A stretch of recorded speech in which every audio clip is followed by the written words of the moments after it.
Welcome to Adobe Live. We're so excited to be here from Barcelona, Spain, joined here by Eloise, who's going to be sharing some tips and tricks in Illustrator. For those who I haven't met, I am Clara Galan. I work on the community team here at Adobe in Barcelona, and it's been a wild couple days getting prepped up for this conference. How has it been so far, Eloise? It's been great. Lots of people, lots of creative energy, and it's really, really great. Really good to be here. Really proud of this moment too. A little bit stressed, but really proud of it. Oh, it's going to go very smooth, as always. And it's great. There's people from all around the world here joining us at the OFFF Festival. So we have our community booth, and we'll be streaming here all day Thursday and Friday. So be sure to stay tuned on the Adobe Live YouTube and Creative Cloud YouTube. So let's go ahead and dive in. So Eloise, I know that you're going to be sharing some tips and tricks in Illustrator. Before we do that, can you share a little bit more about what you do for Adobe and your background? So my name is Eloise. I'm a design evangelist and community advocate, so which means that I'm here to foster, help, inspire, and support the creative community. Before that, I was a graphic designer in freelance, and I was working with sustainable entrepreneur and was building their brand identity. And this is what my masterclass is based on, and all the tips and tricks that I created is that based on the fact that I needed to earn some time back, and to fasten my process to help them and earn more money at the end of the month because I was able to have one more client per month. So this is the foundation of all the tips and the tricks that I will be sharing, and how I use the full potential of Illustrator based on AI. And yeah, so it'll be really great to see how you can use generative AI to help your workflow and, as you mentioned, save time in Adobe Illustrator. And I know a couple people are just joining in the chat, so if you're joining on YouTube or on Behance, go ahead and post in the chat where you're joining us from. And if you have any questions throughout the stream, we're live, so we can go ahead and Eloise can answer them as the Illustrator expert. But I'll go ahead and look in the chat now. It looks like we have a couple people in here, and my colleague Tim, who's joining us from Munich. So Eloise, let's go ahead and get started. Let's go and get started. So just to have a quick background of the client process that I created, this is all the steps that I was working with. So the project proposal, the creative process, those are documents that I send it to my clients to make them feel safe and have all the information that they can need for the process.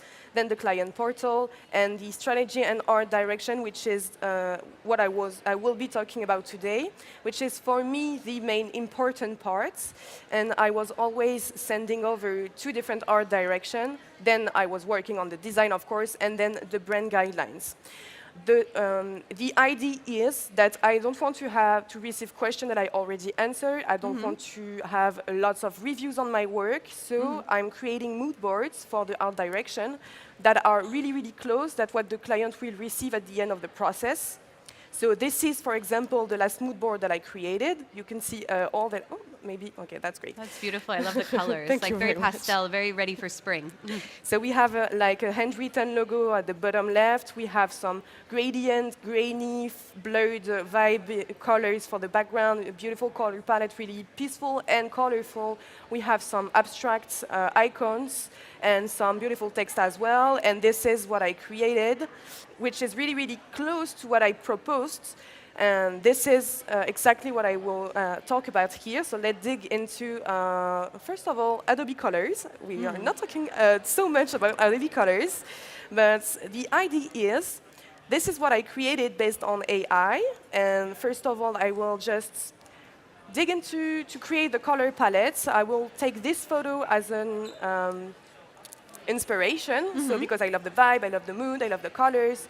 I will just take a simple screenshot of it here. That's then a very vibrant yellow. Yeah. Great inspiration. Drag and drop it into Adobe Colors. It will generate automatically a color palette, but what I really like about this tool is that it's completely, it's like in your Creative Cloud, the word is Creative Cloud yeah, in your Creative Cloud. In your account. Account, Yeah. thank Yeah, you. exactly.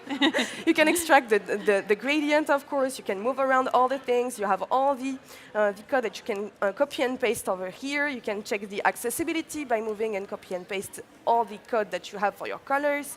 Here you can just drag and drop all the sliders that you have. You can change the mood of your color palette right over here. So lights, softer, darker, deeper, or you can just go as myself in the colorful mood.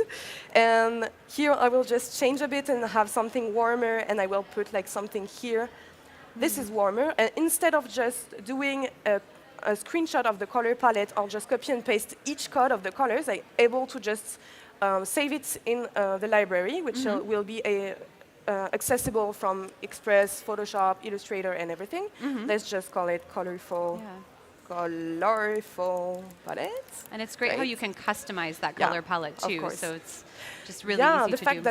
that the thing I didn't mention is why I'm doing this on Adobe Colors is because when you just import a photo directly on Illustrator and you just took your color picker, I'm sure everyone already has the case that you just pick like a bright blue sky, and when you click with your color picker, it's like a sad gray. Here, it will do an average color of the zone you're selecting, which is really great. So that's the Very tool. accurate, but, you know, bringing it from real life into the screen. Exactly.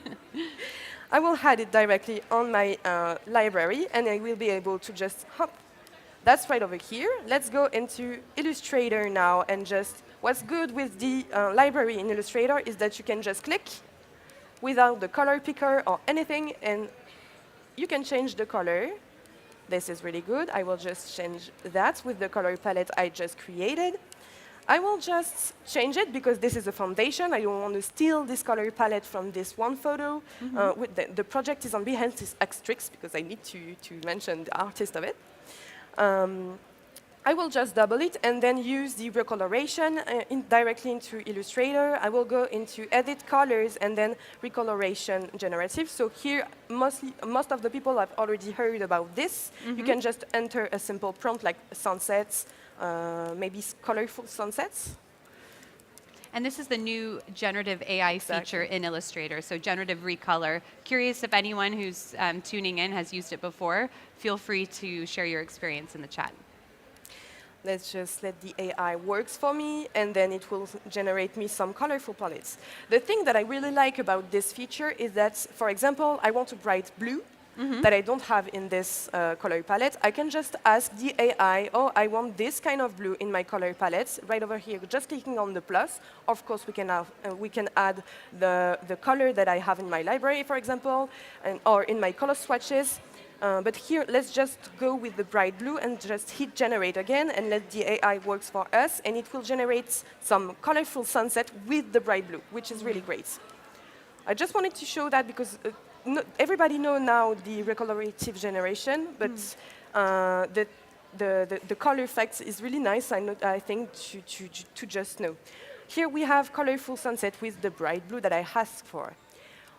What I will do with this color palette, as I already have my foundation, I will just play with my wheel of color. I'm able to do different things with this. I can just play around with the wheel of color by just moving if my computer allows me to. Yeah, great.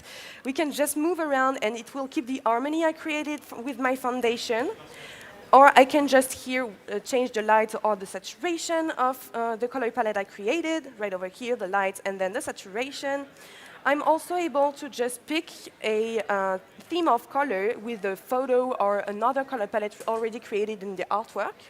But what I will do right now is just, I can go, that's okay. I will just move this one to have something warmer.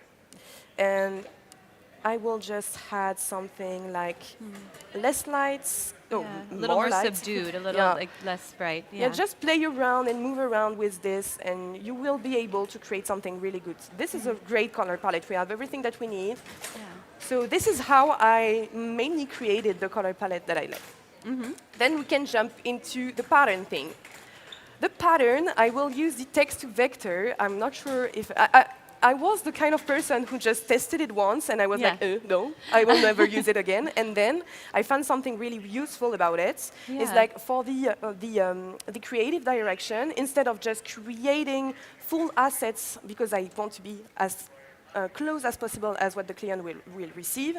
I just want to show something which is like readable and it's beautiful, but not as finished to gain, like save some time for me. Right, You know what I exactly. mean? It's more of the concept. And I know there's Exactly. been some feedback from illustrators in the community that this, text to vector doesn't necessarily mean it's your final product. You still want to include your creativity and your whole process. And so sometimes it's nice for an inspiration or just sharing concepts with your clients. Exactly. So this is, the fact is, for the brand that I will create, the creative direction, this is a brand, a sneakers brand. So I will love it. It's so cool. And I love the Thank you green. very It's just like really popping. Thank you very much. I will just create some different assets. Of course, it will be something that I will recreate after when the client will approve the concept of it. The concept is a great word that I forgot about. Yes. So let's just draw a simple square shape, and we'll go into the text vector feature, which is here. I will enter just barbed wire, because this is the theme, barbed wire, and let's see what it can generate. You can change the parameters of it and ask for something more complex, something with less anchor points, so minimalism. We can change here, I will ask for an icon. Here, perfect. And then I can also pick a style. So it could be the artwork you're currently working on, or it could be maybe something that you have on a specific artwork. Here I will just go with the current artwork, and let's just generate.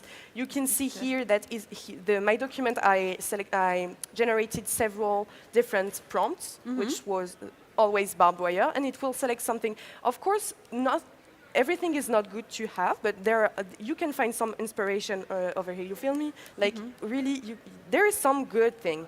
And for example, the one that I chose for the icon, where is it? On the subject, maybe. This is the one that I chose so barbelé is barbed wire in French. I will just, of course, it is completely vector. I will just the group, dissociate everything, delete the gray parts that I don't want to, and I will clean the upper part and the bottom part that I don't want. So let's just delete, dissociate first, then delete.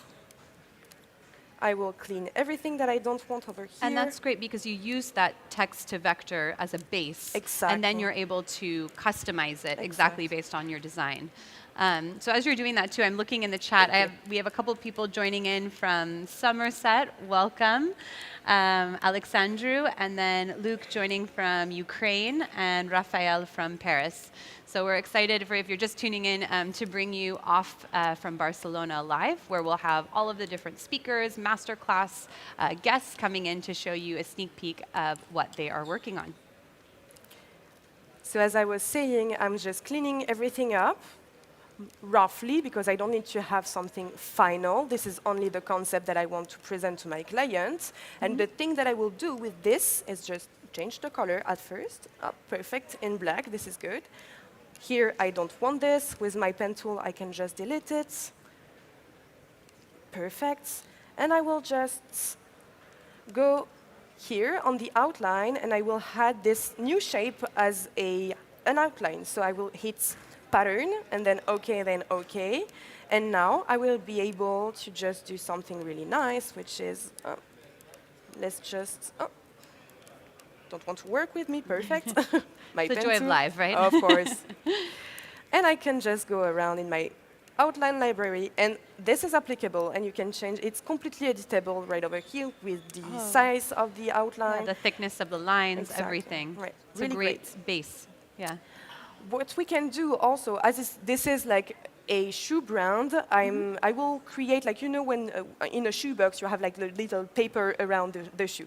What I will create is a pattern out of the text to vector feature. I will draw a simple square again. Perfect. I will go directly here, and I will select pattern right over here, and then I just create, the prompt is only barbed wire, and it generates. Of course, we have the same priority that we had earlier, so we can just select a specific style or anything. The one that I chose was this one for this brand. But what I want to show you is something that I really discovered maybe 2 days ago. Tell me more. Like rehearsing about rehearsing the masterclass, I discovered it. Yeah. I was not alone, and I was like, oh, This is sick. That's really sick, and I loved it. Those are the types of features we want to hear that way. So let's just the prompt is scratch silhouette of barbed wire, and I'm able now to just select a color palette. So black and white, colorful, warmer, colder, and you're able to just do that. So let's go with colorful vibe. We can limit the number of colors that we want in your pattern. So here, for the brand color, I have 5 different. I will just limit it to 5, and I will add the color palette of the brand. And this is really nice because it allows you to have less work and to earn a little bit more time to just create your pattern and then go inside it and then change the color. You can do that, but this is only the concept that you will present to your clients. So you don't need to be absolutely perfect, just as close as possible. Let's just add the 5 color, perfect, and then just hit generate. Of course, sometimes the results are not as good, sometimes they're bad, sometimes they're workable. Yeah, and that's what's great is you can generate multiple times. Exactly. So if you see a couple different options, then it's great to use that Gen AI feature for that. You can see that it's working. Yeah. And as that's loading, how would you say in general, Eloise, that Gen AI has helped your workflow? Fasten the process. Honestly, this is Yeah. really to fasten the process. So we have different, sorry, I will just shoot that around. I love the colors. The colors are really very good. cool. And This it is matches really well with your brand, yeah. Exactly. Really quick, you can of course, this is directly, so here we have the little window telling me, oh, this is adding, this is added to your color swatches. So you're able to just maybe just go around, where is it? Color, no, up. Fenêtre, nuancier. Here you will have your pattern. Oh, Fully beautiful. editable, of course. Nice. Everything, even so just the lines, the thickness of the lines, the color scheme, everything has been so Everything is easy to bring in. Easy to bring in. Yeah. Honestly, to answer your question on the Gen AI, I think the tool that I use the most is Retype, of course. I will go Generative around Retype. just after. And Firefly, mostly with the last update that we had last week, which I found out really helpful for this process specifically. I don't know if you want me to go around Firefly because this is an Illustrator tips and tricks, but maybe I can go to Retype first. Perfect. Let's do Retype. And we also have a Firefly session coming up tomorrow too, but if we get a little sneak peek of that, I think that's okay too. Really quick. So for the text, of course, maybe everyone have already heard about that. You're now able to find a color palette. So this is a text that I found, a font that I found on Behance. I will just go over to text, then retype, and then match fonts. It will find me different fonts that I'm able to use. With the little clock that I have right over here, I can just click, and it will be added to my Creative Cloud. I will just here just change the text. For example, I will just hit edit the text, select the font. Of course, it doesn't work. Why? I don't know. I'm not able to apply. That's okay. Let's just try that again. No, he doesn't want to? See, we'll do that update. I have to read it, of course. So my Illustrator is in French, and I wanted to just put it in English for today, and of course it doesn't install everything. French. Okay. Well, as you're doing that, I'm looking in here too. We have some more people joining in. So if you have any questions for Eloise or about Gen AI in Illustrator, go ahead and post those in the chat. But we have from Poland, Natalia, welcome. Thanks for joining us.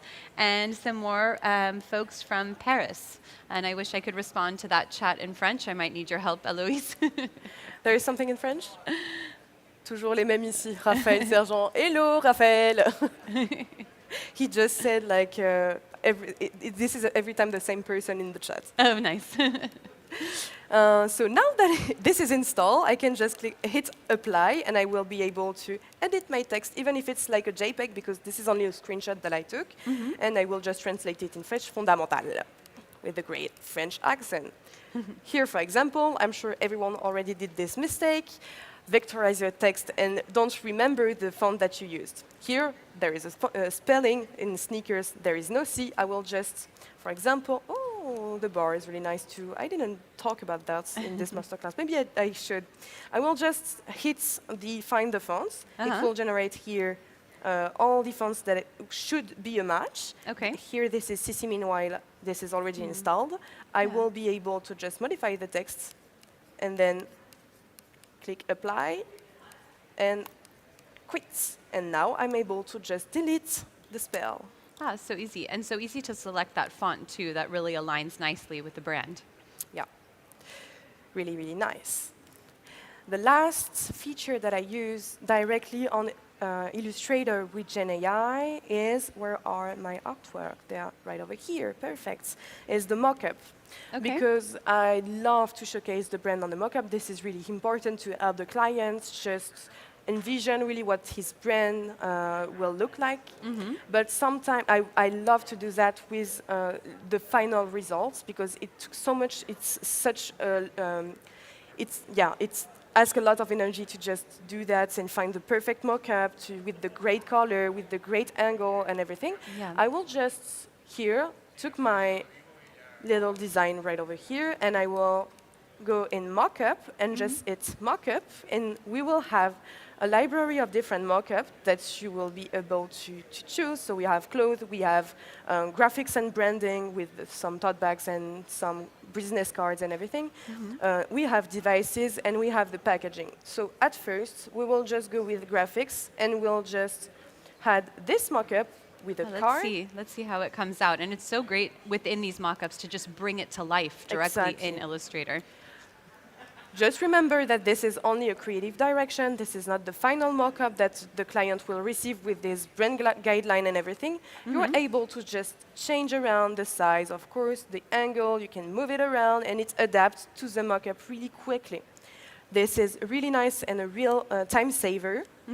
The second thing is that here, this is a shoe brand, so I will just select this graphic, and I will go around in packaging and find the box. I will hit mockup again, so it will select the graphic that I have, and then hit here, and it will generate the mockup with this graphic. Of course, this is not the final results. We are able to just select the graphic again, to resize it, and you will see with the perspective that it will apply to the side of the box, which is really, really nice. Yeah, I like how you can see all the different angles on how it can fit in the box, and it makes it so easy then to bring it directly to the client. And then you have several like AI-based graphics over there. Yeah, this is a lot of work, but really, it fastens so much the creative process, and it really helps the client to just like envision really what he's paying for, because this is a huge amount of money. Of course. And you need to know what you're paying for, and it will help the client to just not ask, oh, I'm not sure if will I receive this or this. There is so much like advantage to this process that I really enjoy, and all the people that I teach this process, everybody told me that that is a great process, that it's really working. Just be as close as possible with your creative direction, instead of just taking a pattern that look alike with and just vectorize it and change the color. You can just really create something that fits the client. And unique to yours. And I think, and again, for those who are just joining on YouTube and Behance, we're looking at some of the generative AI features within Illustrator with Eloise, walking through these tips and tricks. And so I know there's been a lot of discussion, again, in the creative community about generative AI, especially for illustrators, and this text-to-vector feature in Illustrator. But again, how do you, it really saves time, right? So again, what Eloise just demonstrated to us is that it's not just going straight for that generation. It's more of you can really customize it and have it save time. Of course.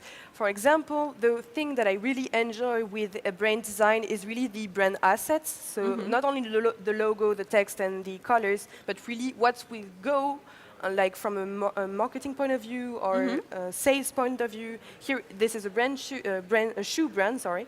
I will create some assets like some stickers just to make the client understand that this is really important to have different assets, what it could be, and how it can fit his brand. For example, here with the text to vector, of course, this is fully vector. I just go to the subjects. I will match the current artwork, and will just, I need my square up. On the subject, I can just like generate shoe. And source de référence, ressource de référence is reference, the reference that you need. You can select an illustration or your color picker. I will select this one, and we'll just hit shoes and generate. Bringing in that vibrant green again into our new generation. The subjects part right over here, which is not pattern and icon, we've seen the icon and the pattern. Here the subject is more illustration. Of course, it's fully vector. And you can just hit here, and right over here, it's fully vector. And the thing that I did for this is, right over here, the prompt was chaussure, which is shoe in French. Yeah, that it gives you multiple and options. I did a mistake, and I don't know why it didn't, of course, match my artwork. But here are the proposition he made me with the first prompt that I had. And the thing that I want to showcase, this is not AI based, but this is like this is a tool that I feel that nobody knows about. This is like the symbol sprayer. Okay. The symbol sprayer is not AI based, but it's really, really helpful. You can just select your design. So here there is the sneaker stickers that I created. I will just go into window and then symbol. Where is it? Symbol, symbol, symbol. Here.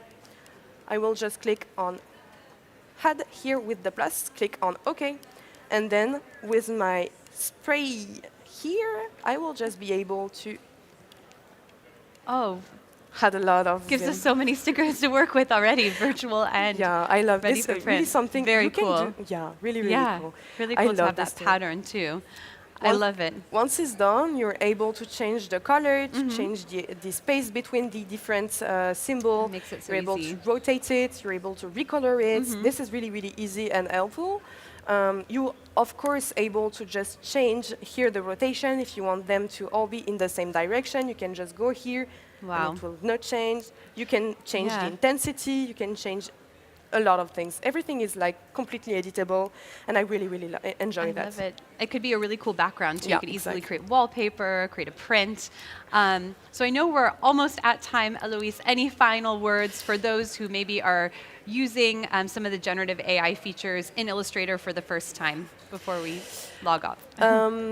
Just tried it one more time with a specific project, and just not like as I did before, tried it once and never opened it again, which was my mistake at first. And now, really, I enjoyed it. Especially, I think that my favorite one is the, I don't know. The recolorative, maybe.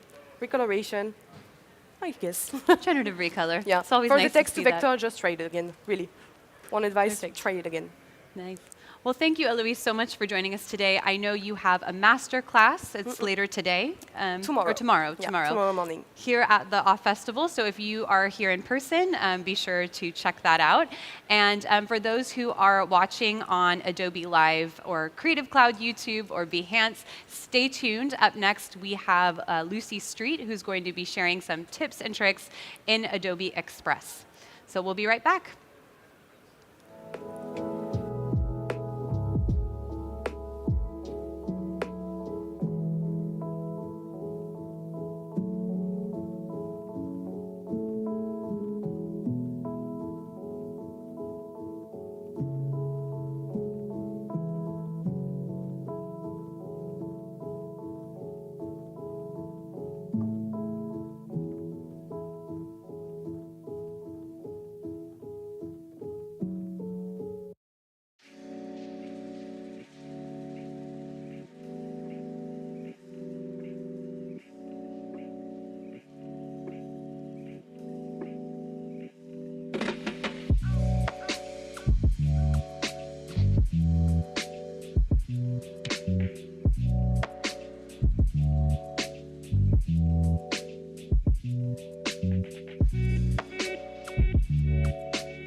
Welcome back to Adobe Live. We're so excited to be joining you here from sunny Barcelona, live from the OFF Festival.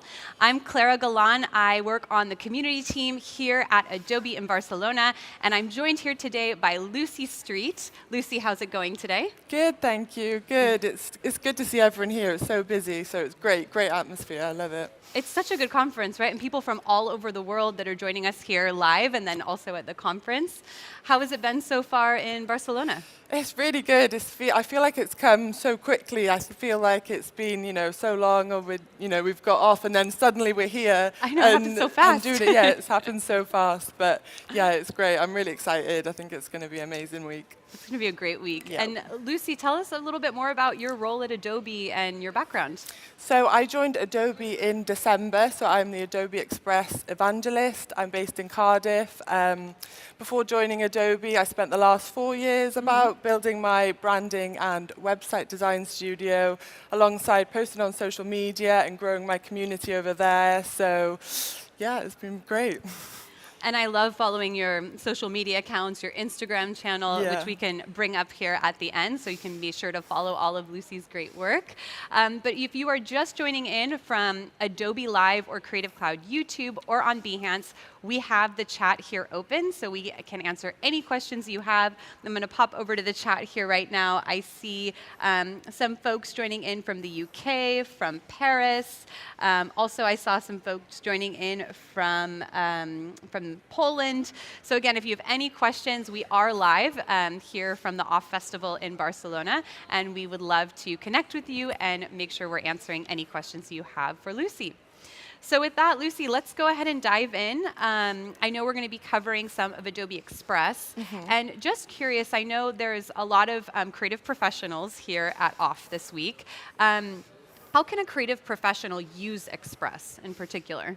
Well, this is something that I'm going to show you now. One of my favorite things about Express is that if you're new to design, it's really intuitive, it's really easy to get started, but at the same time, if you are, a creative professional, you can also use it with the other apps as well. So I love to drop in my Photoshop files, my Illustrator files. One workflow I love is when I'm working on a brand project, I'm making a mock-up, so I'm working in Photoshop, and then if I want to post it to my social media, all I can do is just drop that file into Express, and it will come. Well, I can show you now. It's so nice how Creative Cloud all works together. So even if you're used to using Photoshop or other tools, it aligns really nicely with Adobe Express. Yep.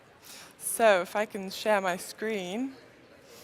So this is our Adobe Express homepage. So along the top, we have our different presets, so you can get straight into creating, whether it's social media, video content, photo, documents, marketing, really anything you want is all so there. many templates. It's like the options are endless. Yeah.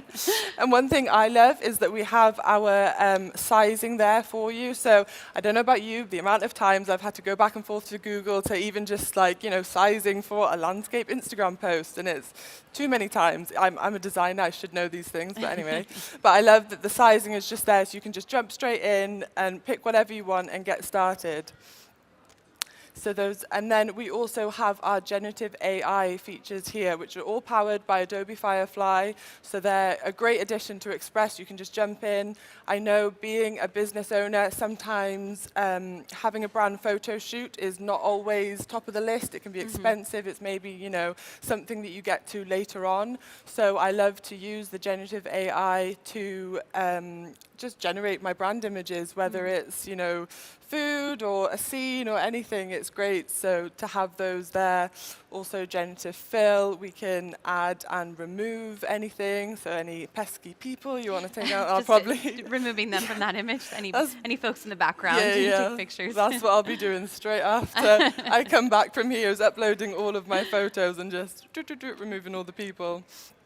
So we also have our quick actions, and if we view all, I can find animate to audio. So this is great. So basically what you can do is record your audio and then pick a character, whatever it is, a background and sizing, and basically it will match your audio to the character that you pick. Wow. And I'm thinking when can I use this? Am I going to create a series? Maybe I'll create an Instagram series or something. But even speaking to someone, they said they like to use it to even entertain their kids. So in the summer holidays, you can just do that. I love this, and I love they're pre-created, so you can choose exactly which ones you want. And I've seen this, like you mentioned, in maybe a short reel. You could use it for social channels or other options. Yeah. So then along the left-hand side, then we have your stuff, which is obviously your stuff. So this is where all of your files live. We have brands. So if you're a business owner and you're not, with design, so you can just upload your brand elements that from your designer. And then, so today we're a bagel business. So this is our bagel brand. So we have our logos, colors, fonts, and assets. But also, as we're saying, it's part of the Adobe ecosystem. So we have your stuff, we have your libraries, which if we head over to Illustrator, we see we can have it here, and then it is the same then over in Express, which is great. So anything you update, you can, if you make a change in Photoshop, it'll show up in Illustrator, but also Express, and you can add anything from Express, and then it'll show up in Illustrator and Photoshop as well. Yeah, and there's some people who are joining who maybe don't have a Creative Cloud account. How can you still access Adobe Express even if you don't have a paid account? Yep, so there is a free version where you have access to all of the features. One of my favorites is the scheduler. So I don't know about you guys, but being a business owner, a creative and a business owner, you're often spread quite thin. You're a designer, you're working with clients, you're creating content. There's so many things to do. So I love the scheduler. So I can have it in one workflow. I can create my posts and just schedule it straight away into Express, and then that's just one thing that's taken care of for me. And this is completely free for everyone, and you can add multiple accounts. So that is hands down my favorite Express feature for sure. And it's across all social media accounts. So that's great. So I like Pinterest and Instagram, but you've got your TikTok, X or Twitter. Upload as many as you want. Yes, it was brilliant. So, great. And when you create something in Express, then you can immediately schedule it directly, right? So it's not like you have to be switching out of different, swapping out of different programs. Yeah. So it's all there, and that's really helped me, because sometimes I create a post and then just completely forget to post it, and then it just lives in my folder for too long until I come across it. I'm like, oh yeah, I never posted that. There it is, ready to go. So what we can do is I'm going to drag in our Illustrator file straight into Express. So it's literally drag and drop. So it's working now to convert that over to an Express file. So if we go in here, we can see that this is our little illustration. So we're a bagel business, as I said. So we have this illustration. And now what we want to do is post this to social media. So we want to jazz it up a little bit, add a little bit of text, and then schedule it out. So you can see all the layers work like that. So now it's ready. So we just click open. And ta-da! Oh, wow, that's amazing that you can bring it in directly. Yeah, And then, so yeah, curious to see this even more customization, how you can put that in there. So this is our illustration here. We just hit ungroup, and you can see we have all of our layers. They're exactly the same from Illustrator. We can move them around however we want, and it's really great. So if we head over to the left-hand side, you'll see your stuff. If we go to brands and libraries, and if we go to the Bagel Brunch Club, so this is our library, which is exactly the same library as we have in Illustrator and Photoshop, and it's there in Express for us. So this is really handy for just grabbing your assets whenever you need them. So I don't know about you, but if I've had my brand and then you have your brand sheet and then you're constantly like going back and forth trying to remember the hex codes for your colors, like I can never remember the hex codes. So having everything here to just click in is just so easy. So we can go to background color. Nice. And then these are our colors here. We can also use the dropper, so we can use it on our page, but we can also drag across our screen, anywhere on our screen to drag a color. So if we sample this one. Oh, it makes it so easy too, it being web-based. Yep. Because I know sometimes you might be on the go, and if you have your iPad or your phone, just being able, like I love how the layers are so easily discoverable there. It's brilliant. And then, so we've just sampled this color for our background, but if we click this plus here, it will add it to our library. And then if we head over to Illustrator, it's then added it, see, to our Illustrator file. So any tweaks you make anywhere, including Express, I just love, because sometimes, you know, you want to add a color. So it's great that it can do that, and then it'll be transferred then to Illustrator and Photoshop files. So great. So it's great. So then along the left-hand side here, I think we need to add a little bit of text to this. So we just click add your text. There's also templates. If you're not a designer, sometimes typography, it can be difficult to find the right matches. It's hard to pair them. Even sizing, color, it can be confusing. So that's where these, all these different presets are great. Or even if you're just looking for some inspiration, you can just pick them and see where that takes you. But we've added our text here. That looks so. And as you're doing that, Lucy, too, I'm popping over to the chat here, so I know there's a lot of people joining in from all over the world. In particular, I see Craig. Hi, Craig.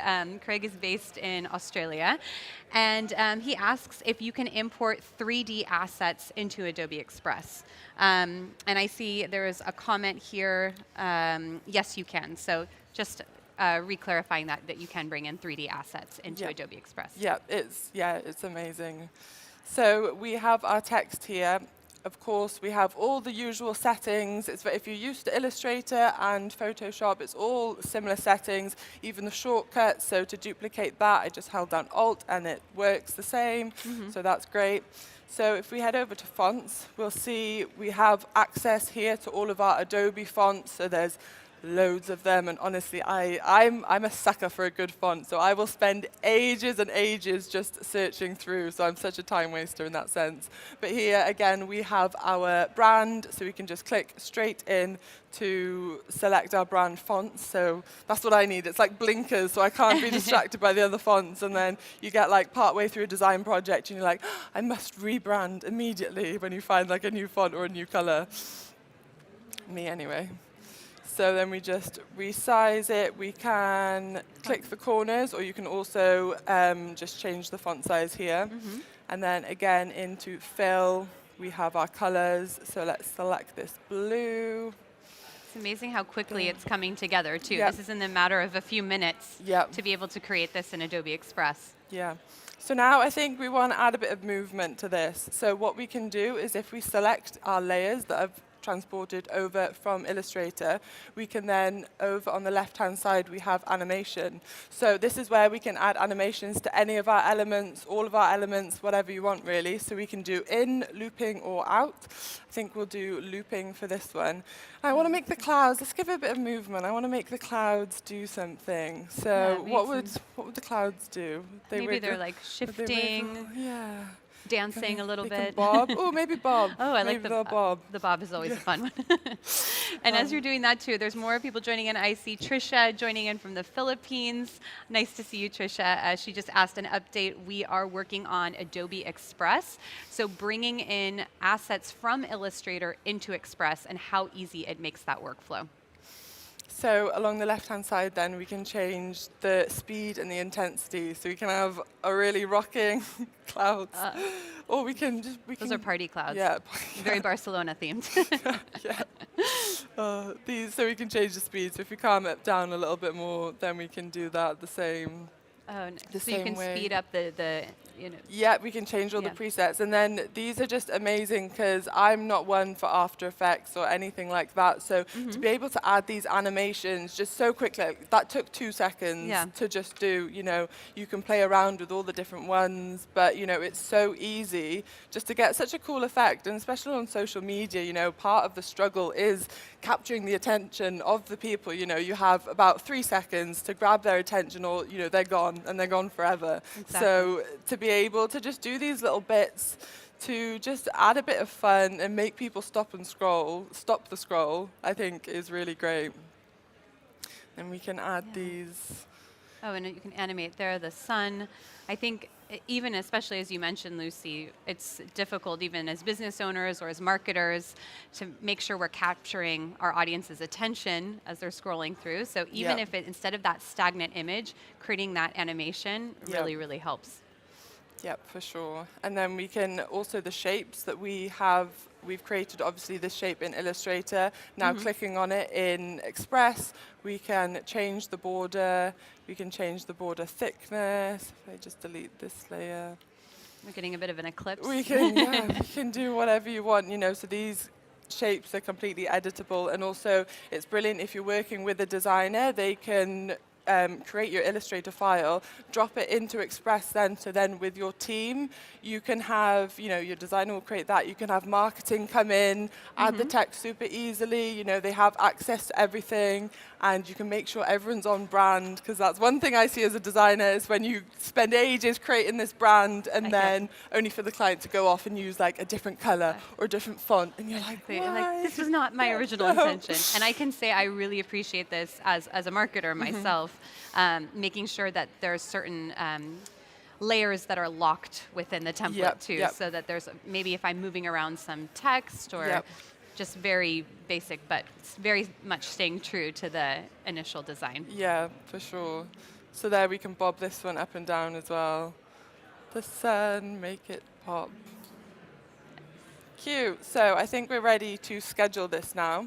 Perfect. So again, we can lock different elements. If you are going to share it with your team, we can lock different elements. That means nobody can come in, pester with your design. Marketers can't mess it up at all. Yeah, the designers can be safe knowing that their design won't be touched by any marketing teams or any boring people like that. Not boring, sorry. So we can share. So this is where we can save it as a template, either to our brand kit. So that's super easy. If you're working with a team, they can just go in, launching next Friday. If something catastrophic happens, you can just go in, change, the Friday after or whenever it is.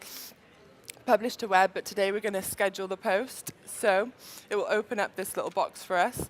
So this is where we can select our Instagram, X, Pinterest, or even TikTok. Today I'm going to do Instagram. Is it going to load? That is the question.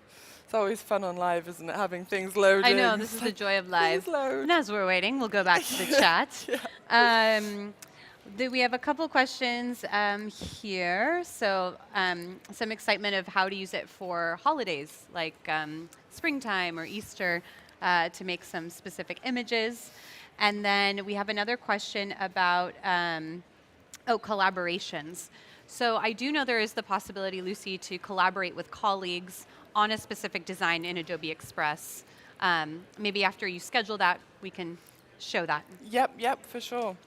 So we've got our caption here. We can add any emojis, whatever we want. So we can either publish now or we can also schedule. So I feel like with social media, there's two camps. You have the camp that just create the posts and post right then and there, or you have the super organized people who will like schedule like weeks in advance. And like, I like to try and be that person, but like realistically, I never can be. We all aspire to be. Yeah, I am maybe for like 2 weeks, and then something else will come up, and I'm like, oh, out the window. So we can click our date. You can select a time. I know I'm quite particular with the time. I like to post at 2 p.m. I don't know. I feel like some people, some people have a strict time to post. Some people are just post whenever and whenever. But we can just schedule that. Yeah.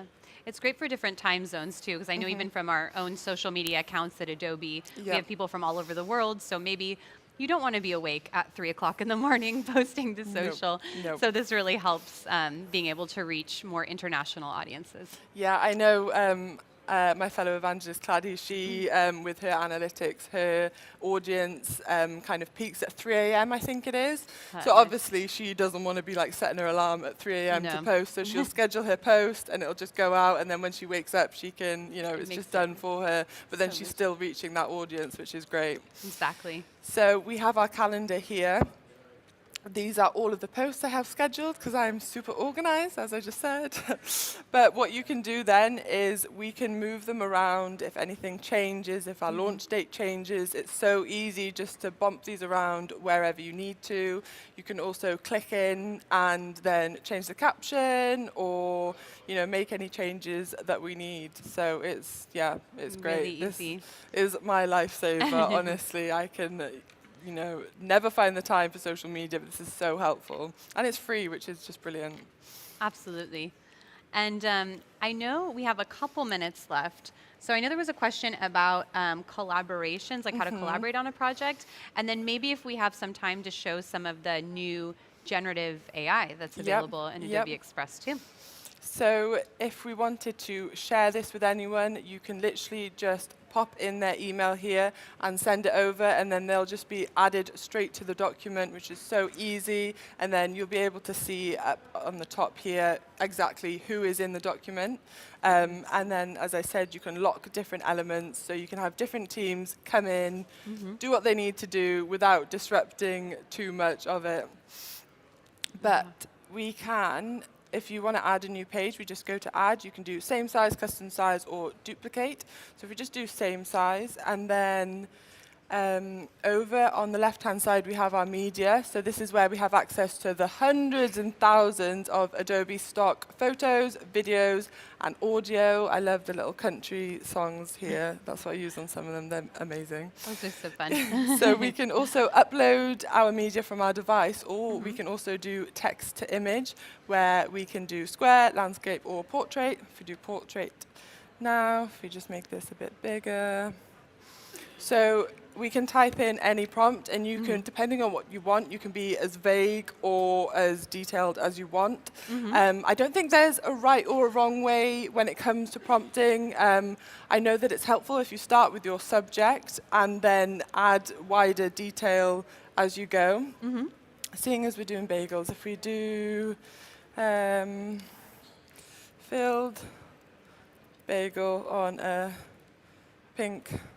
And any tips for prompts? Because I know that's one of the big pieces of generative AI as you're creating a text to image. Sometimes the more specific you are, the better with the prompt. But any like order you should put it in when you're typing that? So if you kind of work inside out, so if you start with a subject, so a filled bagel, put a filled bagel on a pink background, and then if I was to elaborate more, I could be, with a sunny sky, with the sun in the background, with clouds, with a rainstorm, whatever you want. But I think with prompting, it is a bit of trial and error. Sometimes you just need to just sit down and just enjoy it. Like, I know when I can go down, again, such a rabbit hole with my prompting, you start doing something, and then I'm like, oh. And then we have content types. You can generate photo, graphic, or art. So if we go to photo, we then have different effects. So now this is where I can just get lost. And like there's a running joke with everyone that I generate everything out of yarn. And I do, because it's just so cool. I know, it's so cool to see. It just looks so I don't know, different than a lot of generations. So we can do painting, splattering, all of these different effects, really. There's just so much you can do with it. So if we just hit generate and let it see what it comes up with. And how many results does it give you with each generation? So we'll have 4 here, and then you can also load more, or maybe, so there we go. And it's just done. So this is super helpful, again, like if you're a business and you can't afford, or you're not at the stage to invest in a brand photo shoot, you can just, generate all these images, and it's just, they're pretty sick. Is that not great? Yeah. In just like this a looks few delicious. minutes. I know, I'm hungry. I know, I'm ready for lunch now. But, you can do all of these things. And then there's some questions too in the chat around copyright. So are you able to use these images, although they're created with generative AI, for commercial use? Yep, so that's the fun, or that's the brilliant thing about Adobe, that everything is 100% ethically sourced. So you can use this guilt-free, it's all based, so they sample the Adobe stock files, so everything is 100% free to use for commercial use. You can really have peace of mind that you can use this, wherever you want, and that it's been, the artists in places have been compensated. So yeah, we're not just picking random things from the internet, it's all ethically sourced, which is great. So we have our image here, so we can go back in, then we can erase elements, or we can also remove background, or we can fill. So this is where we have our brush size here, and we can just paint in, what should we add in? Do we have anyone from the chat? Yeah, anyone from the chat, or even in the audience, if you have something that you What should we we should add add in here? Lots of cheese. All right. A block of cheese, Sounds, did you you're see just it? making me so hungry for lunch. A block of cheese. Oh, God. Let's see what happens. So it's working, and I love the effect of this. It just makes me I know, happy. as we're waiting, all the different options. They've jazzed this up. I think, okay. there we go. Oh, no. We get another So again, we have our options. cheese. So we have then a block of cheese randomly floating in the air. I'm not sure why you'd ever need that, but. And I'm sure if we have, specific, the more details, the type of cheese, the color of the cheese, the texture, you can that really helps there. Yeah, that's why it's so great. You can be as detailed or not as you want, or you can even, if you're not sure where to start, you can literally type in a block of cheese, and then you might think, oh, that's not the cheese I want something else, or like, oh, actually it needs to sit on a plate. So you could type in a block of cheese on a plate, and then on a table, you can, all those pieces. You don't need to get it right first time. It's, it's okay, and you can, add things, whatever you want. So, yeah. Well, Lucy, I know we have about 30 seconds left. Any final words of advice for creatives who are using Express for the first time, or maybe are trying out some of these generative AI features? I think really see Express as just a way to simplify your workflow. Like, you don't always need to make things difficult. If you can just, like, as I just did, drop in your Illustrator file, just add any tweaks. I know we've got mobile coming very soon. It's available for beta, but we've got the grand launch coming very soon. So you can, create these, drop your files into Express, and then while you're on the go, you can post it, you can add whatever you want. So really think of it as just a tool to help speed up or influence your workflow. And it's amazing. It is really amazing to see what it can create. Yeah. And thank you so much, Lucy, for joining us today on Thank Adobe you. Live. I hope you enjoy the rest of your time in Barcelona. And for those who are here, if you have questions for Lucy after, she'll be around for a few minutes. Yes, Thanks, thank everyone, you. and make sure to stay tuned in. Up next is Tina Touli, live from OFFF in Barcelona. So we'll be right back.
Welcome back to Adobe Live. We are joining you here from sunny Barcelona as we're covering 2 days of the conference with all of our great speakers joining us, just like Tina Touli. Hello, everyone. Tina, thank you so much for joining us today. Pleasure. Thank you very much for having me here. Yeah, super excited to be once again at OFF with all these amazing talks and things going on. And yeah, can't wait to check everything out. We're really excited to be here, and it's great to see creatives like yourself from all over the world sharing some of the work that they have. And if you're just tuning in, so we're here live from OFF at the Conference Center. But if you're just tuning in from Adobe Live YouTube, Creative Cloud YouTube, or Behance, we have the chat open here so we can answer any questions that you have as Tina showcases some of her work. But I am Clara Galan. I work on the community team here in Barcelona as part of Adobe. And today we're going to be sharing some of Tina's portfolio and the exciting projects she's working on. So Tina, before we dive in, can you tell me a little bit more about yourself, your background, and where you're based? Yeah, of course. Let me quickly introduce myself. So I'm Tina Touli, and I'm a London-based creative director and graphic communication designer. I also teach a short course at the University of the Arts London, and I work in a kind of like a range of design fields, both like print design and digital design, all the way like from branding, typography, illustration, motion, 3D, so quite a range. And of course, like experimenting, so my work is quite known for this kind of blend between physical and digital, so trying like different mediums, different techniques, experimenting with messy materials. Yeah, and we're excited to see some of those. I know you have your portfolio pulled up. But before we dive into that, I'm just going to look at some of the chat. So we have, again, people joining in from all over the world. So we have Robert joining in from Sweden. Thank you so much for joining us. From India as well, and then also from Paris. So thank you again. And if you have questions for Tina, we'll go ahead and answer those live. So Tina, let's go ahead and dive into your portfolio and some of the work that you've been doing. Sure. So yeah, a couple of like new exciting things coming up as well. But yeah, I picked up like a couple of little projects that I just finished kind of, or some of them still in progress, and I wanted to share with you. So yeah, generally an overall idea, so you can also have a look through my website so you can get a better understanding for those of you who haven't seen my work before. So mostly playing with quite a lot of typography, colors, shapes, always like experimenting, trying every time, like something different, something new on every kind of like single project. So yeah, kind of like a range. One of the projects that I worked on, it's been already a year, I think, or something, is it? It was the Tokame Titles, so a festival. I'm gonna just mute it and let it play in the meantime. A festival in Munich where I've been invited to create the titles for the festival, and along with Pia Schreiber, an amazing like textile designer, we developed this whole collection of like different material explorations, exploring the contrast between touching and not touching. So the name of the festival itself is Tokame, which means touch me. So that's where all the inspiration came from, and then we started like collecting different materials that we thought like they could nicely communicate this kind of like message, and seeing like how we could bring in also the typography to communicate the message, so touch me and don't touch me correspondingly. And it was like an amazing like 5 days, I think, of like filming materials like non-stop from day to night. But it was such a nice kind of like messy process as well at the same time, like trying like different things that we had no idea, we never explored before, like playing around from like fire, as you can see on this like little part, to like liquids, gels, and even like sand and so on. So any kind of material that would come to our mind. So yeah, cool. Just playing around. And yeah, having that in mind as well, I'm super excited. Like tomorrow, I'm having like a workshop along with Tiago Maya from Cookie Studio, and we are going to be playing around with liquids and materials. So it's going to be a very, very fun hands-on workshop. So it's going to be starting with kinetic typography, and then bringing in like gels and water and different liquids, and exploring like the possibilities of blending like digital and physical. So it's going to be quite a fun one. I'm looking forward to that. Yeah, that will be really cool to have that live in Yeah, I a think workshop. Like, I don't think I've seen that, as much before. Usually it's very digital, but I love how you bring that both. And I remember when I had met you at a conference, I think it was in London a couple of years ago, that you were working on that. Like, and Yes. I could see all behind the scenes, all the different things that you were testing with. So it was really cool to see. Yeah, I'm always like super excited to try things by hand, and this is like a new workshop as well. So it was a fun kind of process to figure out like different techniques for ourselves, but also like how we could help the community, how we could push, how we could show like perhaps new explorations that they will inspire more people to play around and find like their own kind of like creative voice, their own like path, their own kind of like very special experimentations, I would say. So yeah, it's definitely like an exciting like workshop. Well, be sure, if you're at OFF, be sure to check that out. And again, what time is that tomorrow? Ooh, that's a good question. Oh. I think We'll look on the schedule. I think 10:30, but In the yeah, morning. don't take it. Yeah, I think so. But Perfect. with that, we are designing something extra special now. I remembered. So the workshop is like both kinetic typography and the material explorations. So we decided to extend like that exploration that we are preparing for the workshop. So we are preparing a whole like course of like an hour and a half. It's still getting there, of kinetic typography that's going to be available online. So cool. yeah, this is coming too, which is super excited. So for those of you cannot attend the workshop in person, there is still something coming up for you. Nice, and we'll be sure to cover some of that on our Adobe Live channels. So looking forward to once it's shared. Getting there. I'm looking in here too if there's any comments again. So we are here live from OFF Festival in Barcelona with Tina Touli. And if you have any questions on Adobe Live or Creative Cloud YouTube or Behance, you could go ahead and post those in the chat. I'm just taking a look here. So we have Robert joining us from Sweden. Hi, Robert. Thank you for joining us. And let's see, I think, and thank you, Tim, for sharing Tina Touli's website in the chat. If you'd like to check out some of the pieces that Tina shares today, you can access them online.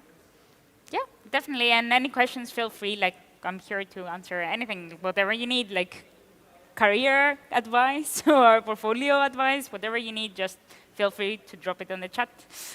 Yeah, so should I perhaps talk through a couple of more projects? Sure. And bits? Yeah, should we go through? Let's talk through another project Okay, so here. I and just then picked like a couple, so let me see. I'm yes. gonna actually talk about this one. Yeah, I really like this one. So that was like last summer, and it was for a festival in Rome that it was about music and art, and they invited me to create a series of like kinetic typography loops that they had the theme of like transition, which is a very nice, interesting, broad theme that because it can be like transition like kind of in a literal sense and a bit more abstract, and there are so many ways to visualize it. So already from my mood boards I start like collecting ideas, and I'm like, oh, what could it be? Could it be like a little maze that you get lost within? Yeah. Could it be like a belt that is transitioning from one gear to another, like the motion? So many like ways to visualize that. So it was very, very tricky to just select only 5. I'm even just getting lost watching it here too. As a talk to like it Yeah. feels like you're moving towards and transitioning from all those different pieces. Yeah, so it's like different ways. So this is like more like get lost in a maze. So this is more like the Big Bang, kind of like the beginning of everything. Then we have like this transitioning, like moving forward as like a path. This is based. They're looping. Maybe I will go this way, so it's quicker. Yeah, so this is like the yin-yang kind of inspiration, which is transitioning and the balance on transition. So that was inspiration for this piece. So this is what I was talking about, the Big Bang. So beginning of everything and how everything is transitioning and forming, and it's transitioning from one stage to another, and it's expanding farther and farther in a way. And then transitioning as getting lost within a maze, within a path, kind of like a loop. So cool. here, there, everywhere is like the name of that piece as well. And how did you create this? Like, what are some of the processes or tools that you used to create this? Yeah, so first of all is like the inspiration kind of part, like to get an idea of what I want to communicate. So my mood board, unfortunately, I don't think I have it on the website, no. The mood board was just basically like simple images, so like a maze or like a chain or like very, very simple photography in a way, plus like some little notes. And then I knew that it's going to be kinetic typography, so I tried like to form like the different messages. So it's like yin yang, come and go, here, there. So very short, like little like messages that I want to communicate through the work. So trying like to shape like the concept this way around, and then thinking about how it's each one going to be visualized. And it's created, most of them are like created in 3D, like Cinema 4D, but of course you can do also Blender. And then of course like bring them in After Effects to do like all the editing, and some of the colors are also like brought in Like, later on in the editing. I sometimes do work like grayscale, and then I bring the colors later as well. Or also the motion behind, you see also some of the explorations have like a 2D exploration behind, another kinetic type layer of motion, so that's also created in After Effects. So. Oh, very cool. Yeah. Yeah, really, really interesting to see how you bring it all together within different tools there too. Yeah, it's always Nice. like, my process is usually like starting from one tool, but it's mixing like all kind course, of tools yeah. and back and forth. Yeah. And yeah, so definitely like Yeah. most of the work is like this. And yeah, it was super exciting because like all this have been created for a festival, as I said, in Rome. And the most exciting part is when it actually it's show so it cool, like coming yeah. to life, projected in a huge building, Yeah. and being played between the different. So yeah, you can see the building as well without the projection, being played. Like as a little loop between the different artists, the different musicians on the stage. So it was So like cool. a very, very exciting thing to see, like the work in that kind of like scale. And that's Yeah. also something that I'm very keen on, and I'm trying like to push myself towards to explore like things in the physical space as well, since quite a lot of my work is physical digital, but in a Right. different sense. So I'm trying see now to that. see how could I push it to actually make it physical, to be part of that and have it as like around you, like larger scale explorations like this one, and so on. Yeah. That's so cool to be able to bring, and like it's the opposite way, right? So you do Yes. that physical to the digital, but now it's digital to that, To the like physical. bringing it to life, like seeing it in a festival like that. So really, really cool. Well, thank you, Tina, so much for sharing that with us. And Pleasure. I'm checking in the chat to see if there's any other questions. Just one general question. What inspires you? Like, is there...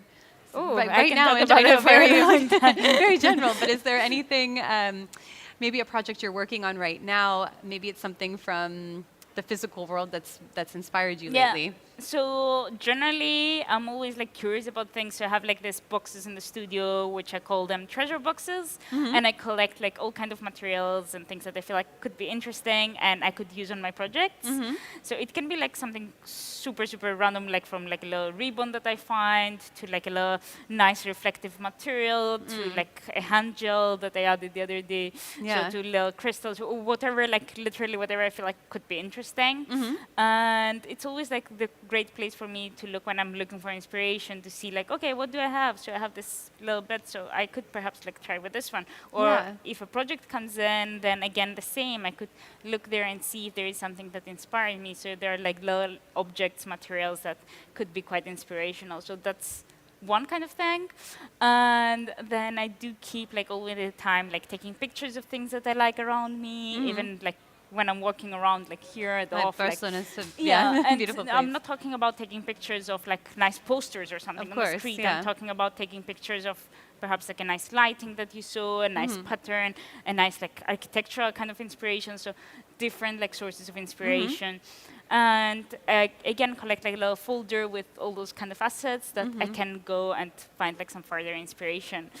But yeah, it's like the lineup of all like the projects, the self-initiated they want to do, it's quite a long list of I'm materials sure. and bits that they want to explore. Yeah. Definitely. But what I like about your answer too is it's things from the physical world. So anyone could do this if you're Yes, walking definitely. around your city or even inside somewhere and there are these little details that inspire you, or everyday objects like you mentioned, like a hand Exactly. gel or like other like liquids that Yeah. kind of can provide that texture. Yeah, it was funny. Like too. the other day, I was working on a project, on a branding project, and I needed to create this kind of like blobby, kind of like abstract shapes, but they had to be like quite squarish with round corners.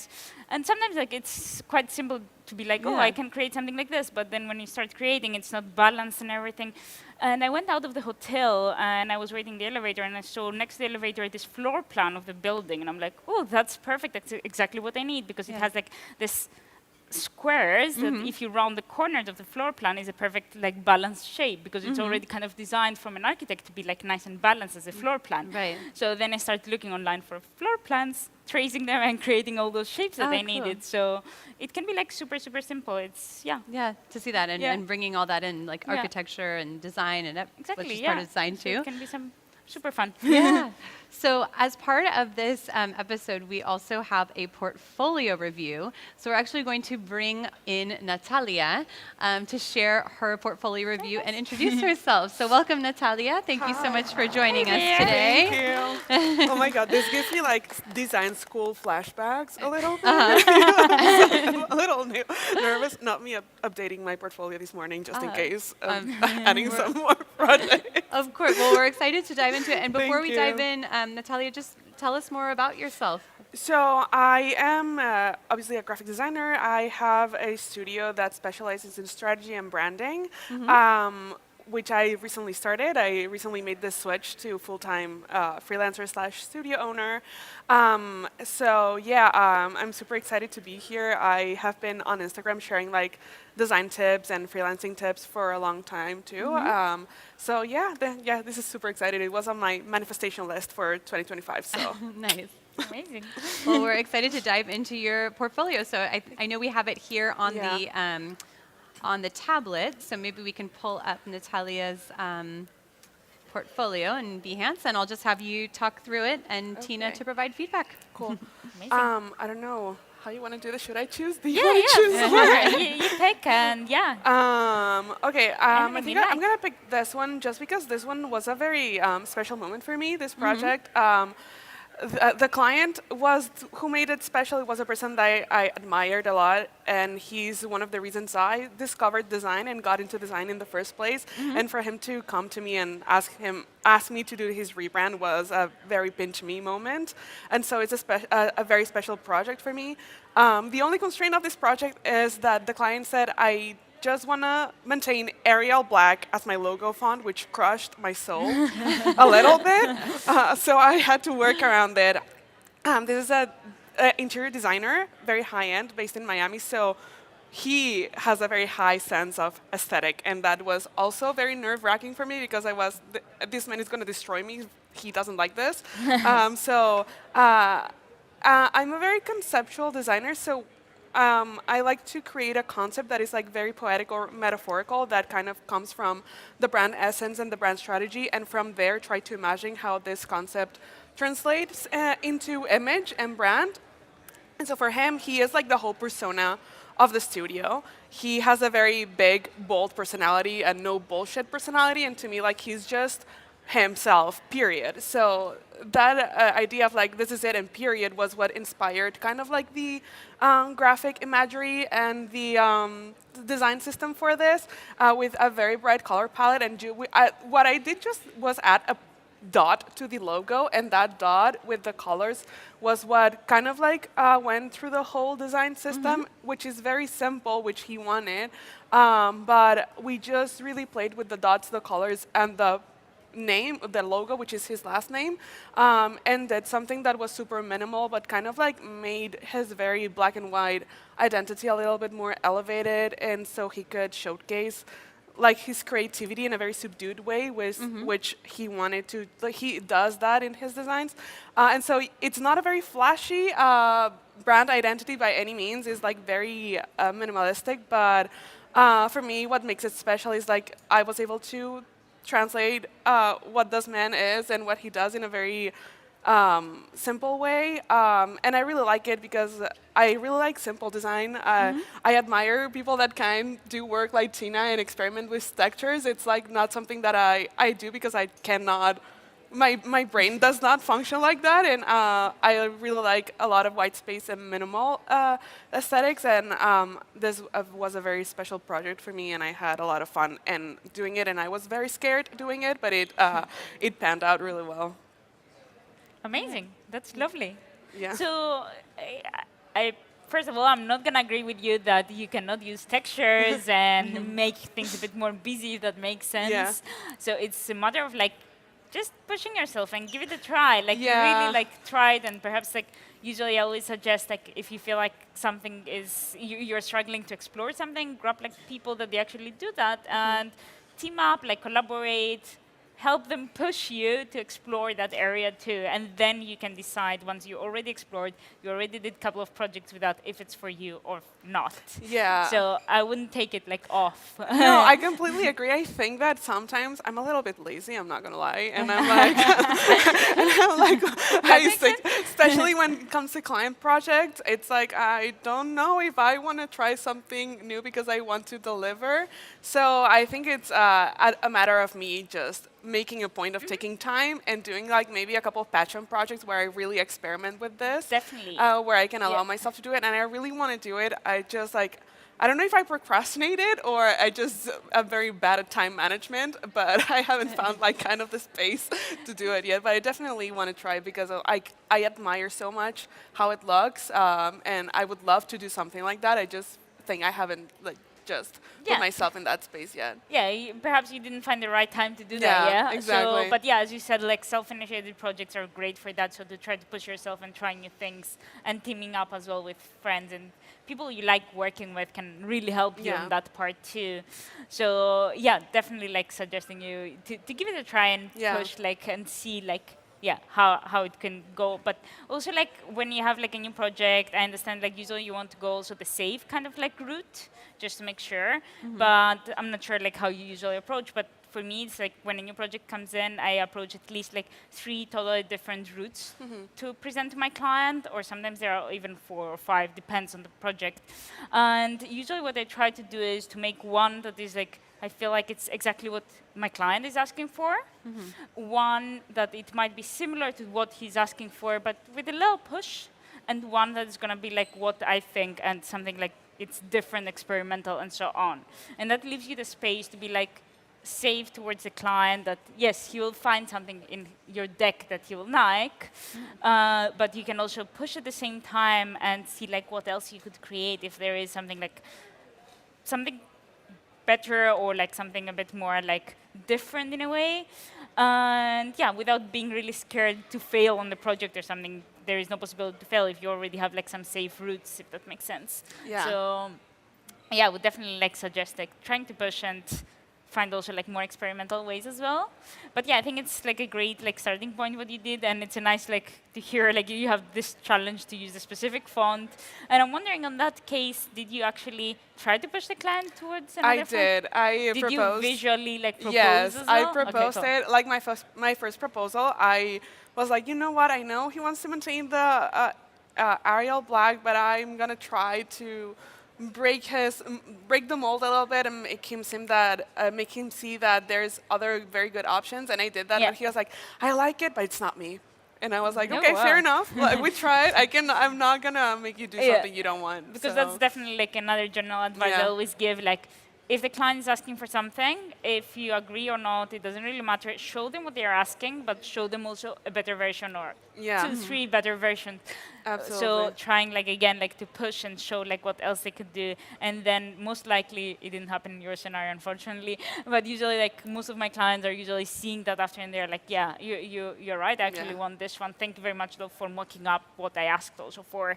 So it's always like a good technique to show to the client rather than trying always to convince like with words. Yeah. Sometimes it's quicker and more efficient, and they appreciate more. Yeah, I always try to do that, and I have another project here where I did that, and it panned out very nicely, and they were very happy with it. I don't know if we have time to show it. Yeah, take it yeah. out. Yeah. So 2 more minutes. This one was for a Swedish government organization, and they had this very old logo that was honestly very terrifying. And they were like, no, we want to maintain the logo, but tweak it a little bit. And I was like, and inside me, I was like, this is not gonna work. And so the logo was this one. Oh, wow. And I was like, I know you, like, there's a lot of meaning into it, and I was like, why don't we try to take the key parts that make the logo special and bring significance, and just make it a little bit more modern. And so like this was the most conservative option that they picked, but I had others that were like more different. Yeah. But I was like, okay, what are the key elements of this logo, and how like what's the bare minimum I need to keep? So obviously, what's the name, the tagline, and the little sun and the little wheatgrass here Yeah. for reference. This is like the Swedish International Agriculture Network Initiative, and they try to like bring better food systems like to underprivileged communities. Yeah, nice. And so like this has the idea of connection, the wheat, the sun. So I tried to simplify that to the bare minimum and like made this approach, and they really liked it. So like I was like, oh, I'm gonna just take away all the unnecessary stuff. And again, I was nervous to present this. This was the most conservative option. There were others that were more outside the box, but in the end, they picked this one, but they really liked it. And then what I did, I created the little seed inside the A, and then that was the whole.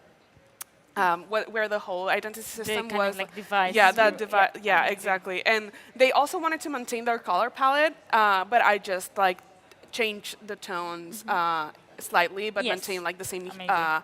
same colors, but with a more kind of elevated tones. And they also really like this. And I actually got in touch back with them, and they were like, we're seeing so much good impact from the brand identity. No, I was that's like, oh my amazing. God, that's great. I was like, okay, awesome, because like normally design is a very hard thing to measure the impact of. Of course.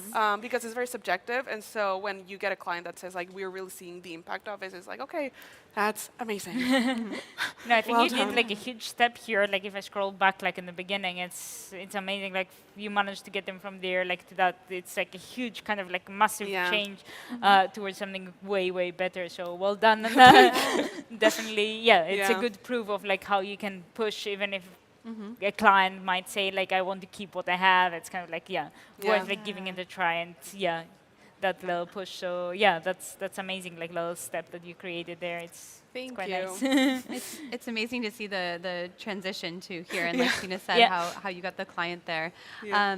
Well, thank you so much for Thank walking you, through your guys. portfolio with us. I know we are at time, but thank you both for joining us today. Thank you.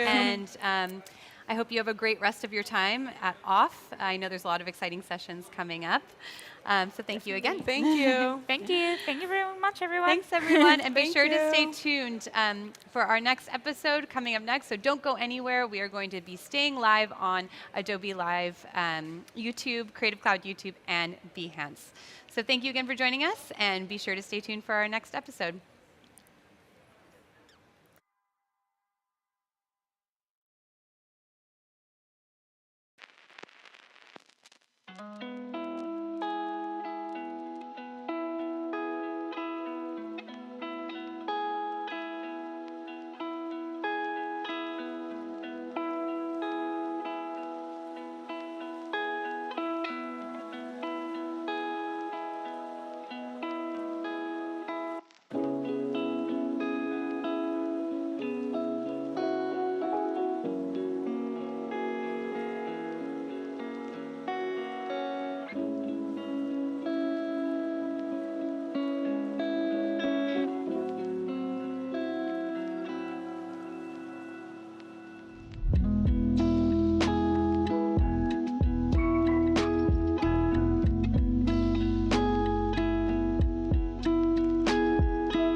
Hello and welcome back to Adobe Live, live from the OFF in Barcelona.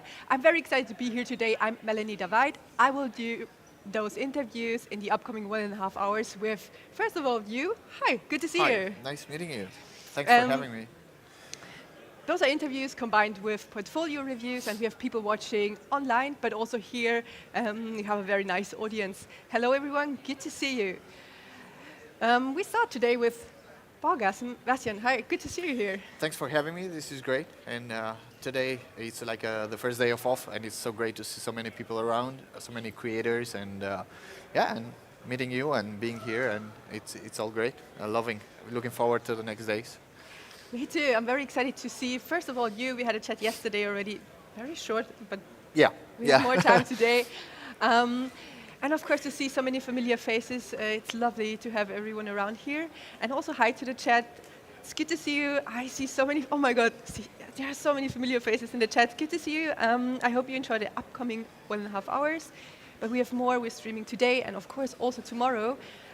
So drop by, have a look and listen to the fancy things people have to say. I have a very interesting question for me because I looked up what you do, of course, Yeah. and I would describe your work as, well, I would describe you as an artist. Yeah, Or are you a graphic designer or motion designer, or how would you describe yourself? yeah. I would say like I do a lot of things, but like I have this quote that I always say. It's like designers call me an artist, and artists call me a designer. It's like always it's like, what do you do? And my goal is like, I don't know, I do a bunch of things. I just like to make stuff in general. So it's like combination of all things together, whatever makes me feel creative and whatever I feel passionate about. For a time, for a year, I might be completely focused on cinematography and then photography, and then I will be in graphic design or animation. But yeah, I started with graphic designer, so graphic design, and I would consider myself primarily on its core as a graphic designer. And then I had to move into like photography and doing a bunch of other stuff, but yeah, it's a mix of mediums. I would say I'm a creator of a medium of the internet. I think that how I would sum it up.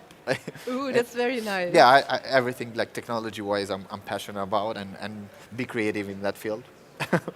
Well, it's best approach, right? That's how it stays interesting and never gets really boring. Yeah, I think so. Yeah, you summed it up very good there. Yeah, it's just, yeah, I don't want to get bored.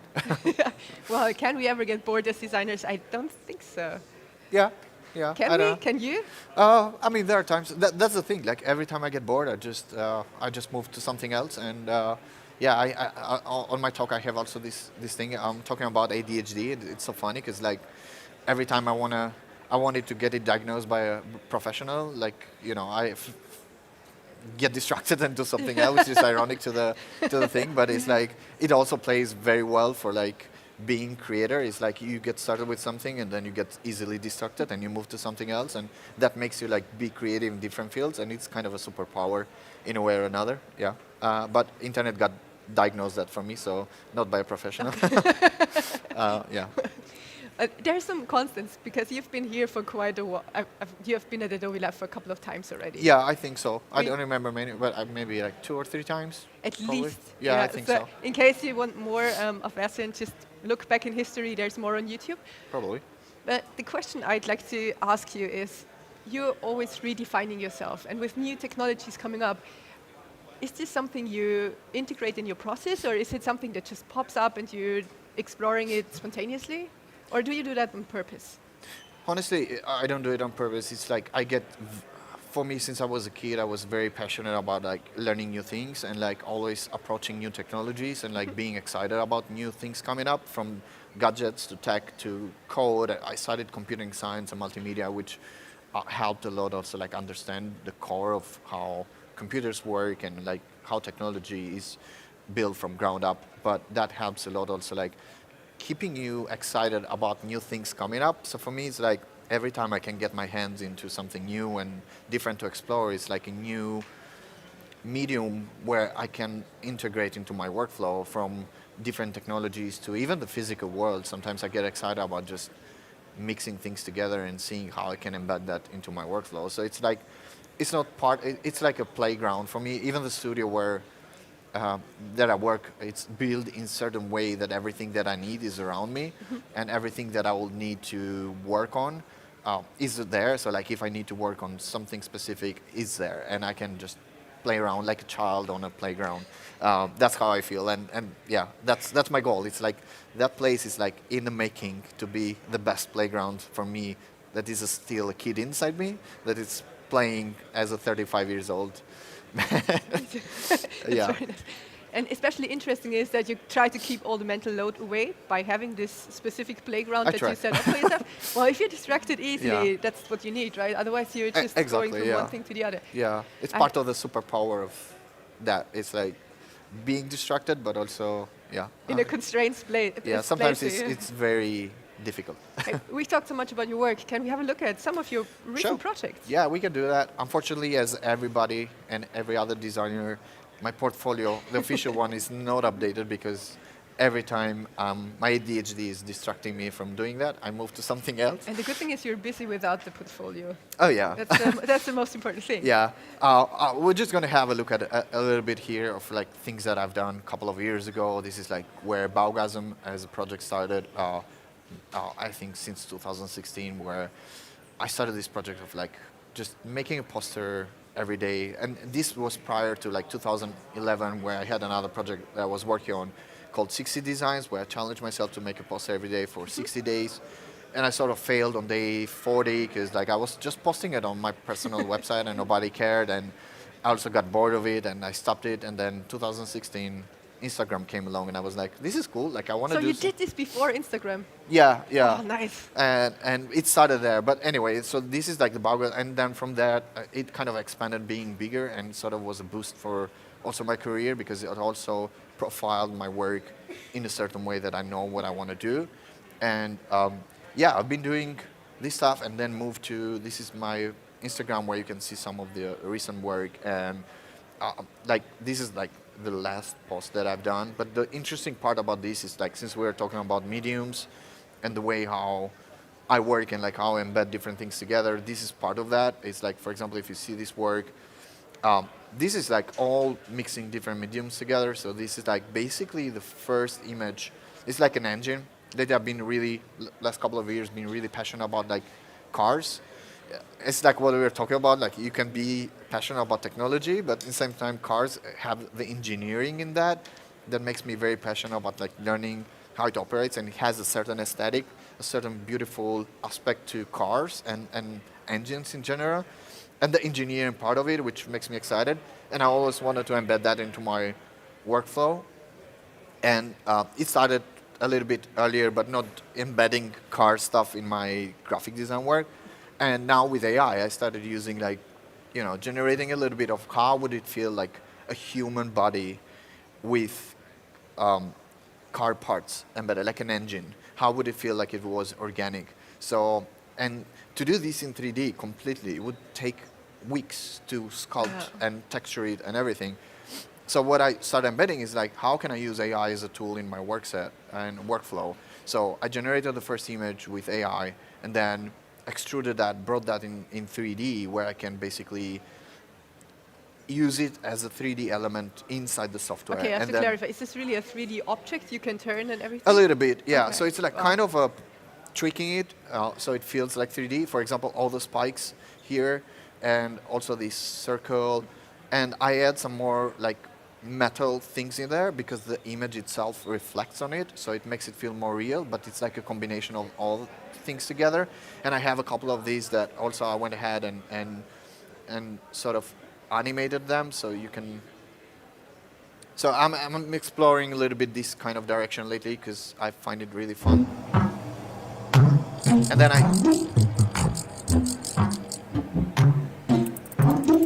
just muted, but you can see here it's like kind of moving. There is an engine part on the back. There are some 3D element added to it, and also started adding a few insects because I thought like would it be funny like this rotting engine that is somewhere but also feels like organic in a way. And here you can see another one of that. Where is it? So you say AI enabled you to do this artwork. What? Sorry? Would you say AI enabled you to do this artwork?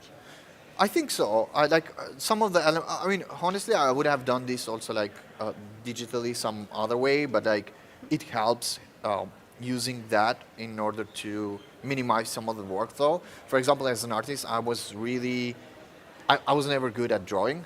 So like I never felt like, even though I started drawing since I was a kid, I always was like a minus thing that I had in my work skills, whatever you want to call it. But like, and then AI is like, how can I use these for things that are missing into my workflow and things that I'm able to achieve? Sometimes we have great ideas, but we have limited workflow or like skills to achieve those. And for me, that's how I'm using it to like create things that otherwise would take me weeks or months to create.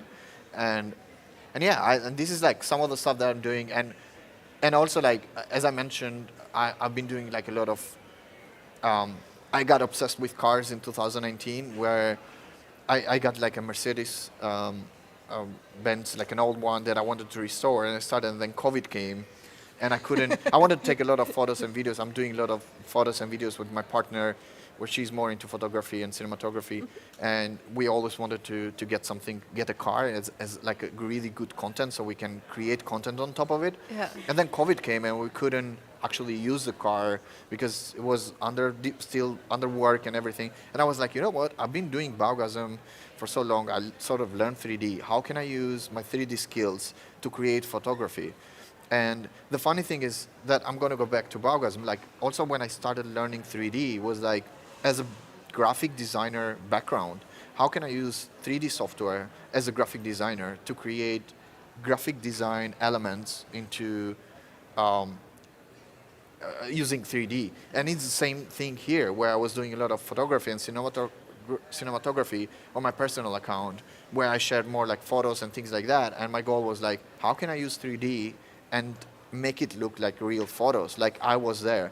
And then I was like, you know what, maybe I can just use this approach and like think about photos that I wish I would take, or like places or things that I wish I would see and be there to photograph, where I would just basically recreate them from scratch. It's super nice to hear the background story, because I saw this profile and thought, where are the cars coming from? Yeah. So it's good to know yeah. why you do this and what the thoughts are behind this project. This is in Berlin, and this is what was a funny thing, because like I started to embed a few different things. So this was like, in Berlin, was like just shot with my phone and like 3D scanned around a neighborhood where I was staying at last year. And then I was like, this looks cool and looks kind of cyberpunkish. And then I took the 3D scan of the city and brought it into 3D and created this visual effect that looks like that.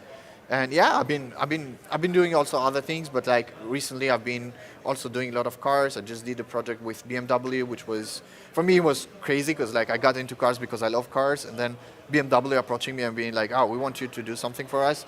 Did this profile happen before or after they approached you? Did they approach you because of the profile? I think so, yeah. I think they saw my work, and I think, a lot of art directors at BMW, they've also been on other places that we have met on conferences and things like that. So I think it's also like, in a way, also building the community, but I think it was because of the work mainly. And it's, again, a nice story of how you have a personal project that turns into a client project. Yeah, both of those, honestly, are I just started because I love doing what I do, and like the projects that I work with, and always like, I just make things that I want to see.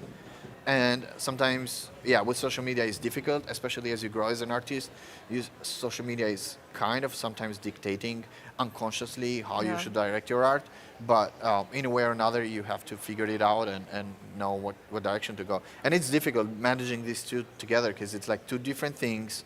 And like sometimes you want to create for one and you feel inspired for one, and then the other one is kind of passive. And then social media wants you to post all the time and be active, but it's good, because like I think I found a way to manage it and be creative on different things. I get bored with one, I move to the other one.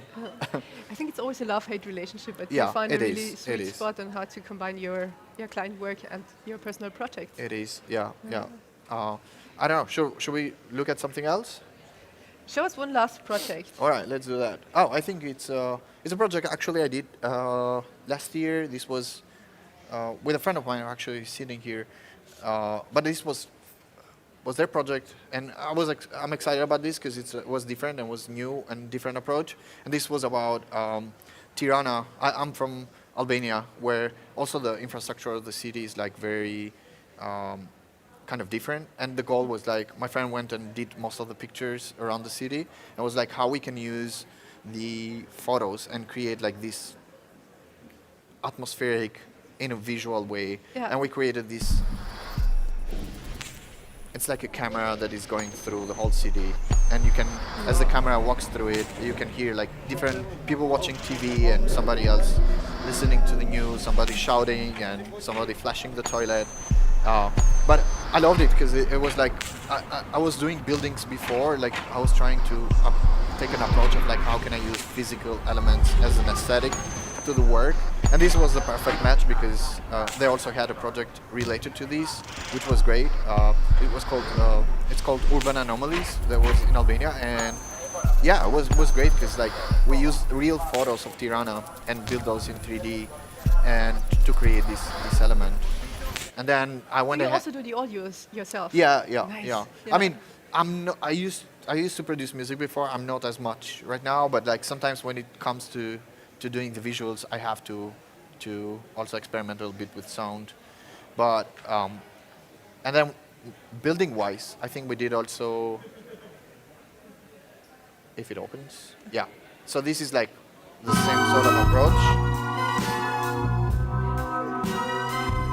but it's a little bit different.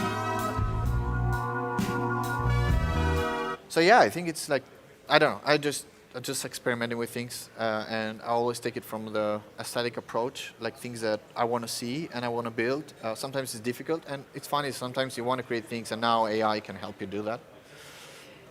It's lovely to hear you make it sound so simple. I mean, it is simple if you know what you're doing, but maybe for someone, yeah, it's in a way, it's like, also for me, it's like a learning curve. You get to a point that you have to experiment until, I've been doing a lot of things that I would say like 60-80% of my work it's something that I always judge myself and I'm not happy with it. So like all the time you have to improve. In a way, I think every artist feels like that. And that's agree. what keeps you moving forward, I guess. It's part of the process, yeah. It's nice to chat, but we need to move to the portfolio reviews Yes, let's do it. because there's more feedback for you to give. Yes. Let's welcome Coralie. Hi, Coralie. Nice to have you here. Hello. Hey. Hi, everybody Hi. here and at home. Hey. Coralie Legrand. Yeah, Coralie Legrand, a very French name, but Very I'm lovely Flemish. name. Yeah. It's good to have you here. What's your creative field? Yeah, so I'm Coralie. I'm a motion designer and art director from Brussels, Belgium. And I focus on projects around sustainability, science communication, and social impact. That's cool. And practically, I animate, I design, and I illustrate. And it's really cool to be here and to have this conversation with you. And Looking to show forward you to my see your stuff. Yeah? Yeah, let's start with Yeah. your work because before we talked so much about how to be creative and the cool things you do. Yeah. Let's have a look right away. Yeah, so I'm quite curious to have a conversation with you around profiling and how to profile yourself as a designer or as a motion designer. Because I have been profiling myself as a freelancer mainly. Okay. And I have noticed that you kind of have to decide between a freelance and or a studio agency kind of thing. And I have profiled myself as a freelancer because I thought it would be more personable, but I would love to also be able to do more bigger projects and Okay. to build bigger teams. And I would like to hear from you if that's something that could be readable in my website at the moment, in my portfolio work, because I do a lot of different things. So I also have a bit of different styles Right. going on. This is, for instance, more illustrations that I've done. I particularly like to work with abstract themes and sensitive topics that I then have to translate into something that's digestible. I work a lot with policymakers and or policymaker offices, and so there's a lot of my visual content goes to decision makers. So it's very Alright. important that it's something that they can understand and then take forward to create a better future, hopefully.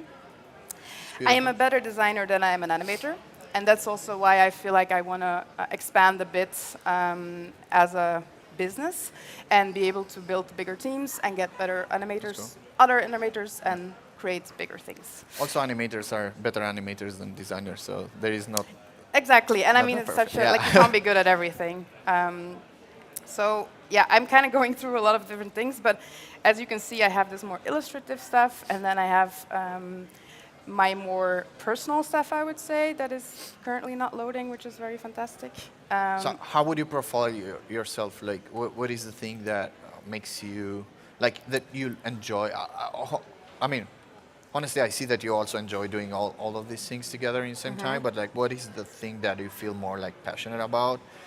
Is there like a, would you consider yourself like multidisciplinary, where you do a lot of things together in the same time? Like you like to animate, graphic design, branding, illustration, or what is the thing that you always felt like, you know, what's my core? What's the thing that I'm really good at, and then I can expand on the other things? I think where I'm good at is the storytelling aspect, and to taking something that's complex and that's layered and that you can then translate into something that's digestible, because none of us have a long attention spans these days, and especially when it comes to decision makers and people building better future, we have to get messages across.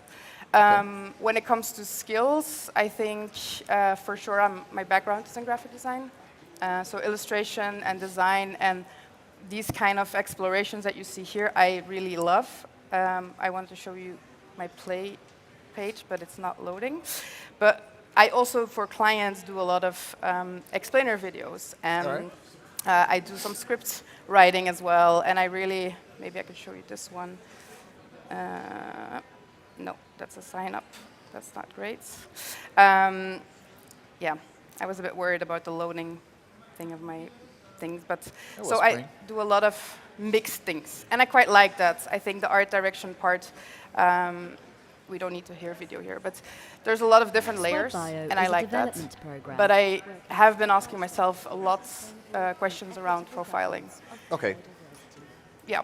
Yeah, I think, I mean, profiling is always, I would say it's more like what do you want, what do you feel, how you feel like that you want to do a lot. Because like when it comes to clients, it's like, also for me, I started doing my projects with the idea of like, this is what I want to do. This is like what I enjoy doing. These are the things that I want to see. And it's funny because like you just do it for yourself, and then automatically, when a client approaches you, they automatically like the things that you've been putting out. So in a sense or another, it helps you be more profiled, and it's easier because you still do what you love. It's like the work that you already been putting out is like something that people also and clients want you to work on help them and integrate those. So I would say, in a way or another, it's like it's very difficult sometimes to position yourself and be like, I want to go in this direction because this is business-wise better. And I think you would have to take an approach 50-50, be a little bit also like what you want to be passionate about, because there could be a big chance of burning out, feeling like I'm doing this thing but it's not taking me anywhere. And because you want sort of like a feedback or like a satisfaction coming from actually also doing things that you love, and when you see that that's not coming back in a way or another, you feel like maybe I'm doing the wrong thing. But it's okay, everybody feels like that. But I would say more is like, go towards something that you are happy, that you really enjoy. And the other thing that I would recommend is like, I see that you do a lot of projects for clients that you already have, but I would say like, create something that you want to do and also you want to do for clients. And that could be like a project that you start for yourself, like a personal project that you start that is like, this is the thing that I want to spend my best time. This is the time that I want to spend, I don't know, like 6 hours a day, and then 4 hours I will spend it, I don't know, I hope you don't work 10 hours a day like me, but if like, it's like, I'm going to spend like 6 hours a day on my craft because this is what I love. And then that also helps you sort of profile. At least that what helped for me. Different people work differently, they have different approaches to their work, but I probably you have started already also doing personal projects, but yeah, I have, and actually, I have a quick question. Since you mentioned splitting the personal projects and the client ones, you have a couple of Instagram pages that you dedicate to a specific topic. Is this something you would recommend if someone is into photography and maybe design too? Would you say do one Instagram account or split them up? Oh, that's tough. I don't know. I would say like personal projects is everybody should have those and should consider those as their playground to do whatever they want. And for me, that's how I take it. Like, I get passionate about something, I just want to build it. And if I see there is a chance that I can expand that into something bigger, I would do that. And then maybe I'll create another persona, I'll create like another. Think about it as a big project. Like, you're a musician, you're starting an album. It's a new music, you're inspired by, I don't know, like, techno, and you do indie, and then you are like, okay, maybe this album is going to be its own project, its own profile, it's going to have its own aesthetic and everything. So Yeah. I always consider like projects that I start that way, and I package those from the branding, from the way how I share stories and behind the scenes, and everything is like very well curated because it's kind of encapsulated as its own project. And I think that helps also like moving ahead. I And come from a graphic design, web design background, and that kind of helps because like every time on the web, if you would start like a web app or like a project on the internet, you would have to create like its own website so you can showcase these. And that approach is also for social media right now, because like you can have an account that is 0 followers, but doesn't matter. You can have a website, you can have other accounts that you can help, but it's also like helps you categorize it and also keep you motivated because you have like a new thing to work on. I don't know if that adds to the question. Absolutely, But and it works really well for you. That's why I asked. But Yeah. back to you. You have one more question. That's quite interesting because I have been debating about that myself. As you can see, I can go pretty different. Like I have this more illustrative style, and then I go into these textures, and then I have mixed media. And Yeah. so I have wondered myself, how clear is that for a client? Yeah. Do they know what they can expect when they come to me? On the other hand, I focus very much on my niche. So my topic is my niche. But I wonder, from an artistic point of view, how confusing is it? And should I maybe? I don't think it's confusing, but I have a question. Like, where are most of the clients coming from? Is it from social media, or is it from you being active on different places, or like your main portfolio is your website, and that's where the clients see most of the time? Because you can try to differentiate that differently. Like if you have a Behance account where clients coming from there, maybe you want a certain kind of category of work to be exhibited there, because like you expect those kind of clients to work, and that's the freelance work that you want to take. And if there is more personal project, you can keep those into your own personal website. But it depends. It's all like kind of a trial and error, honestly. Okay. But I would say like I see that you do a lot of different things at the same time. I would say what is one of the things here that you would expand on being like a year of a project for you? Because like if that's a thing, maybe you dedicate a lot of time on one project that you're really passionate about. I see you have a lot of... I don't want to interrupt. I'm really sorry, but Time is running out? time's running out. Yes, Oh, but you we have a can catch couple up more later, minutes to catch up later, and I see there's a huge audience who might have questions too. It would be lovely to continue the chat afterwards. Thanks everyone for watching at home. We move on to the next guests we have. Thank you both. Thank you so Katzler, much. Thank you Konig, for having it was lovely to have you Nice both. seeing you. Enjoy the afternoon and see you later. Yep. Thank you. Thank you. Bye bye.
Round of portfolio reviews. almost missed out on the one with Tina Touli, which was at the beginning. I'm Melanie, I'm an experience designer, and I will guide through this session here. And with me is Stephen Middleton from Art Graft. Hi. Hey, good to meet you, good to be here. Thanks so much for having us. Thank you for being here. And later on, for the portfolio review, Ayumi Tan will join us. But we have about 20 minutes now to chat about just you and the studio. Okay, perfect. Let's maybe start with a little intro of what you do and what Art Graft does. Of course, yeah. So I'm Stephen, as you said. I'm creative director with Art Graft. I've been with the studio for around about 12 years now. I actually joined as a junior designer and animator and have worked my way up to the creative director position, learning a hell of a lot along the way. Yeah. And I think, I suppose the big thing to say about the studio and the way in which we work is we approach every project with a sort of fresh mindset, right? Every brief, every project, every problem is a bit different, so we need to approach projects in that way. And the way in which we do that, I suppose, creating a lot of variety between techniques and different approaches and things like that. And the way we do it is because of the team, because of the way that the team in the studio works, how the different combinations of their skills, almost like little chemistry experiments, right? And how they work and how they come together is a big part of why we're able to be so flexible and work across lots of different techniques and styles and problems, essentially, that brands have. That's been a big shift of ours in terms of how we've been working. We're now working a lot more directly with brands and building relationships and partnerships with them, learning about what they need, and also for us to their expertise. They're experts in what they do, and we're hopefully experts in what we do as well. And that combination is pretty potent. I think maybe another thing to say is we recently rebranded took a long look at ourselves and what the studio was about, and obviously the brand of a studio and how you look, how you communicate needs to match what's going on inside the studio, and there was a bit of a mismatch before, and we're really pleased with where we've got to with this new identity as well. And it's an interesting project because you have to prove pretty much yourself and your skills with your own branding, right? Yeah, I think we actually sought some external help as well in terms of helping us to work out how we visualize ourselves, because we're so close to it.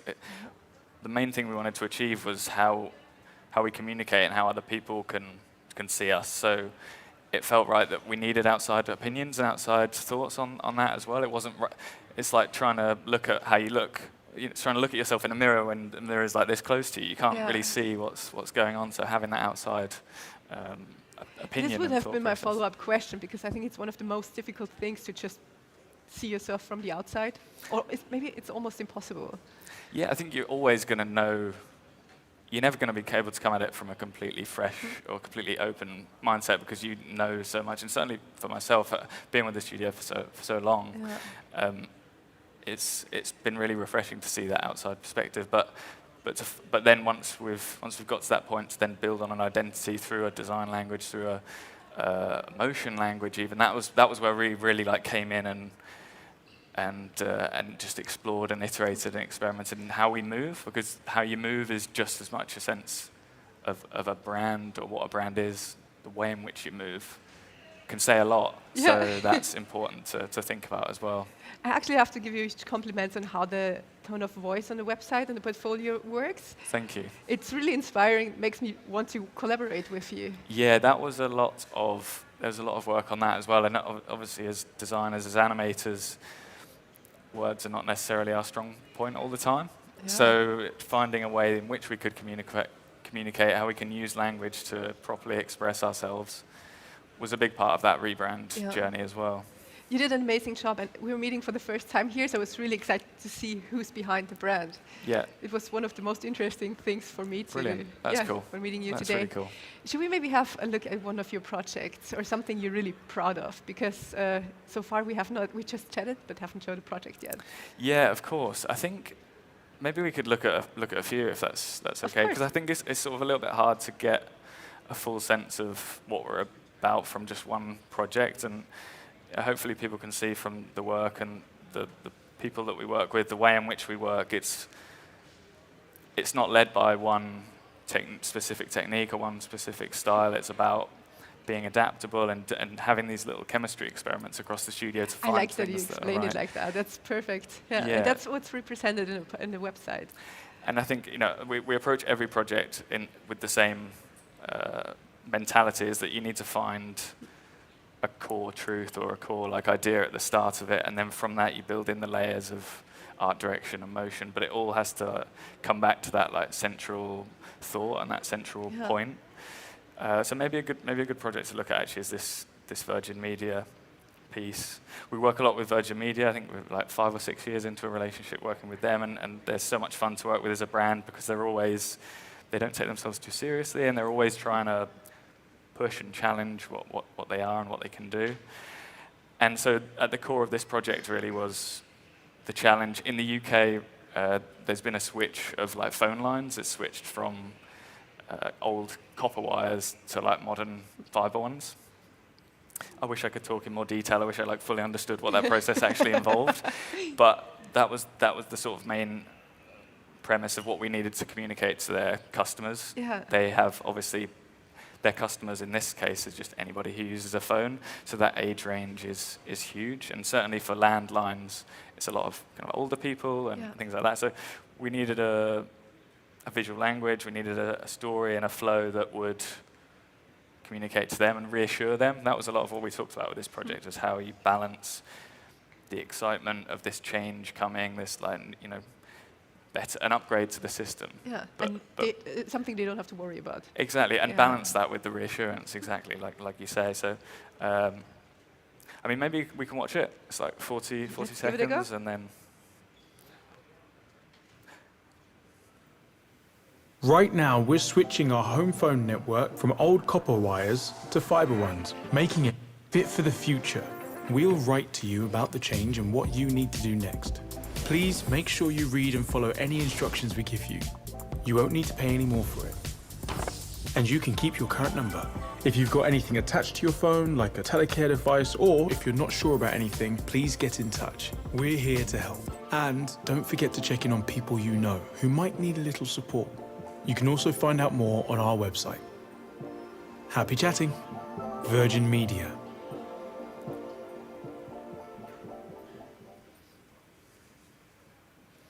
Right now, we're switching our home... We're going again.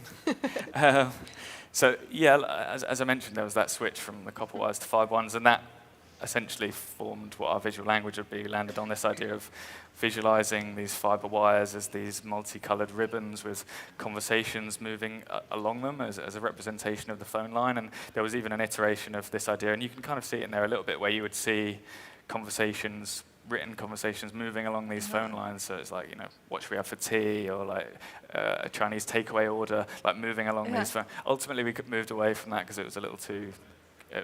we needed to be a bit clearer on what the messaging was.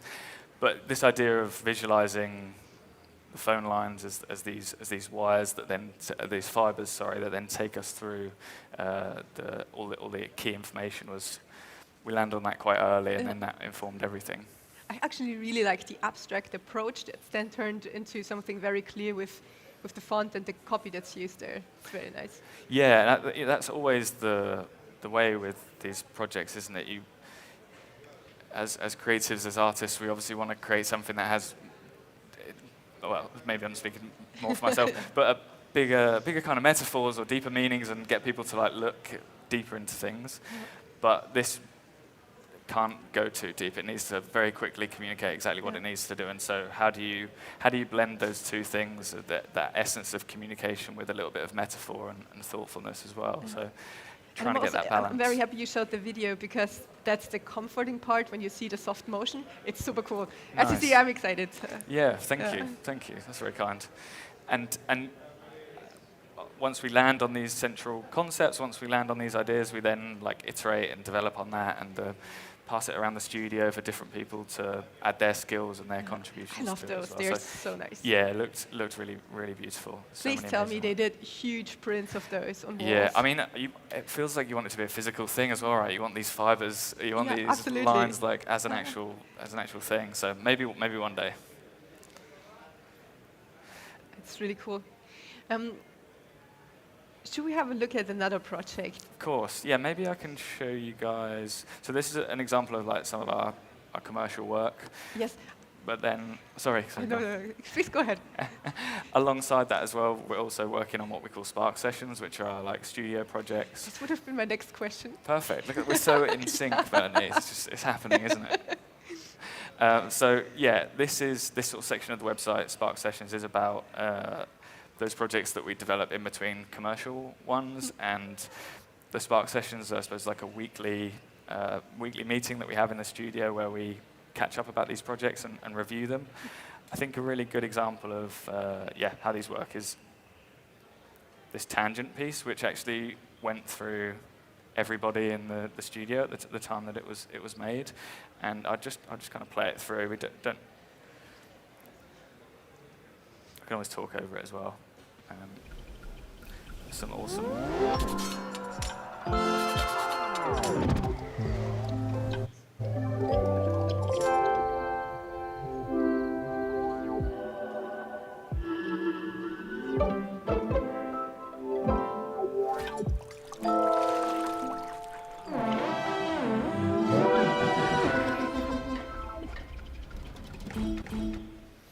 So yeah, it's a little bit that. Can I mute this? Sorry. Anyway, it's that exquisite corpse idea of sort of everyone in the studio has got their own skill sets, has got their own specialisms, things that they're into, and so with this piece, we created like a kind of central animation through everything, and then gave each artist in the team like a couple of seconds to do whatever they wanted with it, and then had that sort of stitched together, and so the intention with Tangent is that like you pick up the movement or the idea from the person before, and then you take it in a completely different direction, a completely different tangent, and the film kind of goes on like that, essentially. So it was a really great snapshot of everyone's skills and what they were into, and it was completely open. The guys just had a sort of target that moved around the screen, and they just had to match that, basically. It's such a cool project. And totally inspiring also for people who work in a studio, and it's a nice, I have to say, it's a nice maybe addition to client work. It's so important, and it's fundamental to the studio. It's been going since we started. We started with like shorter Art and Graft intros, and then it's evolved from there into longer form studio films and things like that and eventually feed into client projects. They create client projects, and we learn things from those that we take into our work. And ultimately, we just want to make it become a circle, right? So the personal work, the studio projects just blends and becomes the same thing as the commercial projects ultimately. And it's something people can broadly have in their portfolios.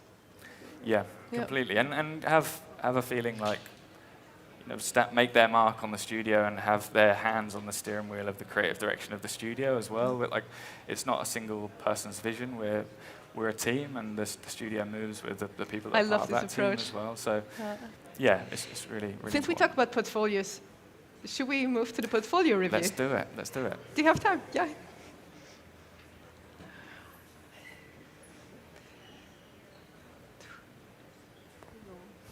Hello, hi.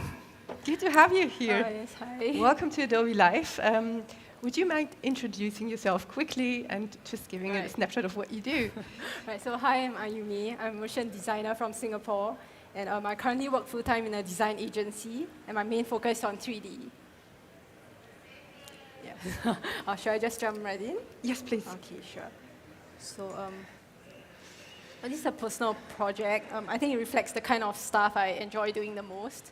So in this project, I wanted to focus specifically on art direction. And there were a few things that I wanted to try or focus on, which were, I wanted to try a slightly more muted color palette than what I used to do previously. Yep. I wanted to play with perspective, because I thought that would help push the whole stylized look a little further. And what was it? So this is like all your work, or is this part of is this like a project outside of the work you're doing at the studio, or? Yeah, this is a personal art project. Nice.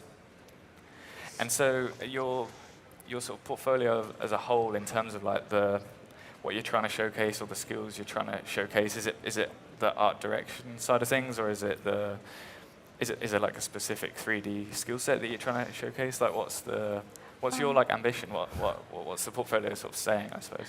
Art direction here. I wanted to try creating some more detailed pieces, which Yeah. was why I wanted to focus on textures a lot more here. Yeah, it's So, so beautiful. It's like a little model. I feel like I can reach yeah. out and grab it. It's so good.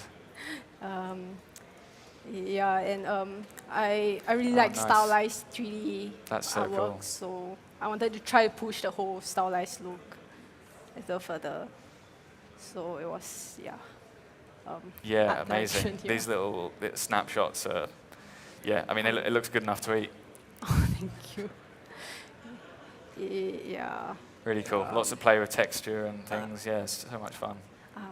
Yes. So you have got little bits of motion in there as well, I suppose. Is that something that's like interesting to you? Is that something that you like looking to develop or looking to get more of, or more work in that space? Or Yes, actually. I really like the stop-mo look of animation, so I wanted to try incorporate some bits of it here. yeah, But they're just short looping GIFs. It was my first time trying this, so yeah. yeah, really cool. And the animation style blends and matches perfectly to the look yeah. of it as well. So that's great. Oh yeah, I That's thought great. it would push the whole stylized look a little further, Yeah. which was why I wanted to try it. How important would you say is it to have one specific style? Because your studio mixes all of them and brings all those perspectives in. Yeah. Is it important to have one or multiple as an artist? I think that it obviously varies on different studios, different clients. I think obviously I can talk for what we look for in portfolios, but different studios are going to be looking for different things as well. I think that variety is something that we look for in everyone that joins the team. We definitely, it's definitely fair to say that everyone has a specialist skill or like a specialism that like, it might be on the 3D side of things or character illustration or whatever that may be. But they also have a generalist interest as well, and so it's sort of a blend between those two things of being focused into one area, but then being open to working in other styles and techniques and working as part of a team to do that as well. And I think that variety is certainly something, or at least that openness for different styles and techniques is something that we look for as a studio. I see. Because one of my biggest struggles is sticking to a certain style. There's so Yeah. many different styles that I want to try. Yeah, like personally, I don't see why you would. It becomes repetitive. It becomes a little stale, and you want to be pushing yourself. You want to be learning new things, and then a style does naturally evolve anyway. Even like variety as a style can be a style as well in some senses. So, and all the work feeds in to other projects, and you learn things from one project that then inspires another one, and it becomes this really naturally evolving Right. process and development. So maybe we could have a look at some other projects as well. Because I noticed you had a few things in there which are a bit more focused on like product renders, like a bit further down. I'm curious as to like these ones, for example, like very different tonally to like other things, and I suppose I'm curious as to why you include those or. Oh, this was a studio project. It was a work project. So it's an in-house project. So I work in a design agency that specializes in industrial design. So we are the in-house motion team that supports the industrial side of the. So this is something that the studio designed, the industrial team. So. So you're modeling these and lighting this as well, or? Oh no, the model was done by the industrial designers. Okay. So they wanted the video to as a portfolio nice. video. Okay. So it's a product that I did with my colleagues. So yeah, we did the texturing, lighting, animation.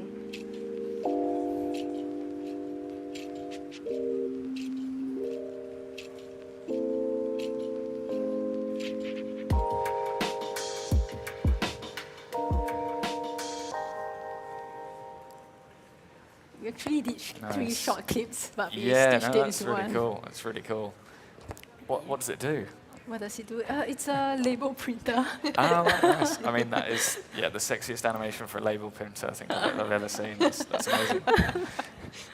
Yes. Yes. Yeah, and I think the reason why I sort of wanted to look at that project is it feels very different to other things in your portfolio. So it's cool to know that you want that. You're looking for that variety of different projects. I think if you were focusing more specifically on like one style of art direction, that project does jump out a little bit more. But if you want that variety, then it makes more sense. Right. So how do I? Which style do you actually prefer? For You don't have to answer, but which one, if you want to answer? a style of work? Yes. Personally, I do lean towards stylized art projects, but I think there are not a lot of client projects that look for stylized work. They usually look for photorealistic renders, so that's why I do at work most of the time. Yeah. So yeah, my personal project is just a creative outlet for me to do things that I want to try. Of course. Yeah. Yeah, and like we were saying, you can then pull those back into those other projects. You might learn something about animation as you do those, or there's always things to learn from those. I love these little guys. What are they all about? Let's have a quick look, and then we unfortunately already have to wrap up the session. This was a period of time where I was focusing on character work. Too cute. But then after trying character work, I realized that it's not really my thing, after all. Yeah, I don't know about that. These are so much fun. Yeah.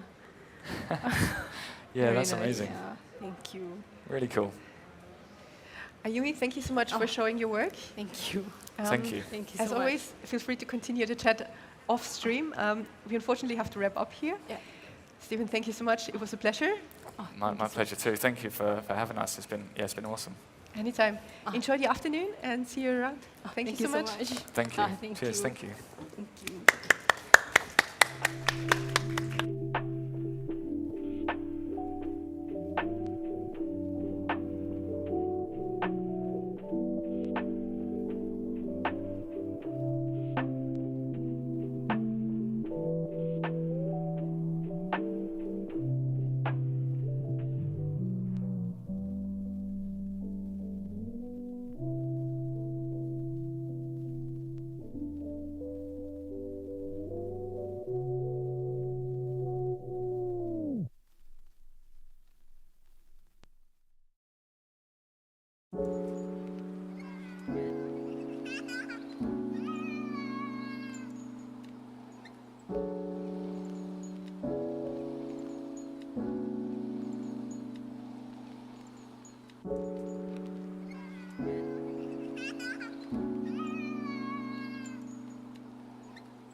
Hello and welcome back.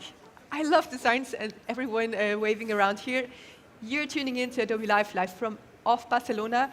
It's been lovely so far, and we keep going for a couple more hours. I'm Melanie, I'm an experience designer, and I'm allowed to run those sessions here. And I'm especially excited about the one with Vincent Lammers now from Bug. Hi. Hello. Hello. It's lovely to have you here. This is a portfolio review, which means I get the chance to talk to you for a couple of minutes, and then we move on to Zoe Baez, who will show us her portfolio. I see her around already, so good to have you here. Tell me everything about you and what you do at Bug. So, about me or what I do at Bug? Let's start with Bug first. Bug first. So I'm what we call an executive creative director at Bug. I was actually an intern at Bug in Los Angeles 12 years ago for 6 months, and then went back to the Netherlands, to Amsterdam, and worked at another company that I also interned at. And then 3-4 years ago, Ryan Honey approached me. He's one of the founders of Bug 20 years ago. And he asked, Vinny, do you want to help out build Bug across Europe? And now 3 years later, we have an office in Amsterdam, an office in London, and almost like over 70 staff across Europe. Crazy. I saw at the beginning of the presentation before, I was like, okay, so many offices all around. That's a great company to work at. It's a lot of fun. I'm having a lot of fun. Are you staying at one office, or are you traveling around having a good time? I'm traveling between Amsterdam and London, and sort of we created the European group, but we're very connected with all the different offices. So a lot of projects, we try to find the right person for the job, and sometimes that designer is in Sydney, or is in Amsterdam, or is in New York, and trying to create those opportunities.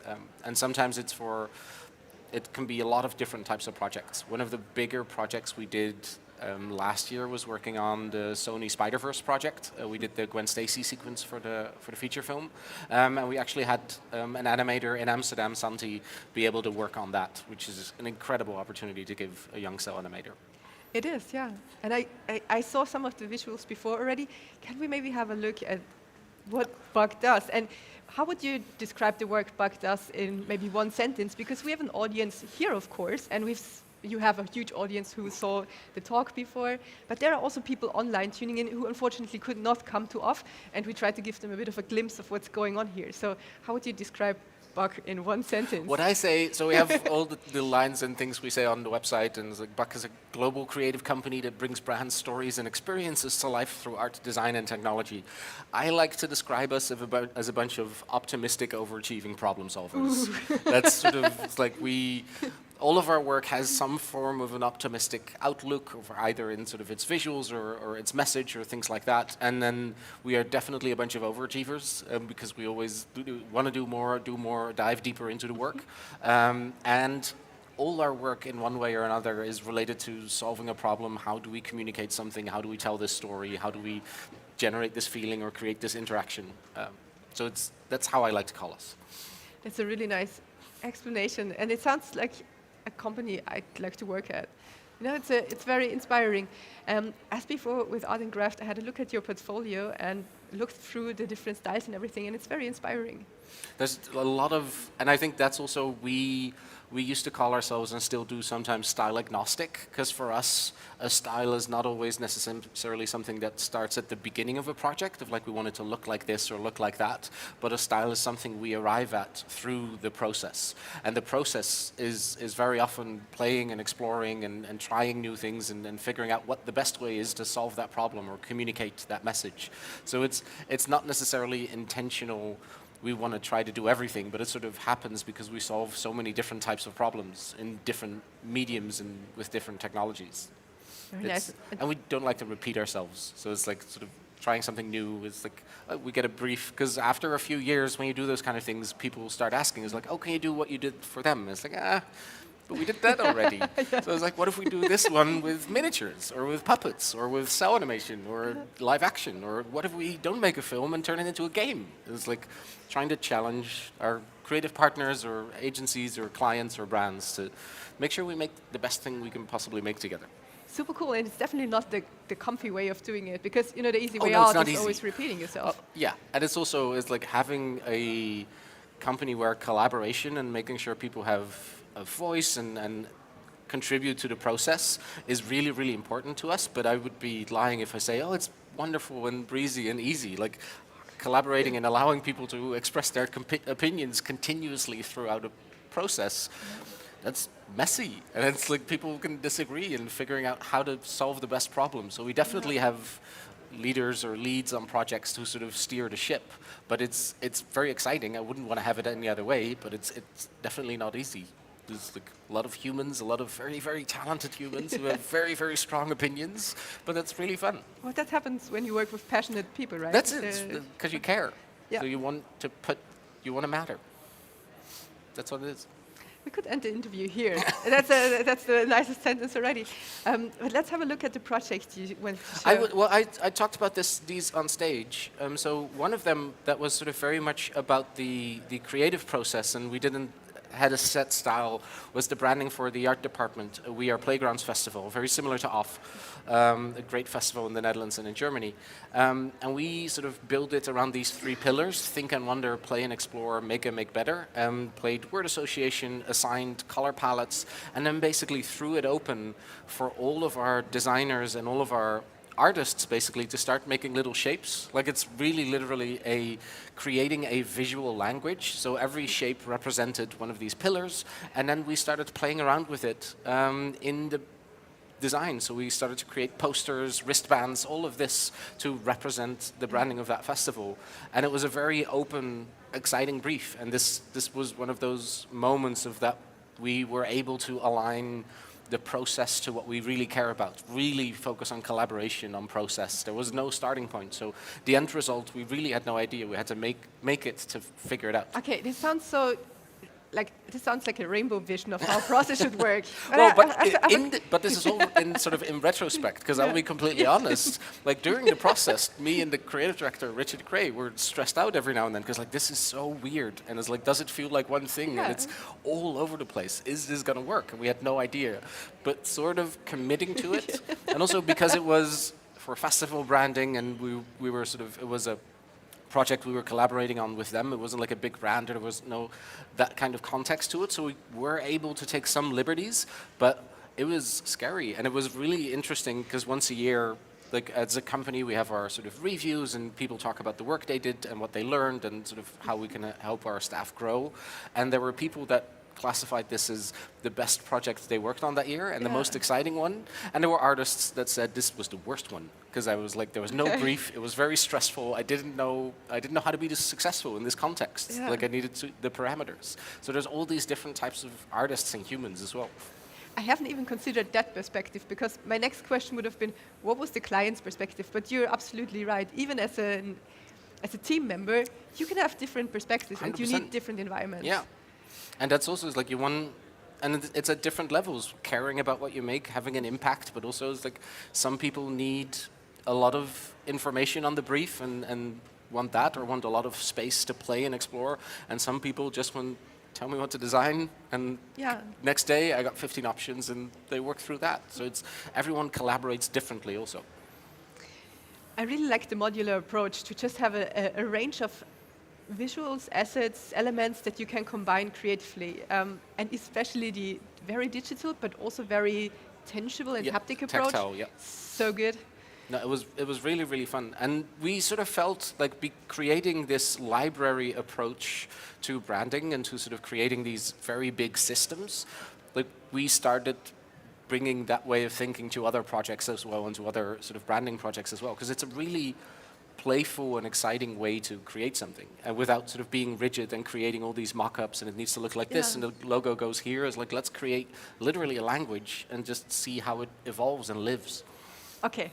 Was this library handed over to the client? Yes. And they were then able to apply it themselves? And they still do. They still use it, and their team and their people is like, they still use all the shapes, and we expand on it. We have this idea of like, maybe we can refresh sort of shapes, or maybe speakers at the festival can add shapes. They can evolve the language with those sort of parameters. So they went crazy with it. Like, the majority of the visuals actually on the festival itself were created by the in-house team. Wow, okay.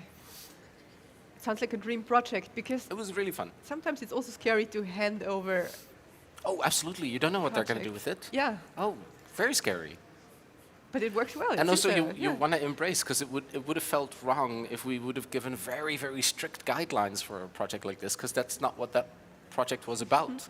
So it's really figuring out how to give them the tools to keep doing what they needed to do. And especially with events like that, you never know what you really need, so you can have a You might need a toolbox sudden and- sign there or something there. So instead of, because also these projects for us would be impossible to do if we had to make those 600 deliverables. It's like that, just we can't make that type of time investment, or the budget would be ridiculous. So giving them the tools and allowing them to take it to that level that they needed to was the way better solution. Yeah. And it sounds like the only solution to enable clients. Yes. You have also power of what they do. Yeah. I think we're at the point now where we unfortunately have to wrap this up. Not unfortunately. Let's bring in Zoe. And ask Zoe Bias to come in. Hi, Zoe. Hello. Hi. I'll give you a little bit about me and who I am and what I do. Would love to hear. So I'm Zoe. I'm from Scotland. I'm a motion designer and illustrator. Oh, I'm not plugged in, I don't think. Should I hang fire? Oh, you'll be fine. We have it covered here. Just give it a second, and I think you're ready to go. We're good now? Yep, I can hear Yes. myself. Wonderful. So I'm Zoe. I'm a freelance animator and motion designer from Scotland. And I have been freelancing for about 4 or 5 years now. I did graphic design and illustration at university, so I do not come from an animation background at all. And it wasn't until my 3rd and 4th year at uni that I realized animation was what I wanted to do. So I thought, oh, I'm on the wrong course, but it's too late now, so I just committed. And thankfully in my uni, at my art school that I was at, they're very open to letting you explore what you want to do. So although I was kind of not doing what I wanted to do, I made it work. And I graduated uni with an animation portfolio that I kind of built myself, which was great, but I didn't have any help from tutors because they were illustrators and graphic designers and not animators. So I'm fully self-taught in the work that I do. I wondered if I could show you my folio, maybe show you my show reel, and kind of get a bit of advice on what I do. So I will go to my wonderful show reel here. Right, hopefully this will work.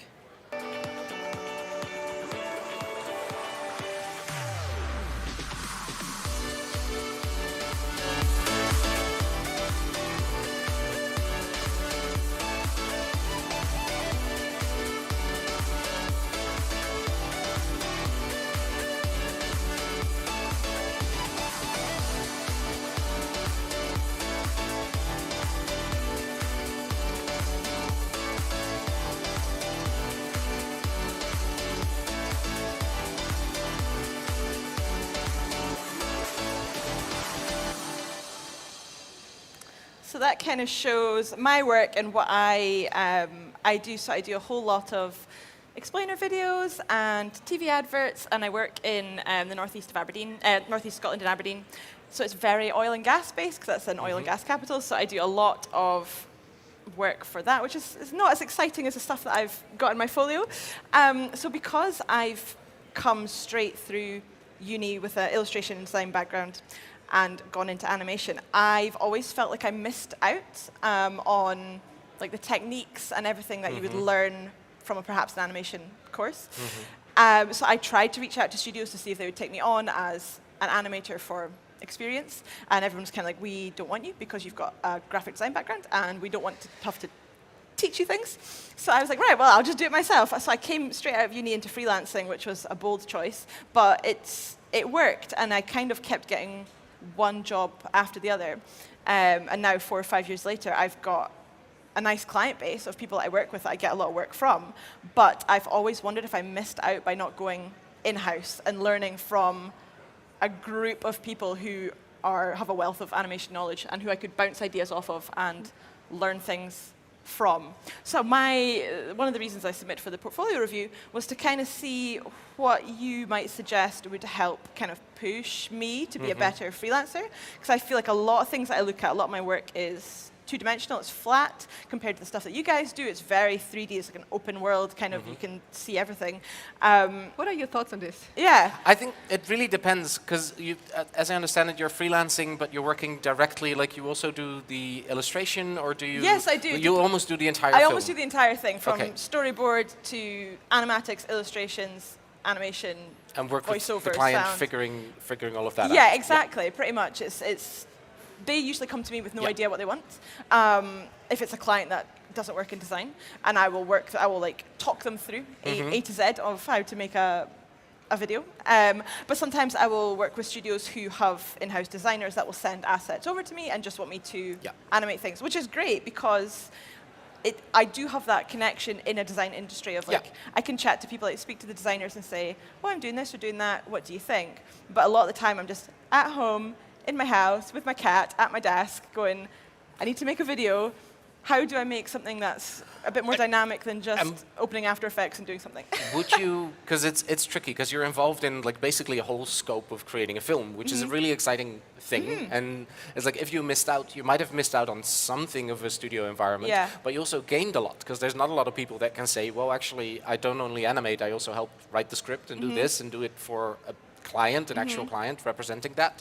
So there's definitely things I feel you gained also, and it's your journey. So it's just what you got right now. So that's true. Building through that, but it's very much where you want to take it. Is like, do you want to become way more of sort of a focused animator and really work on character animation or motion? Is that sort of the language you speak, or is it more about combining all of those things and figuring out the storytelling and the art direction and the script writing? Yes, Is animation your tool to achieve something else, or is animation your end-all, is-all? That's what I want to do. No, that's what I want to do. That's what you want to do. That's what I want to do. I find that I do a bit of character animation, but it's difficult. So I don't do a lot of it because I'm like, where do I start? Trying to teach myself like the basics of how to make a character move. You're like, oh my god, like where do I start? I think that's also, and that's maybe because your background is in design, is looking at that full picture, and also in your work that you go from script to final piece. Because if like, would it help you to look at a few of your animations? Because then I can give you very technical feedback. Yeah. Like, are you looking for technical feedback or career guidance? Just mainly career guidance, to career be honest guidance? with you, but a bit of technical feedback. Well, technical feedback, the thing is like, if animation is like the animators at Buck, animation, curves, keyframes, that's their love language. They live by that stuff. And then looking at some of your work, I can see why it is animated in a certain way, because you're doing it by yourself, you're getting the whole thing done, and it's all representing that. But that makes it a great piece for the A to Z thing, but not necessarily for you as an animator, because it might not touch on your best animation skills. It's getting the job done at the highest level that's possible for you to do it. So maybe if you really want to pursue that animation side of things and become a better animator and maybe freelance at studios as an animator, is like then cutting a show reel or doing types of work that really reflect your skills as an animator. And that's as simple as bouncing balls and sort of... That's true. Because Back to the basics. Yeah, because I see some of your animation, a lot of it is linear, which makes a lot of sense. Yeah, it I feel like I'm stuck in that. Yeah, but it makes a lot of sense because it's also, it's the quickest way to get the freaking film done. Yeah. And that's what you're doing. Yeah, that's true. But if you end up polishing, sort of like give every curve an ease, work on every sort of moment of when you hit it, that's that level that animation directors or other people look for, that you can hit that level. Like that's what we freelancers we hire who are animation freelancers, they sort of work on their keyframes and the pacing and everything to make it absolutely perfect. And then there's other people who deal with the script or deal with the design. It takes that weight off of you, doesn't it? Yeah. And if that's what you want to pursue, then take all that other weight off of yourself also and just see if you can create those perfect moments of movement. What I did when I was right after art school, I was also just looking at stuff, and I never finished the short film, or I did little small 5-second stories. Just made sure I finished them, grabbed a different style, a different thing, but made sure I did it as best as possible and finished it. Okay, that's a good idea. If you want to work on the animation side of things, definitely make sure that you showcase your animation skills. And really, really bring that to the forefront and work on those. 'Cause it's oh, sorry, I didn't mean to no, cut you but off. it's a massive craft. Yeah, for sure. And this vast. portfolio right now is really impressive thank because you're you. doing all that stuff by yourself Yeah. and A to Z, every aspect of it. And it's great at positioning you like that. Like if I had a business or a small business in that environment and I looked for someone to help me from A to Z, it's like you would be someone I'd talk to because I want to get my story out there, my product or this communication thing, and you can help with that. But that's not necessarily an animator's portfolio or an animator's show. No, it's kind of an everything, an amalgamation of Yeah. everything. Yeah, But I absolutely. totally get why you did it that way. No, Because absolutely. You always want to show It's really impressive. Yeah. the best. Oh, Yeah. thank you. I had a train of thought that I've lost. I don't know where I was going with it. I might have to ask you anyway to continue it after this review. Yeah, because absolutely, We're that's almost fine. at the end. Was that again. helpful? That's wonderful. That was great. Yeah, thank you Okay, so good. much. Yeah, no, it's great to get a perspective from somebody who's in industry and so well versed in all these things to kind of just chat to somebody who knows what they're talking about and kind of get a bit of feedback. It's always great. So thank you so much. Thank you both so much. Thank you. Thank you, Vincent. Thank you, you. Zoe. Thank Thank you you. both for being here. This was really lovely. For me, it's time to have a drink outside, but we keep streaming. There are more cool people coming up. We have Eike Konig coming up. Oh my God, let me have a look. I know we are running out of time, but I will have a look to give everyone online. Thank you anyway for joining and for all the comments in the chat. It's lovely to see you. Whenever I'm looking into this direction, I'm looking at the chat. A summary of what's coming up, so you make sure to stick around. Stephy Fung, Sam Rolfes, Jessica Hische, Eike Konig, Joshua Davis, and many more. And this is just today, because tomorrow we have another day of live streams. See you tomorrow. Thank you, and keep watching because there's more. Bye-bye. Thank and you. to Thank you so much. Thank Thank you. you. Thank you so much.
Hello and welcome back from sunny Barcelona. We are here live from OFF Festival. My name is Karina Lindmeier. I'm an artist and illustrator, and I have the pleasure to host Stephy Fung. Hello. Hello, lovely to meet you. Yeah, it's really highlight of the day for me. Thank you, thank you. I'm really a big fan of your work. How are you doing? I'm good. It's sunny in Barcelona, and I'm from London, where the skies are always grey, so I'm just happy to be here. Yeah, it's really, the atmosphere is amazing. I bumped into so many lovely people. And yeah, would you mind give us a brief introduction into your work and yourself and whatever you want to share? Okay, so I am a digital fashion artist, first of all, which is sometimes when I say that, people look at me like, what is that? And the best way to describe it is that I make digital garments using pixels, and it can be used in many applications, whether it's motion design, 3D, NFTs, metaverse wearables, augmented reality wearables. So there's, and of course what I'm wearing today actually started off digital. So my ethos with my brand is always digital first, physical second. Wow, amazing. So would you mind telling us a bit more about your process and how you got into being a visual fashion designer or digital fashion designer? Yes, so my career journey is not linear at all. I study graphic design. I actually don't have any fashion background, interestingly enough, and now I'm a digital fashion artist, but I started in graphic design, that's what I studied, moved into 3D animation. I was dreaming of being a motion designer, working in advertising and branding. Clearly that did not happen. And then during the pandemic, I had a lot of time back on my hands and actually spent some time learning Marvelous Designer and building digital garments. And it was a lot of fun because I started off building clothes that I would love to wear. Amazing. And now I'm finally wearing my own clothes. And this only really started as in me wearing my own clothes maybe a few months ago. But prior to that, I've been doing this for 4 years now. Amazing. Wow, sounds great. I will briefly say hi to the chat. There are a lot of people joining us from all over the world. Hi to Robert, hi to Emma, hi to Oliver, hi to Ruth. Feel free to pop your questions into the chat. We are here to get everything you want to know covered. And Steffi, would you mind showing us around your portfolio, or is there anything you want to highlight, or let's go for us it. a bit about your work, because it's really like a lot. I mean, if I'm honest, I show a lot of my work via Instagram. If I'm out and about, or I'm in industry, or at conferences like this, the first thing I show is always my Instagram. But we'll do a bit of both, because I feel like sometimes there are things on Behance that you can't show on Instagram, and like the quality is a lot better. So, I mean, we can start with a collection that I launched last month, roughly. So we click on that. Right. Can I make this bigger? Can we make this into an a extra full page? tab? Yes, please. So. No, it's not working. It's perfect when you're on live. Yeah, it's Technical always the live difficulties. issues. I don't know, maybe we can put this. Now it's stuck. Oh no. Maybe new tab. There we go. Here we go. Perfect. Okay, we got there in the end. Yeah. So, if you guys know anything about Chinese culture, we always have Chinese New Year roughly January or February, and this year it is the Year of the Dragon, which is an awesome creature to work with. And so there's this story that I based this whole collection off, and it's about these 4 dragons right in front of us. They're called the Black Dragon, there was the Pearl Dragon, Yellow Dragon, and Long Dragon. And the whole story about this collection is that these 4 dragons were playing in the sky and in the sea. They can fly up, and they were having fun. And then one day that they saw the humans on Earth weren't looking very happy. It's because there was a drought, there was no water. So they thought, okay, what can we do to help them? Let's go up to the heavens and ask the Jade Emperor up in the sky to help them. And so they did. But when they told the Jade Emperor, he was not that apprehensive. He didn't really care, if I'm honest. So he said, yes, tomorrow. I will send the rain tomorrow. And he said, okay. The next day passed. There was no rain to be seen. And they thought, hold on. The Jade Emperor said he would send rain. Okay, since it's not here, what can we do? What can we do to help? And so they decided to swallow the water from the Eastern Sea, spray it up into the air, and it fell down as rain. So the humans were extremely happy, but one guy was not happy. Can you guess who? Good question. The guy at the top. Yeah. The big boss at the top. He didn't like that they disobeyed him, so he actually imprisoned all 4 of them under mountains in different locations in China, and actually they turned into 4 great rivers that are situated in China right now. So there's a huge connection between mythical creatures and nature within Chinese culture, and that's why I've decided to base this whole collection from that story. But as you can see here, we have the 3D, here we go, the story that I just explained to you. Yeah, it's an amazing story. Yes. And so, I used ZBrush to sculpt all of these masks. It was a super fun project. I even made a whole campaign video out of this, which we can play now and have a look.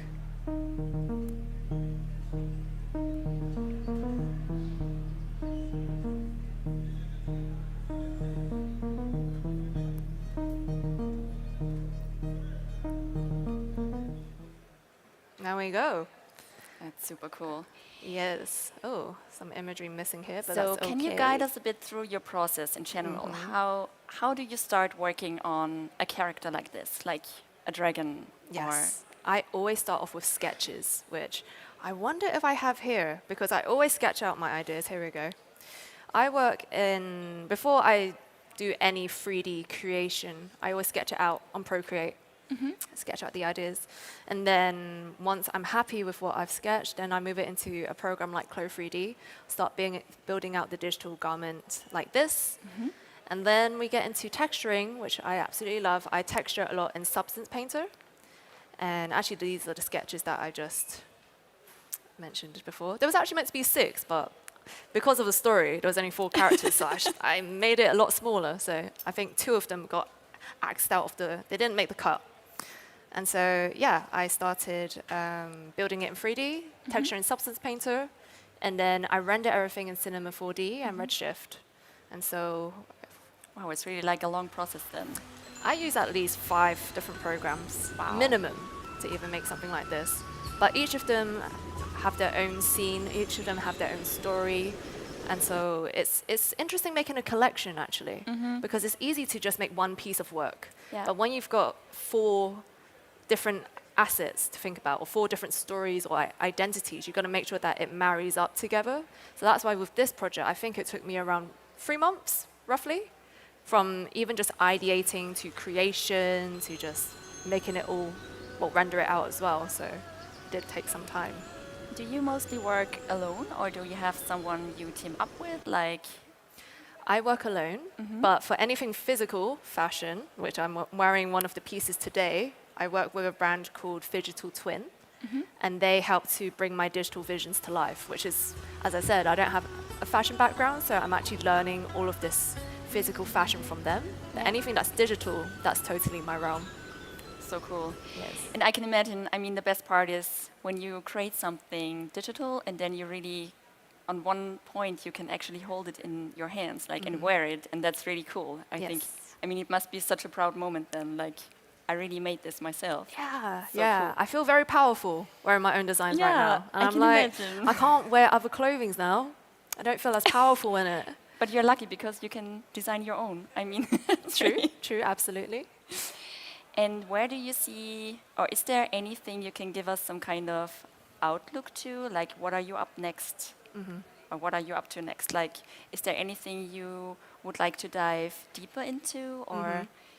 Absolutely. And actually, I think if I can go back to my Behance, there is a project that I did with augmented reality, and I wonder if I have it here. Or maybe on your Instagram? Oh, Instagram. I can go back in time on Instagram. So as I said, I use my Instagram as my portfolio. And not only am I a digital fashion artist, but I am also an educator and a content creator. So I post a lot of my work on Instagram. let's keep going. So the thing that I want to work on this year, you just asked me, augmented reality. That's something I'm very passionate about, and I'm just trying to find a post where I actually have, don't do that.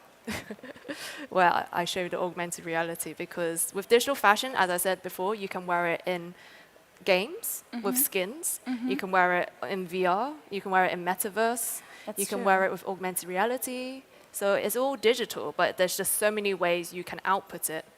And I mean, it would be totally make sense to create some kind of digital collection which people can wear when they create their own avatar or dive into another digital world. I mean, it's a whole different reality then, and opens up so much space for own exploration and interpretation, also in a fashion sense, right? It's interesting because the actual digital fashion industry, the way that I would describe digital fashion is mostly it's fashion, it's 3D, it's tech. So if you're interested in any of that, if you've got a 3D background and you want to get into, you just got to learn the fashion side. Or if you know both, you just got to learn more of the mixed reality side, whether it's, again, augmented reality or metaverse, any of those technologies. So it's a very future-facing industry. So I just want to show you guys one of the augmented reality and what I was talking about earlier. If the website lets me, maybe not today. Maybe we have to go to Behance because Instagram's not having it today. How did you open a new tab earlier? Maybe we'll open this one. So, yes, thank you. You're welcome. Excellent. Perfect. It's teamwork. And do you have any tips for people or creatives how to create or start? Like, if someone wants to dive into digital fashion art? I think having a basis of 3D, having even 3D itself, that knowledge of whether you've got lighting, modeling, animating, texturing, rendering, is a lot. That's already a lot. So even just having the basics in that will help you.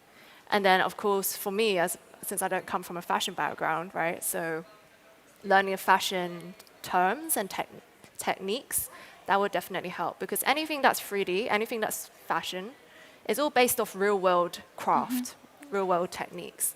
And so I think those are the two things people should start learning. And of course, I am a self-taught artist as well. I learned everything from YouTube, and that's what I recommend, is that you use all the free tutorials you can find online first before you even look into any courses. Yeah. Makes sense. Yes. But it's a great tip to get an overview about all the possibilities and tools you can use.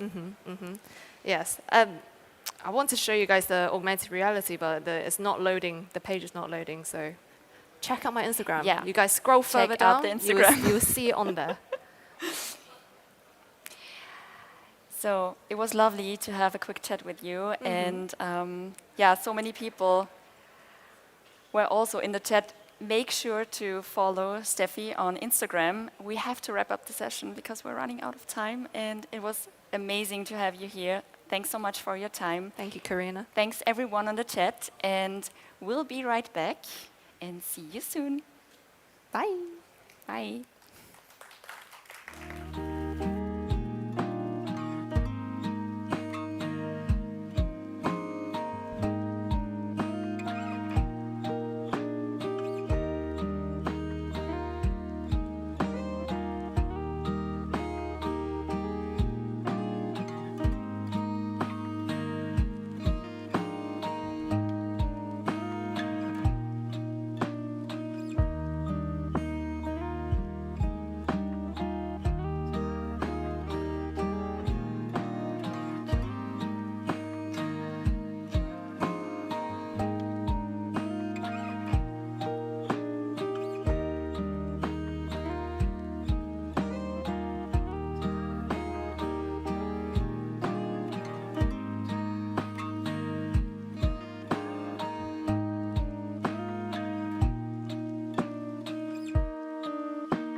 Hello everyone and welcome back to Adobe Live. Here, live from sunny Barcelona, we are here at the wonderful OFF Festival.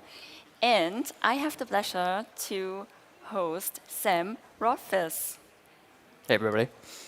How are you? Doing well. More sleep than usual ahead of festival, so I'm feeling pretty good. That's good. Yeah, I really admire your work and it's really a pleasure for me to host you. Would you like to briefly introduce yourself? Sure. And then maybe also what you do and what Team Rolfes does? Yeah, so my name is Sam Rolfes. I am a co-director of Team Rolfes, which these days we kind of contextualize as a virtual performance studio. But that means a lot of things. We've done album covers for Lady Gaga, Danny Elfman, Danielle Harl, lots of musicians, lots of musical and fashion collaborations. Music videos.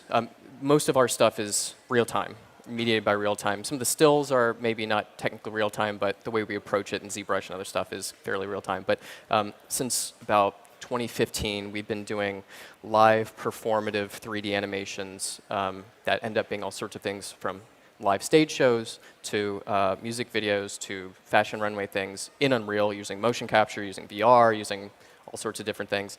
And yeah, we're going on tour this year, and we've got a lot of new stuff planned. Wow, impressive. I don't know where to start. I mean, it's really a lot, and you are constantly playing with the boundaries between reality and virtual reality. How did you start, or how did you get into working like you're working now? Well, I went to, well, my brother my brother, Andy Rolfes, runs Team Rolfes with me. Our mom, when we were growing up, she briefly ran a 3D studio for an architecture firm. And that was when we were children. And there'd be gigantic, like 3ds Max books scattered all around the house. And we didn't really know how to use any of it. We experimented a little bit, but back then it felt like math. It was like all wireframe meshes. And I was like, this is not fun. I tried to make a spaceship. I tried to make probably a gun or something. And then I'm like 10. And then I'm kind of like, this is math. This feels like schoolwork. I'm not interested in this. And then I ended up going to a couple different schools, but I went to School of the Art Institute of Chicago, and I studied primarily painting and then sound design using Maximus P and stuff. And I maybe did a little bit of 3D, and I didn't really return to it until I graduated, and I came across ZBrush. And that's where I kind of found the real-time, responsive, improvisational thing I was looking for. It didn't feel like math anymore. It felt like painting. And then I started VJing back then by, I would live sculpt. You can't really rig in ZBrush, but you can sort of make this kind of weird armature thing. And so I would functionally kind of marionette characters live and then just screen share, and then they would mix that together with Resolume and all sorts of stuff. And that was my first introduction to real-time performance, was taking this tool that's sort of real-time, sort of like 3D, and kind of bending it to the will of being able to be performable. And then from there, we went to Unreal, and everything kind of led from there. So you started like out of curiosity how you can combine all the different interests you had back then. And frustration, like expressive frustration, just because, I mean, so much with real time that we focus on is improvisation, but like a contextualized improvisation, like setting up a 3D scene. I initially, for our first music videos, I would design the staging, the environments in ZBrush, and once we actually started putting everything together in Unreal, it sort of worked, but it wasn't spatialized, and it wasn't really there. And then from there, I started actually building them in VR, and then treating it more as like a playground. Like with the performance of the music video, moving this 3D character around or doing whatever. All this is done live. Typically, we just basically I didn't want to keyframe. I was like, I don't want to just say similar. I don't want to be doing math. I don't want to be at school. I don't want to do like. And keyframing is a totally brilliant art form. It's just not for me. So. I didn't want to just like be like arm here, arm here, arm here. I wanted to hit record, put the VR headset on, grab my controllers, and then perform the thing. And then through performing it, understand what the actual virtual choreography is, understand what the creative potential of the scene is, all these things. Because I found that, at least for me, I could imagine it, theoretically going into the scene, but until I was really in it and responding to the surfaces and the things that I kind of set up for myself, I didn't really know what the piece was. Yeah.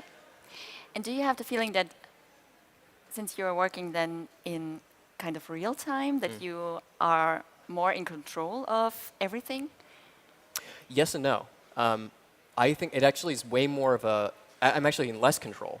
It's more of a dialogue with the characters, with the scene, depending on how we rig up the character. Once we actually get it in 3D and VR in real time, and you start playing around with it, usually takes on a personality that is completely unexpected. And my expectations for how I would direct this character if I was like casting them as a real person completely have to change, because that's not who this character is. So in many ways, it's me giving up control and then trying to have a dialogue with these virtual spaces. That's so interesting. Do you have something you want to share to people which are not here live with us from OFF? And yeah, let's do some real-time exploration. So I'll just do just a quick overview, and then I can click around to some videos. Perfect. So Team Rolfes is roughly, we scale depending on the project, but these days we're really focusing more on our original storytelling, casting our musicians as performers within the world we're creating, writing a script. We have the stage show 3-2-1 Rule, which we performed at Disco Kina. I'll mute this for a second. We performed this out in Soft Center, Australia. We performed this at we have our own festival we've started that's like real-time club theater in New York City at Zero Space, which is a brilliant virtual production center. I highly recommend everybody. This is footage from Zero Space. This is footage from CTM Festival in Berlin. And it's all real-time motion capture, live VR puppetry, and we bring our musical collaborators in. Like in the past, we would be on stage, in front of a lot of people, doing live visuals, functionally VJing, but for Danielle Harl, animating all the characters in his world, things like that. But it wasn't our story. It wasn't our world. We were just sharing a piece of that. Now that we have our own stage show, we have our own story, we're still interfacing, we're still being part of these music festivals, but the musicians musicians perform their own music, but they're also playing characters in the story. And so it's like this satirical parody of metaverse gig economy stuff, where they're basically, I play this annoying evil client who posts a gig, a request for the musical performer's character Eris Wonderful to dive into the internet and gather up all the internet stuff to recreate a memory for them, and it goes awry, and it's what you would expect. So that's kind of where we're at now. And from there, here's some, let's find some footage of Disco Kina. Disco Kina was we did our first last year, and it was kind of our attempt to, when we first created 3-2-1 Rule, we didn't have anywhere to perform it in the US. Soft Center amazingly commissioned it. There are places in Europe and elsewhere that are like contextually fertile ground for this kind of stuff. The US, it's very hard to, one, throw any music festival that's not owned by Ticketmaster, and two, to do anything that really pushes boundaries. And so much of Disco Kina is, it's musicians paired with new commissions for real-time performance. So it's visual artists on stage performing. There are people who have mocap. Some people are just doing like controllerism. Some people are doing all sorts of things. We're matchmaking musicians with virtual performers to create an entirely new piece. And then in between that, we have Kina, who's our the world's first AI superfan. She's performed live. There are little intermissions between each act, which also allows us to kind of sneak all the gear in and out. And Kina is like live face tracked, and she's doing bits and she's joking, and it's us attempting to transpose this kind of like the European avant-garde festival world into our little niche in New York, and then add a little bit of kind of New York kind of satirical theater to it, basically. From there, we can just kind of scroll through. Let's see. It's so cool and super impressive. Thank you. Wow, it's really mind-blowing. It's a lot. 2 years ago, we pivoted. Our big we've done stuff with Holly Herndon for Holly Plus. We performed with her live in Helsinki, where this was me in motion capture. So Holly Plus is Holly Herndon's AI voice model that anybody can use. You can sing in her voice in real time, I think. And we performed with her in Helsinki kind of as her body in a way, because she was pregnant, couldn't perform. So she had these two bluegrass very talented singers they had two mics. One is their own voice, one is Holly's voice. And then they were in motion capture, and then we were kind of performing half of her body. This is an XR shoot at Zero Space on big XR stage. I'm in motion capture, and this is a cover that Holly Plus did of Jolene by Dolly Parton. So it's me performing as the AI character doing a cover of Jolene, which itself, there's a lot of history there, but So we're digging into XR. We did the Donna Chromatica campaign with Lady Gaga, which was an incredible experience. I can imagine. How was like, I mean, if you work for brands or big artists, how is your process like? It varies depending on who it is, on the context, on how chaotic the production outside of it is. Because oftentimes as music, when we're interfacing in a music video capacity, usually you're on the tail end of a promotional cycle. So all of the delays that happened from the very beginning of the concept, the album's not ready, then the mastering's not ready, then they can't figure the concept out, then it ends up at the end of the promotional cycle. Usually they're like, "Hey, director, you have 3 weeks now. We need to stay on our deadline, so now you have to make up all that time." So it really varies. Typically, we've worked very hard to establish our identity and vision as a studio, what we're good at, so that when people come to us, they come to us for a reason. They come to it for certain kind of perspective on technology or aesthetic process or our relation to this kind of broader kind of avant-garde club world or whatever. So that helps. And then usually it's the typical, they brief us, we find kind of perspective, like what kind of context is this motion capture? Is it a chase scene? Is it whatever? We find what's the theme, what's the bit, what's the genre and the format, and then perform it, record it, make all the sculpt all the characters in ZBrush. We scale up the whole team, ZBrush, Maya, rigging, Substance Painter, the whole 9 yards. And in Unreal, we're throwing all the environments together, performing it, recording it, exporting it, all that kind of stuff. Typical production pipeline, sort of. That's really impressive. And is there anything like you can give us some kind of outlook to? Or where do you see, or is there anything you see your work, or where do you want to see your work in the future? Is there anything you can, I don't know, give us a sneak peek? Oh, yeah. Yeah, so again, as of roughly 2 years ago, our whole, so much of our practice, we were doing live stage shows, but it was primarily client work. It was fitting our own artistic practice within this client-based process, which is great in the US. I mean, kind of, you have to do that typically. 3-2-1 Rule, our stage show, Disco Kina, making our own stories. It built interfacing with these existing industries that we already have a relationship with, but doing so, building space for others, building the context, building an audience for this new emerging medium. That's been our huge focus. That's why I'm doing 6 hours of calls every day now, which is so much less fun than sculpting. Is just establishing the potential for artists to create our own stories, because so often when you're doing a music video, when you're doing album art, whatever, you're seeing a view of a world that extends so much further beyond that. You're building this huge world typically, and then you only it gets baked down to an HD thing on YouTube that's probably has a bad bit rate. And so there's so much more potential to explore those stories and still bring the clients in on that kind of dynamic. So that's where we're going, is trying to build that world up for ourselves. Oh, and actual playable games that we're working on releasing, but that's all very TBD. Yeah. That's also super interesting. I mean, it's really such a big variety of things you can do and play around and have fun with. For yourself and also for the clients to get involved or project partners. So it's really cool. Everyone in the chat loves your work. Oh, thanks. I just had a quick look at it, and thanks, chat. Yeah, thanks so much. If you have a question, feel free to pop it into the chat, and I will forward it to you. Is there anything else you have the feeling that is something you are? Because I have the feeling some people, which have never seen your work before, are not really or super interested in how this works. Is there a project where you can refer to as some kind of entrance into this whole new reality mixing thing? Maybe our music videos, like our video for Lady Gaga and Blackpink or Danny Elfman, I think those are you get a bit of the live aspect in a pre-recorded form. We're going to be doing more and more documentation with this new stuff. Otherwise, it's kind of coming out to one of our shows. We're playing Sonar. We're playing, we're doing a show in Tokyo in May. Sonar, June 13th, I believe. We are working on a Milan show that is hopefully going to be announced. We are also working on a tour potentially in Southeast Asia. It's very TBD, may not happen, in November. So coming out to one of those shows, coming out to Disco Kina if you're ever in New York, we're working on putting together the next festival. So that's where you really experience it live and the energy. But the music videos are a good starting place. Super cool. And what is your favorite part of like working in the mix of reality with virtual reality?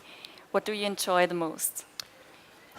The moment of setting up the scenario, the like obstacle course, the circumstances for like playing and have fun and improvising and responding to the scene. Like when the scene is set up and you've got this character that has so much potential, the scene has so much potential, you haven't really fully worked out the arc of the choreography or where it could go, all the potential, and then just like diving in and just being in that space and just performing. That and on stage, that's the lifeblood of all we do. That's super cool. Then it's a million hours of just like post work to make it look legible, but that's the best part. There's also one question from the chat. Like, can you describe your main workflow? I know we talked about this, but I have the feeling like everyone's asking for the main workflow, programs you use, and how to find and define your style. I think it's more like related to modeling, I guess, and also. Workflow. Well, let's do that first. Usually, so we get the context, the concept, the bit. Is this a chase scene? Is it, because that's going to inform the character. That's going to inform how the scene is built. That's going to inform everything. Is it a roadway? Are we parroting a YouTube video? That is also helpful contextually. So it's not just a bunch of like crazy trippy 3D stuff, but it gives a little bit of something to start with for audience members who are not necessarily familiar with our work.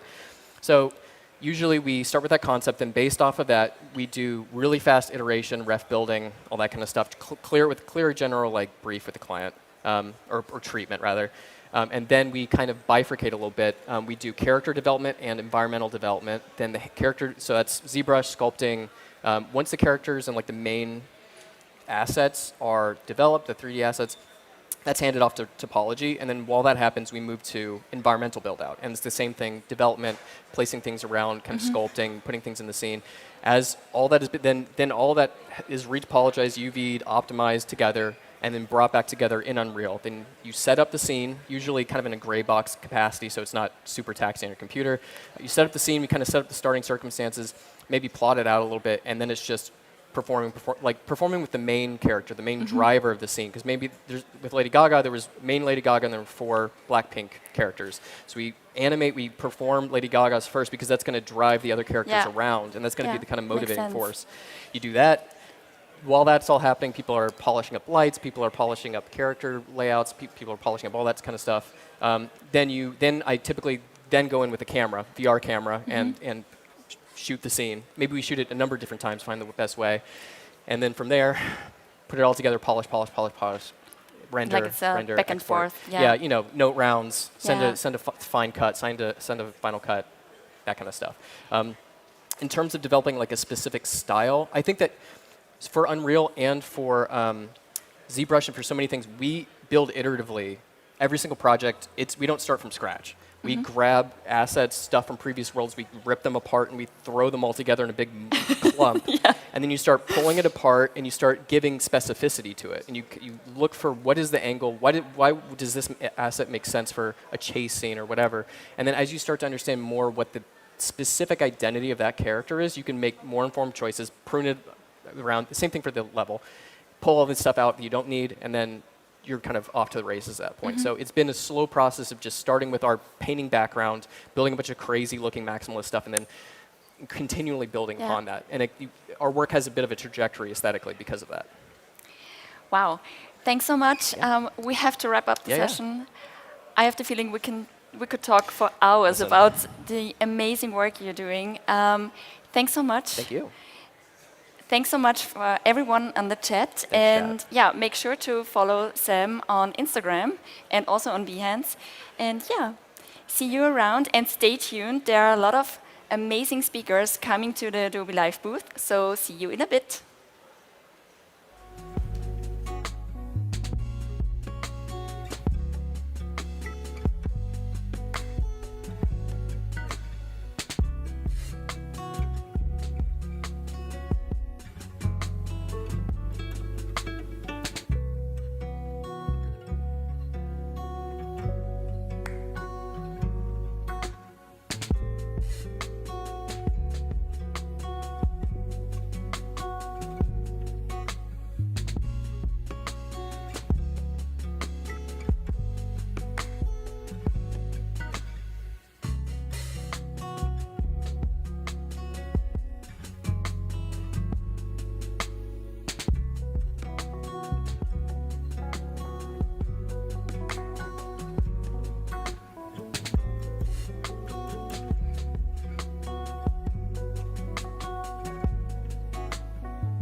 Oh,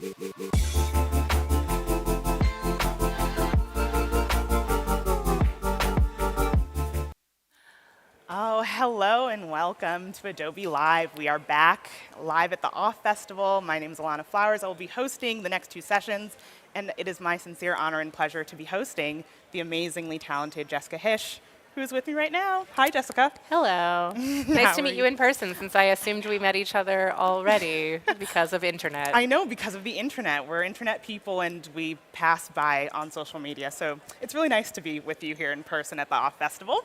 For anyone who doesn't know, you guys can be fielding questions in the chat. I will be monitoring the chat throughout the session if you have questions for Jessica.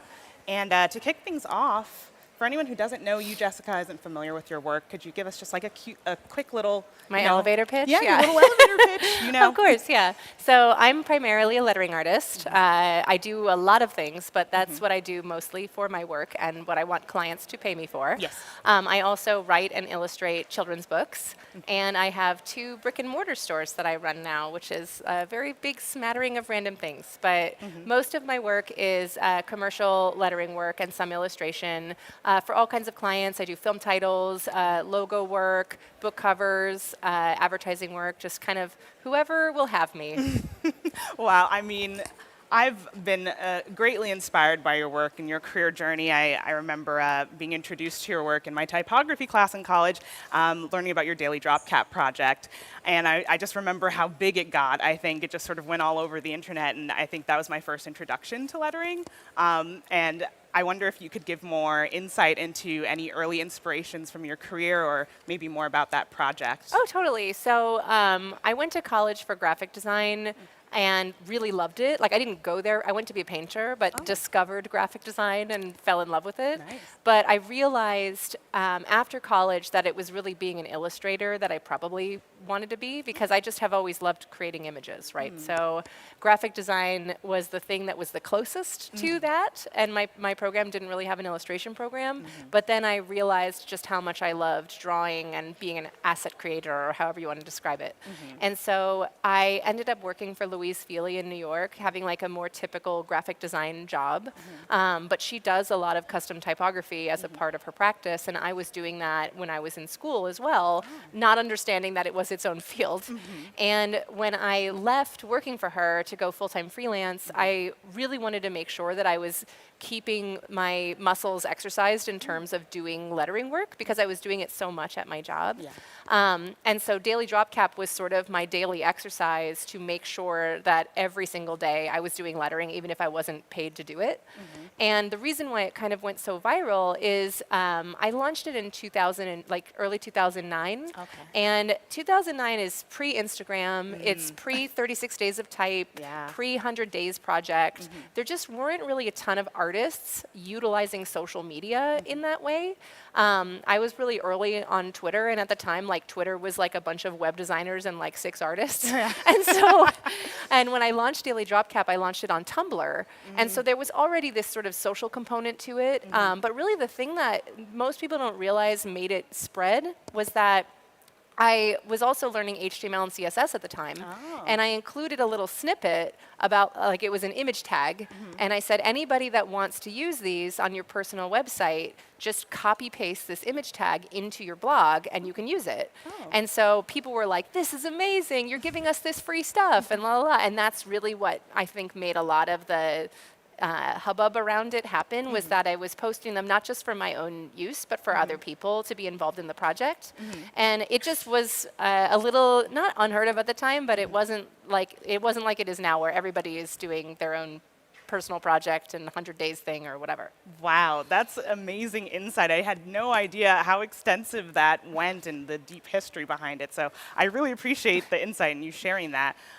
So you have, I guess, would you describe yourself as a very online and, tech-savvy person? I feel like you mentioned, the HTML and the CSS. I remember, I feel like you've been, coding your own websites, maybe as like also a passion project as well. Yeah. In the Definitely, past. that's a secret skill. I don't let clients know that I have that skill, except it's really useful when I'm doing a design project and they're commissioning a developer to do part of it, and the developer writes writes back and goes, "That's not possible," and I go, "I found a snippet on CodePen. Here it is." You know. So, oh my gosh. So calling people's bullshit is a kind of a nice way of utilizing your secret skills. Oh wow. So that's very nice. But yeah, I mean, I learned web development. I love like learning new skills that help enable me to do new kinds of work. I don't usually like to experiment on other people's dimes. So like I don't want a client to hire me and that be the time that I learn a new skill. Okay. But I'm, trying to sort of learn things in parallel that I can pull into my work. Okay. One of the pieces that I'm going to show today in my talk is I'm not going to show the interactive component of it, but it was an invitation, like a digital invitation for a very fancy Hollywood party. And that was me hand coding the website on top of doing the design and stuff. Wow. But that's not something that I would advertise to the world as something that I do for everybody. Right. You got to keep it close to the chest and, only let those things out, when you really feel like it's either warranted, I guess, or you're just like, I can totally just like ace that part, I guess. Yeah, exactly. Or you're just like, this is the moment that I want to use this thing that I'm keeping to myself as my private fun thing because I want this fun thing to be a part of this bigger project, Wow. Speaking of like things that are just like you keep it to yourself or like the things that you want to sort of protect from, being, I don't know, touched by client work and then it becomes about money and business and maybe it's not as fun anymore. Do you feel like you've experienced that in your career or you're just like, okay, this part will just be for me and I won't go past that line? I think so. But I also want to draw a distinction between like us thinking that money corrupts all, because you should totally be paid to do work that you love to do. Like loving the work and getting paid should not like be two disparate things that aren't related to each other. Right. But of course, like everything becomes a job eventually. And like some things you want to keep as just like a for fun hobby and some things you're happy to have it be a job that you also like. Yeah, and that's the sweet spot. That's like the bliss point, I think, of finding something that you can get paid for and that you really love doing at the same time. I mean, who wouldn't want that? Yeah, and I think we get in this mode where it feels like everything that we do needs to be shared and everything that we do needs to build upon stuff that's already there. Right. But it's so limiting. And so if you're cool with just like having non-monetizable hobbies that have nothing to do with whatever you're doing professionally, they end up like feeding back into your other work in some way, shape, or form. Like, like even if it's not directly, they can even just be something that rejuvenates you to then get re-excited about the work that does pay you. True. So where do you find a lot of your inspiration for either your personal projects or even client projects coming from? Do you still find yourself just being out and about, in your local area and being like, oh wow, like I feel like something is sparking in me to create something?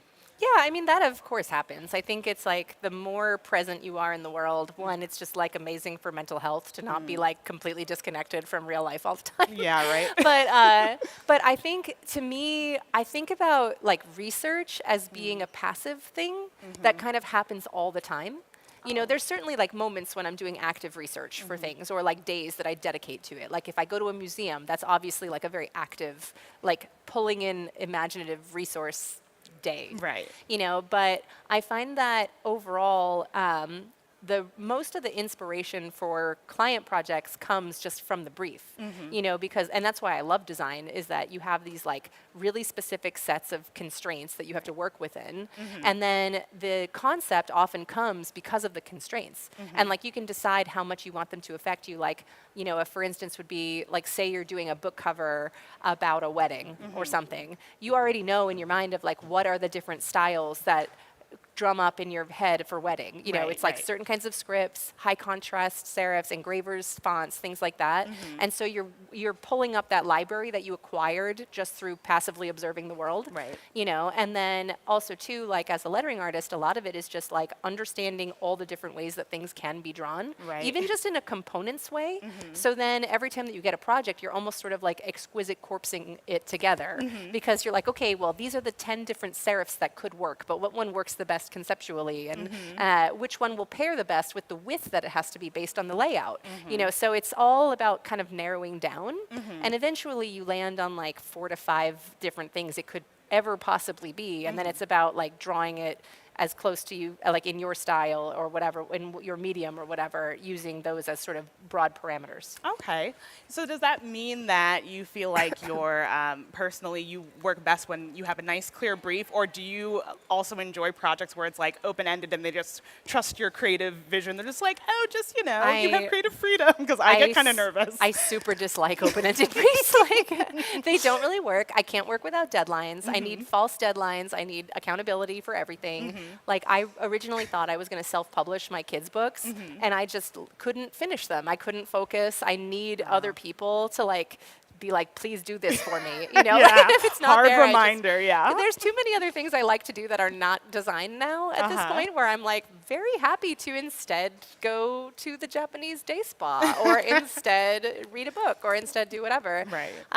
That wasn't the case when I was in my 20s, you know, where I just like lived and breathed design. It was the only thing that really like did it for me. But now I got lots of things that do it for me. So I need clients and focus and briefs and to keep on topic. Yeah, that's true. I mean, I can definitely see your point where it's just like, okay, I need structure, I need focus, because like this work has to get done. Well, you also know too that most of the time when a client says, do your thing, we don't care, they have an extremely specific idea of what they want in their mind, and they just haven't said it out loud. Yes. But what they will do is say it out loud after you do whatever it is that you want, and they go, oh, well, I thought it was going to look like this, and then they just send the singular piece in your portfolio that they were thinking it would look like.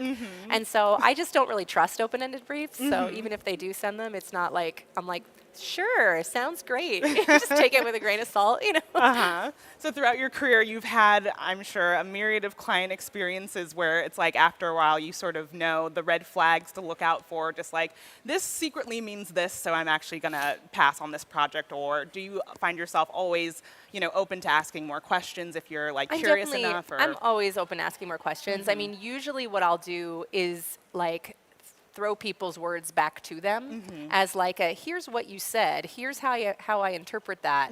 Does this align with what you're thinking? You know, sort of like how you do with feedback with clients, you know. It always makes sense if a client gives you feedback to sort of like type it out, make them read it, make them sign off on it, so then as you're moving forward, you're like, I did the things you asked. And so I think in the beginning, like even if it's super open-ended, it's mostly about you have to help them create the brief for you. You know, like you still don't want to start the project with absolutely no direction, but you go in and go, I was kind of thinking this, and you show them a mood board, or you show them a piece that you've done in the past, being like, it won't look like this, but it'll have the vibe of this. Does that feel like the right vibe?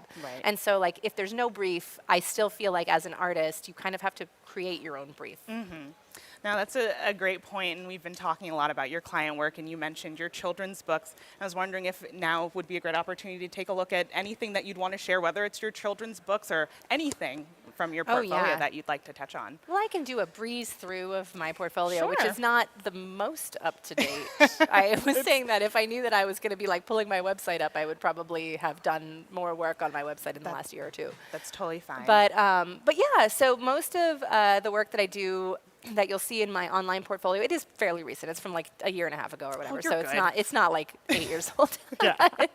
But it's mostly commercial lettering work, and you can see stuff of like really different ranges. So sometimes the brief is to make something much more simple. So for this project that I did for Amazon, which was to create like sort of an apparel line with them about reading. So it was this read collection, and they created t-shirts, and I think these are probably still available. Hear that, chat? Grab them. But yeah, there were these phrases that we sort of came up with of like no shelf control, one more chapter, and then coming up with different styles and a variety of things that can work together. So this is like all of the artwork is just like black and white vector artwork that I handed off to them. And we wanted to keep the designs really simple. But then I, of course, still do like quite elaborate work sometimes, like this holiday collaboration with Neiman Marcus from a couple years ago, where they commissioned me to make 7 individual pieces of lettering for these tins. And then on top of that, we created sort of a design system for a lot of other tins. So this here uses a typeface, and then I added swashes and sort of like made this typeface look beautiful and lettered. And that was because there were 17 products to do designs for, and like they just did not have the budget to commission 20 plus pieces of lettering. Got it. But it was fun, and it was a really fun exercise to do that. And then the other thing that was really amazing about this project is that they also commissioned a bunch of illustration and typography for it. And so, as a for instance, they asked me to create like just illustrations, which I hadn't done in quite some time other than on my kids' books, you know, because I've just been doing lettering for years. And they used those illustrations on a bunch of different products, including, you know, these pajamas. And like most people that would see the illustrations are like, you do illustration? You know, just because I've been so far down the lettering scene for so long. But it was really magical to suddenly see my illustrations translated into real life objects like this cookie jar. So they took my drawing of Santa and my drawing of a Christmas tree and made a ceramic cookie jar out of it. And, you know, I have 3 kids. And so just the idea that these objects are going to be part of my kids' childhoods is like so cool and meaningful. And I feel like that doesn't happen very often with client work, you know, where you create something that, whether it's like a cultural touchstone is one thing, but like making like something that becomes like a really intense personal touchstone for both you and for other people's families. Like this will be like the heirloom cookie jar for like a lot of people. And that's like really cool and also very intimidating. Man. And for this was a massive undertaking. And what was the timeline for that? There's like, okay, we have 6 months, or was like it was about 6 months. And so we did it sort of in phases. So they needed to have certain things done before others because of just like production timelines. And so like for this one, for instance, they made these really beautiful like glassware and this like ceramic tray, and they partnered with other people for it. So for this, I had no idea that this is what it would happen. I made an alphabet. And they were like, maybe we'll do something with the alphabet. And what they ended up doing is just using cheers and ho, ho, ho. You know? And so they have like a full 26-letter alphabet to do whatever they want with, because that's what they paid for. But it was really fun and cool to sort of see things happen. And become real life products. Oh my goodness, that must have been extremely special. That's a pretty unique idea, where it's just like, okay, I provided you with the assets, but I have no idea how this is going to manifest later. That must have been a very pleasant surprise. It was a very pleasant surprise. The thing was, like, a bunch of people came to me afterwards and are like, aren't you like the queen of contracts? Didn't you know? La, la, la. But it worked a lot like licensing, right? So if I was working with a licensing agent for a minute, and what a licensing agent does is they put together sort of like a brand book of all the assets that you have that are available, and then they shop it around. And like maybe one client picks up one thing and turns it into a pillow, and one client picks up another thing and turns it into like a pattern for a shower curtain or whatever. And so that's essentially what Neiman Marcus did. They put together a brand book with just like these 4-character illustrations, the alphabet, and then a bunch of spot illustrations that I did. And they were like, here, other vendors, do as you wish. And so when we talked about it, they were like, oh, well, we know it'll be socks. And like that was it. Like, and I was just like, okay, like, cool. Well, we'll have Christmas socks. But then as it started to roll out, it was just like, it was like Christmas morning, like every day for like a week, because I was just like, wait, it's this, wait, it's this, wait, it's this, and I was just so excited about it. But yeah, I mean, people on the internet did not quite understand that I was like surprised by where my artwork ended up, because most people don't understand like how that licensing process can work. So just so everyone knows, I did get paid for the work. They had the rights to do it. Okay, well, that's extremely cool. You mentioned a part of this project was also being able to provide illustrations, and you had mentioned that aside from your children's books, I guess you don't usually dabble so much into traditional illustration as much as your lettering work. How has been getting into like more just traditional illustration for your books been? It's been interesting. I feel like it's been really slow in terms of like how I typically work. I feel very rusty. But I've really changed my process quite a bit for the books. I can sort of show what that looks like. Yeah, that would be great. So I'll go down to my first book. So my first kids book is called Tomorrow I'll Be Brave. And Tomorrow I'll Be Brave and Tomorrow I'll Be Kind are sort of like bedtime poems. And the illustrations are very bright and colorful. They are vector. So I'm doing my like typical process of doing a sketch, vectorizing it, tightening it up, adding some textures if I feel like it, etc. And so all of the illustrations in this book are more closely aligned to what my illustration style was when I was starting, but like evolved and not that of a 22-year-old, as I'm not 22. And but as I kept working, the Illustrations got more sophisticated. Okay. And so with Tomorrow I'll Be Kind, I feel like I started adding more detail, you know, like figuring out how to add more dynamism to the characters, and just sort of like, it just really grew up a little bit between those two books because I felt more comfortable illustrating. And then for my third book, it completely shifted gears. And so because with this one, I wanted it to have quite a bit more detail in the book, to the point where I wouldn't have been able to do it as vector. Like it just would have taken like months and months and months for me to add that much detail in the vector work. I had to sort of come up with a new style that was a hybrid of me like drawing by hand in Procreate or Adobe Sketch, you know, and working in Adobe Illustrator. And so what I was doing was sort of like popping back and forth between having these hand-drawn elements for detail or for background, and then the vectorization was like more of for colorizing, and then also for the characters that were in the foreground. So you can kind of see it here where the building itself is actually just all drawn, but then the characters are vector and the color is added as vector, and the way that I'm doing, like combining them is all in Illustrator. And so I'm exporting bitmap files of the hand-drawn stuff, bringing it into Illustrator to colorize it and layer it with the vector work that I'm doing. Wow. So That is quite a process. it is quite a process. It definitely changed a lot. And I feel, but the thing is, and it took me a while working on this book. Like this book was quite hard to do because I was evolving my process like as I was making up the rules as I was going.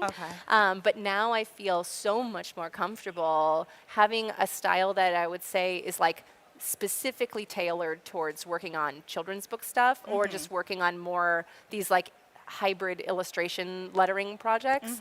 And I'm just really like excited moving forward that it is going to be a bit more smooth sailing. It won't be like, I won't be reinventing the wheel with every new book. And so that's been really fun and exciting. Oh, that's super cool. I mean, it's really refreshing to hear you, you know, go through that process and like how you're just like, okay, book one was this challenge, and then book two was, you know, sort of similar to the first one, but then this third one was completely different in terms of like, okay, what kind of illustration style and what kind of feeling do I want it to have? So, I mean, you just took that challenge head on. You're just like, okay, well, this is my project. So you had full creative control, I would imagine, as the author illustrator. Mostly. I mean, I'm working with a publisher, so they do have a say, but I think it just goes to show that like it does take time to find your style. You know, the main thing that I always tell people if they're trying to figure their style out is to just find a medium they feel comfortable in, because like that's really how you're spending your time, is like working in that medium, and whatever medium brings you joy, the style will come from it. You know, like, and so for me, I love working in Illustrator, like it is my medium, and I love how the work looks in the end, and I have become more comfortable with my hand drawings. I just wasn't comfortable with it when I was younger, which is why I've loved Illustrator so much. Because I'm just too much of a perfectionist. I can't be like, drawn, done, moving on. Like, you know, my sketches have gotten really tight over time, but I still feel like they're not good enough. And this has just been me like stepping into the fact that I can draw with my hands, you know, and feeling better about it. But yeah, I mean, I think our styles change and shift over time, so you shouldn't feel intimidated if you haven't really found your voice with it yet. It's just about like finding the medium that feels good and working in it until you, and using all the typical art school things we learn about hierarchy and rule of thirds or whatever, you know? And using those tools, but with the medium that you love to find the style that works for you. Wow, I mean, that wrapped up really well, because I feel like that was just like a really great nugget of advice. It was like, if you don't have a style yet, like it's okay. You'll find it. It's waiting for you. Find the medium, and it'll come naturally, I think. So, well, we've got like a minute left, but I thank you so much, Jessica. I mean, it was really great seeing your work and speaking with you today. And to anyone who wasn't able to join us at OFF, you could always catch the replays of these interviews. We'll be live for a little bit more today and tomorrow. So thank you so much for joining us, and we'll see you soon. Thank you.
Hello and welcome back to all of you who are joining us again on Adobe Live. We are live at OFF Festival, and my name is Alana Flowers. I will be hosting this session, and I am joined today by the amazingly talented Eike Konig.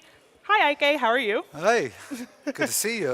Thanks very much, for having me. Yes, of course. You know, we were chatting a little bit before. This is your third time at the OFF Festival? Yeah, it's the third time now. I can't remember which was the first time, but it's the third time now. And it's the first time that I'm with my family, so. Oh, wow, so even more special. Yeah, it's very special. Yeah. That's awesome. Yeah. So anyone who is joining us in the chat, feel free to ask questions for Eike. I can field those from Behance, from YouTube, if you have any.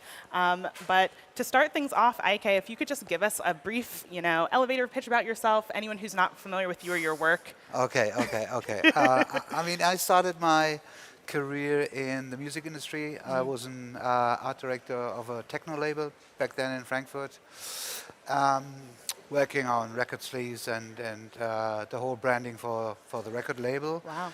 And then in 1994, I started my studio named Hort. Hort is an old word for kindergarten. Oh. So something in between industry and studying. I thought I needed to have a place that is or feels safe for me. So I think the name is quite good. And in the beginning, we just worked for the music industry, but then we opened up for commercial clients, but also cultural institutions. We have been working for the MoMA, the New York Times, but also Nike, and a bunch of other small cultural institutions. Wow. And since 2013, I'm also doing, or I have an artistic practice on the side. And since 2011, I'm teaching graphic design illustration at the university. So kind of three different things, not different things, they're all somehow together, but yeah, that's the elevator pitch. I think we are on the 30th floor right now. No, that was a great explainer. I mean, like you said, you have a lot of things that you are dealing with. That you've got your studio, you have your individual practice as well. Yeah. But in the beginning, you said you went to university. Were you longing for I want to have my own studio and work with like a big group of people, or were you very independent starting out? I think back in the days, I mean, that's more than 30 years ago, most people who studied ended up in big agencies. And I had it didn't really feel right for me to be in a agency with a strict structure where I had to work up my levels. I mean, that's normal, but I thought I had an experience that I feel like if I open up something by myself, then I can design that space, and I can also design the way we work together. So after working for 1 year at the label, I thought I can do that also by myself. Then I have the freedom to decide with whom I work, the way I work, and when I work. And so for me back then, it was the biggest freedom I could think of as a graphic designer, and that's why I opened it up. And then, for sure, starting to work with people. I mean, I never really thought about how this could develop. I mean, there was no business plan. There was no, it was just like I was young. I thought like, okay, I mean, nothing can happen, just do it, Yeah. And that's why I started it. And then my first employee came in, and then I figured out the problems of working together, but also the potential of collaborating with people. And I decided, okay, I really would like to collaborate a lot with people, especially with people who can do things I cannot do. So that was an add-on to my own, not having similar personalities like myself next to me, but more seeking for creative that do things I cannot do. And then because of that, open up also the things we can offer to clients. Oh. Yeah. Yeah, I think that's really important, you being able to recognize that for yourself. It's just like, I could learn how to do X, Y, and Z other things, but it's like, that's not really where my strength is, so let me just, you know, collaborate or hire people who already are very strong in these other areas. And what kind of areas did you see, you know, that you wanted to have collaborators for, that were maybe something that you weren't as strong in for your own work or something like that? I mean, there are all kinds of, you know, like, I mean, everything develops quickly, you know, technology, and suddenly there was the internet, so I needed to have a web page, you know, that was back in these days, you know, so I had to ask someone to program it and stuff. You know, that was the add-ons in the beginning, but also 3D artist. I used to work very early with 3D graphics in my work. And back then it was more silicon graphics machines, so very, very high-end expensive. But later, software became more cheap, but I needed to find the right people who could or who were professionals in these areas, and I just asked them to collaborate on special projects for that. But that was always back then in the music industry, so music videos and you know, all these things that were related to music, I couldn't do by myself. I needed to have a team, and that's how it started. Yeah. Wow, that's really cool. So, you know, let's get into some of your amazing work. It'd be really great to see anything that you've prepared, a presentation or your portfolio. If we could get into any kind of projects that you'd love to share with us. Yeah, I mean, yeah, it's hard to go into the archive of what we have done so far, because it's a lot. But I thought about why not talk about a little bit of the work we did for Chanel, and especially Le 19M from Chanel, because there was a breaking point in our studio due to COVID. I mean, that was for most of us, I think, like an earthquake, and suddenly we figured out how thin the ice is on which we are walking when we offer graphic design as a service, because a lot of just projects got stopped, and especially if you work in the cultural field, there were no audience for the museum, so there was no communication needed and stuff like that. So yeah, we all get affected. And but suddenly we had this project together with Chanel in Paris. It was a new building they were building for their maison d'arts. That means all the workshops that do the details for fine for haute couture, like jewelry, hat makers, shoemakers, embroidery. In all these workshops, they wanted to collect together in one big building, because they were spread out in Paris. It was also about keeping the heritage of these crafts, and also educate the people about these crafts. So it was not just a workshop place, but also an open space for the for the public to go for workshops and lectures. But there's also a cafe, and you can go into the workshops and see how the people are working on these crafts. Wow, that sounds extremely special Yeah. and like a huge undertaking. Yeah, that was really, really amazing, and it was for me.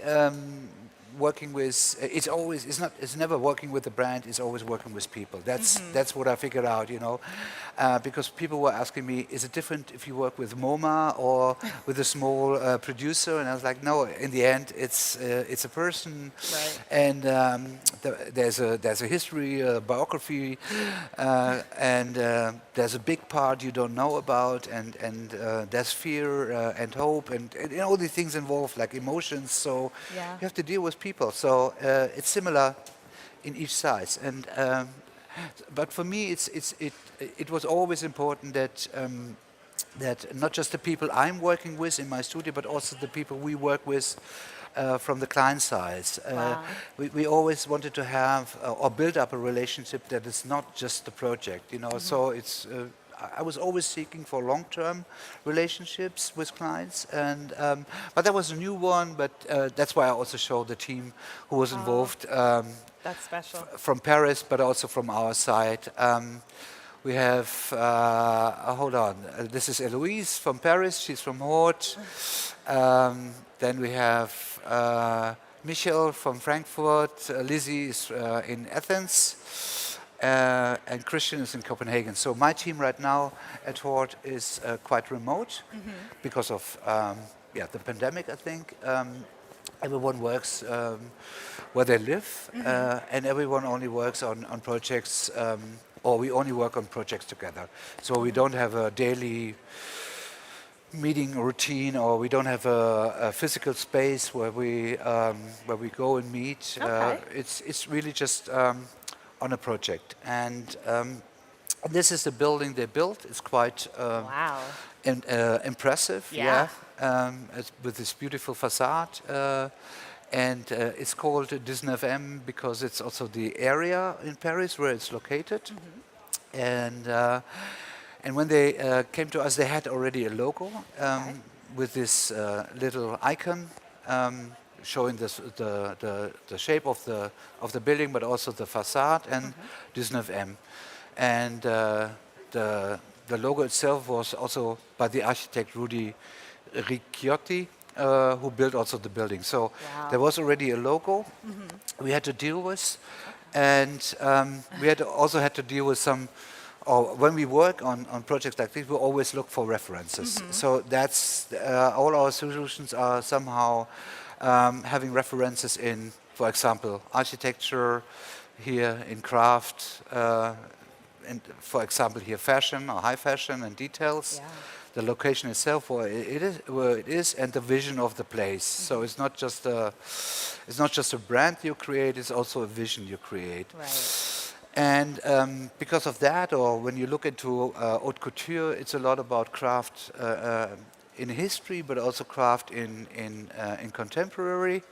So we were looking for a typeface that was very much speaking that kind of language, and we chose a typeface named Bradford by Lawrence Brunner, and his references are, or is a digital version of a very old typeface, a hot metal typeface, and it has a lot of details. That is the guy who designed it. And this is a reference of where he built up his own typeface. Wow. You can see where it comes from. And that's also the bridge we wanted to build between history and the now, by just using this typeface. It has a lot of details. If you look in the details, that has a reference to the facade of the building. So, wow, that's beautiful. An important part also was the language we were using, or we wanted to use.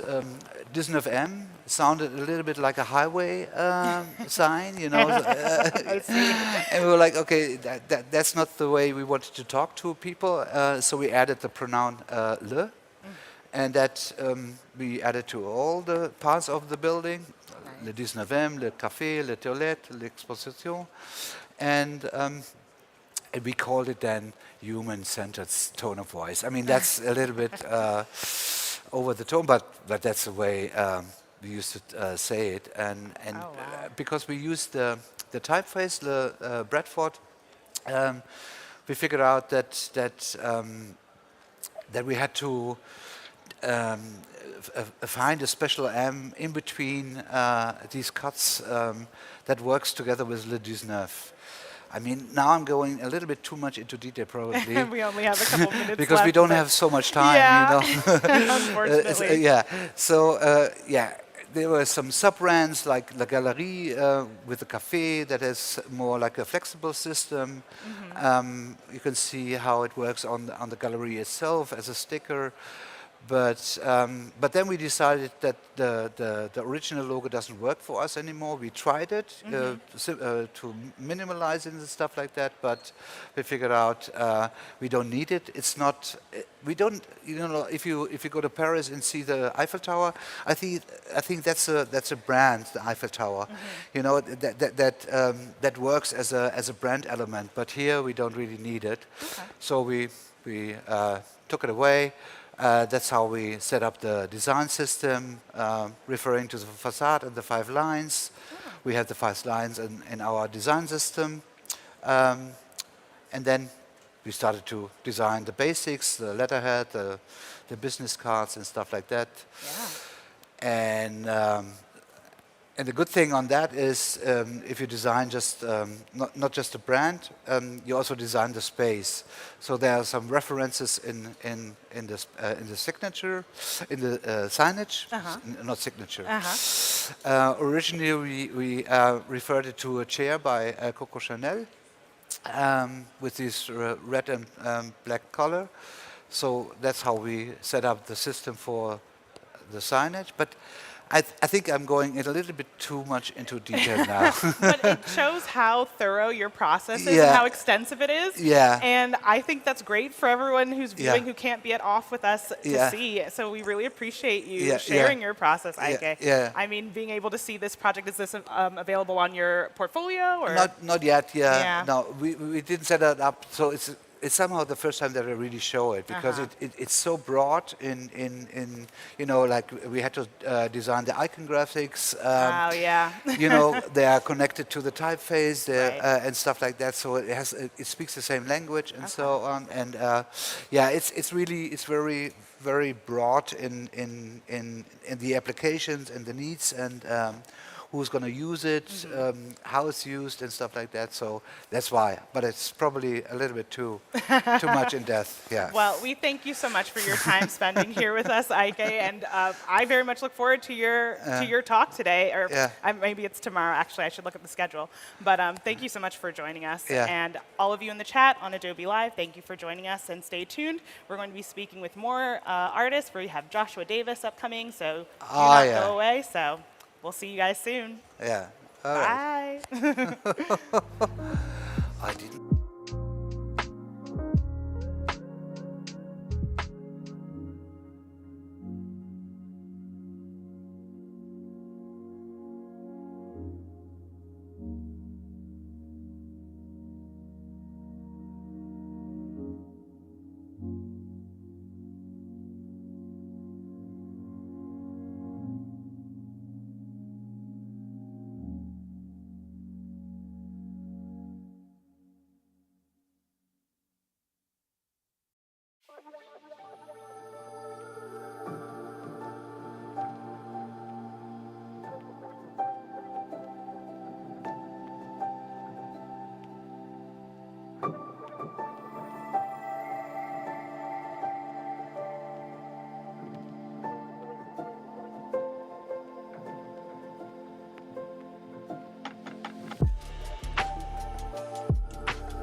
Welcome back to Adobe Live. We're joining you here live in Barcelona, Spain as part of the OFF Festival.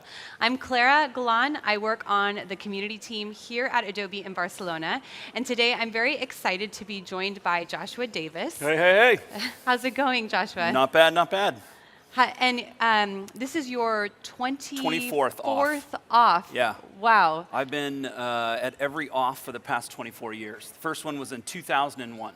2001. Yeah. I think wow. they call me like the grand poppy of OFF. You're the godfather of OFF. I'm the godfather of the OFF Festival. That's sure. amazing. And how have you seen it change over the years? Yeah, it's funny. Like the first year, it was like a night event, and it was like in 6 different spots. Like you'd go hear a talk here, you'd go see a film here, you'd go see a music performance there. So it was definitely more disconnected, and then it kind of got connected, and then it just got bigger and bigger, and we had to move venues because we couldn't support the amount of people who come. And we've been here at the D Hub now for the past couple of years, and we can support all these fantastic people coming to worship in the Church of OFF. Yeah, that's so cool that it's grown so much and that people from all over the world, like everyone who's come to the Adobe Live booth and the Adobe booth that we've met, it's just great to see so many different creatives. And Joshua, I know you're a fellow Californian like myself. Yeah. So tell me a little bit about where you're based and Sure. Yeah. I was born in California, but I grew up in Colorado. So I spent about half my time in California and Colorado. And then in New York, I moved to New York in 1992 because I thought, well, that's where all the artists are. That's where Warhol is, and wherever Warhol is, you go. Yeah. And so I moved to New York in 92 and went to a school out there called Pratt and was studying like traditional fine art. And then 1995, I found computers and programming. And so, it's been this kind of like 30-year journey of using technology and computers to make art. Wow, that's really cool. And I know we're going to I'm the old guy. I'm like, here I am. The most experienced and have the wisest. The white wizard. Yes. Well, I know you have a lot that you're going to show us here today. We'll try, I'm going to check the chat here too. So Okay. we are streaming live from Adobe Live YouTube, Creative Cloud YouTube, and Behance. So if you're just tuning in, go ahead and post in the chat where you're joining us from. If you have any questions for Joshua, we'll get to those at the end. So I'm just going to look in here in the chat really quickly. Any questions for the wizard? We have some people joining in. Oh, I got a comment on the music that we transitioned with Ibiza summer music. Sounds fun. Nice. But anyway, if you have any questions, post them in there, and we will go ahead and dive in. So if you want to go ahead and share your screen, and we'll check out all of your work. Yeah, how do I do that? Does it just happen automatically? Do they just see it? I think it's a magical thing that you're... So it's on? It will appear. So would I see it here? No, it's just, it's happening. It'll be happening behind the scenes Happening, very soon. great, cool. There we go. There we go, sweet. Yeah, so, 30 years I've been actually using code to make work, and usually every time I've come here to OFF, I've tried to like talk about my process a little bit, and so I thought I would run through like very quickly like some stuff on a new project that I had just completed. Back in 2008, there was a band out of Brazil called the Omega Code that did this kind of like marketing thing where they asked a bunch of artists to make posters for this album that was coming out. And so I was one of the artists that they had asked to make some work. And this is going to get fun because I'm writing programming and actually output it to Illustrator, and I'm going to show you how tragic this process was back in 2008. Hopefully it's gotten a lot better. It's gotten way better. It's gotten way better. So the band ran from 2007 to 2015, and basically I was using Flash and ActionScript at the time, and I was outputting this stuff to PostScript. So this is actually all vector. And I would output it to PostScript, and so that way I could open it up in Illustrator.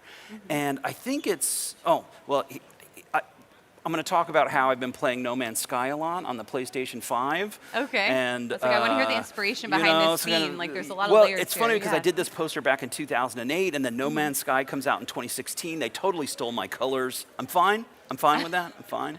But I was doing this kind of planet thing, and I was playing this game recently, and I kind of wanted to revisit this project, and I'll showcase that in a bit. These were kind of the first initial tests that I did, ripping these to PostScript, and I love showing this because at the time, in 2008, when I was outputting these programs to PostScript and opening them up in Illustrator, you can see here, it's 144,998 vectors. So Wow. I always joke that Adobe should have made like a custom dialog box for me that just says, I hate you, because these were very hard to open in 2008. Sounds really intense. So I was outputting these to Illustrator, and I was just, again, because I want us to have some more time to talk, but for a long time I've been interested in systems, like this idea of like programming an environment and seeing what kind of behaviors I can do within that environment. So here I'm doing like a Bezier grid system where I have this grid, and then it can generate Bezier points between those points, and it would generate some kind of structure. So it's kind of interesting to try to like employ these kind of techniques to find out what kind of visual assets that I can come out with, right? So this is one program that I'm running a bunch of different times, but somehow changing the parameters, right? And then I slowly start to tweak it to try to, because it's random and because it's an equation that's running, I'm trying to sort of dictate all of the rules in programming so that I can get some kind of structure so that I then can output this back to vector and hopefully open it up in Illustrator. So this is me kind of like tweaking all of these environments. And again, this is the same program, but generating a bunch of different patterns here. And let's just fast forward. Again, like really interested in using systems to make work. And what's funny is a good friend of mine, Chuck Anderson, is trying to do this now manually in Illustrator, where he's like employing these kind of systems to try to kind of generate stuff in Illustrator, which is super rad. So, made this poster in 2008, and I just thought, what would happen if you had made a poster back in 2008, and it was done in a program called Flash, that you no longer had access to that program, and you couldn't open up these files. So I was like, how could I try to recreate this, but from memory? Because I can't open the source files, and I can't remember exactly what I did, but I think I kind of remember what I did. So I thought it would be a cool exercise to try to rewrite this using today's technology, but doing it from memory. So 15 years later, I start this project over again called the Omega Code. And this time I'm doing it in JavaScript, so I could run this in the browser. And you know, I'll blaze through these, but you know, it's like for 30 years I've been talking about how you can use code to help part of the design process, but I've never really sort of gone in like great depth about like, well, how do you do that? Like, what does that mean? You know? So these are like some of the things that I think about, and all the stuff that I'm going to show you, it's on Discord. And so not only have I outlined all of the stuff of how I did it, but also all the source files are there. So if people want to like look at the code, they can. Where in Discord have you posted it? We can share that in the chat later. Yeah, I have a slide that shows my Discord channel. Sounds great. So here I'm just generating some stars, right? And then I might think about like, okay, well I know I want like a planet in the center. So I'm putting that as a higher layer. And again, this is all done with code. I might have something that tilts the horizon a certain amount, right? But it's controlled. So I've got these numbers up here where it might only rotate 4 degrees, 8 degrees, 12 degrees, right? So I'm controlling the amount of tilt that I can do, whether clockwise or counterclockwise. Then I might say, okay, well, you know, what if I start doing some gradient glows? And what if they are behind that horizon line or in front of that horizon line, right? So I'm sort of showing all the steps of how I build. Now you remember what the poster looked like, and like, right? So it's like, crap, how are we going to get from this to that, right? And this will take me maybe a month or so of coding to try to get this to work. So here I'm adding more gradients to kind of like add some weight to the bottom of this piece. What does it look like if I'm adding different colors, right? Rather than it just being sort of like black space, you know, maybe I want to introduce color in some way. Maybe making these concentric rings so that it really sort of anchors and darkens this kind of planet that's floating. And then I work a lot with complementary colors. And so I actually wrote a program where, and you guys do this actually in Photoshop or Illustrator really well, which is you can input a set of colors and then kind of get the complement colors. The complementary scheme. I had to program it. So here I would sort of program like, hey, these are my base colors, and can you generate actually the complementary colors? And that's been like a really cool technique where I can write a program that helps me not only generate my base colors and my complementary colors, but it'll actually do gradients. So the initial color that I'll start with is somewhere in the middle, and then I'll ask it to go like 20 shades lighter or 20 shades darker. So I'm using program to help me like really generate these dynamic color palettes on the fly. I'm obsessed with color, really obsessed with working with color. So here is just some of these stars in those complementary colors to see how they actually harmonize pretty well, right? And again, I'm just slowly building up this program. Now, in my original file that I wrote back in 2008, I actually had a version where I went into Illustrator, selected everything, and just turned it into black and white so that it would do this kind of like wireframe thing. So I thought, okay, I actually want to have that happen. So even though I'm making this color stuff, I do want this moment where maybe I could toggle to this kind of wireframe mode where it just shows all the vectors in black and white. So while I'm writing this program, I want to make sure that I implement that I can toggle to this particular system. Now I want to like do something with the planet. So this is a little bit tricky in programming, where I'm generating a circle, generating some gradients, and then having it mask, where you know it's kind of easy in your tools. It's not so easy to do in programming, to have where I can have some gradients on this planet. Then I can start to say, like, all of these green dots, I'm going to put them on a row, a grid row, and then I'm just going to randomize their Y positions, and that's because I'm going to attach more gradients along that. So then I get this kind of like nebula, outer spacey kind of vibe. Then I thought, well, maybe I want to put like a Saturn ring around the planet, and maybe I want this kind of like top gradient thing. It was like an idea that I was toying with. Again, testing it against the black and white. Wasn't quite sure if I wanted to use it. Remember, this is our source. This is what we're trying to make from memory. And you know, I'll come back to this as I'm showing you kind of the steps going through it. So then I decided, well, like, okay, I need something like on the planet, so I thought I would do this kind of spherical thing, and I wasn't quite sure of the orientation of the planet, so you'll see I kind of tweak this a little bit as we go. Eventually I'm like, you know what, I want to do like a traditional kind of random ring around this planet, rather than the dots before I had it where it was kind of these pixelated version. Went to kind of traditional rings on this. And then eventually I end up tilting the planet up a little bit higher, right? And so I'll just kind of like go through these, but you can see now I'm pushing things back. I'm generating this grid and then applying noise to it, so it kind of makes these like little wisps. And it's a slow, it's funny. When most people are working in Photoshop or Illustrator, they're doing this on layers. Like they're opening up a layer palette and then they're trying an idea. And so I'm doing very much the same thing, but I'm saying everything that I program is kind of programmed on this layer, and I'm trying things like, put it above, put it below. But it's almost the same exact practice, except for everything that I'm doing is because it's generative, I can run this program 1,000,000 times, and I would get 1,000,000 different outputs, right? Yeah. Wow. So here I'm testing some kind of new movements, and here you can see it's changing the patterns on the sphere, right? Got to make sure it looks good in black and white mode, which looks pretty dope. Loving that. The Barbie movie just came out, so I had very to aligned. had to do Barbie Had pink. to do some pink. Had to do some Barbie pink in there. Yeah. Right? Now here's the fun bit, is if I wanted to draw some assets, like when I'm in Illustrator, it's pretty easy with the pen tool. I could just start to select some points, but if I wanted to have this particular shape, I actually have to think about like, okay, well, if this is 0, 0, you know, where would this be on the x-axis and y-axis? I'm always having to think like, where are the coordinates if I were just doing them with code? And you're going to see here in a little bit, I got a really cool trick for doing something a little fancier. But here you can see like this pattern, I've actually am having to write out all the code for begin shape, end shape, and then actually all the vertex points as they are in space. And then I can say, it's almost like a symbol. It's almost like an Illustrator symbol. And then I can say like, hey, I want 100 of those. And it just kind of populates them out on the screen. And I'm using code to sort of randomly align them. Then I put in these like little slashes, right? So I'm slowly building up.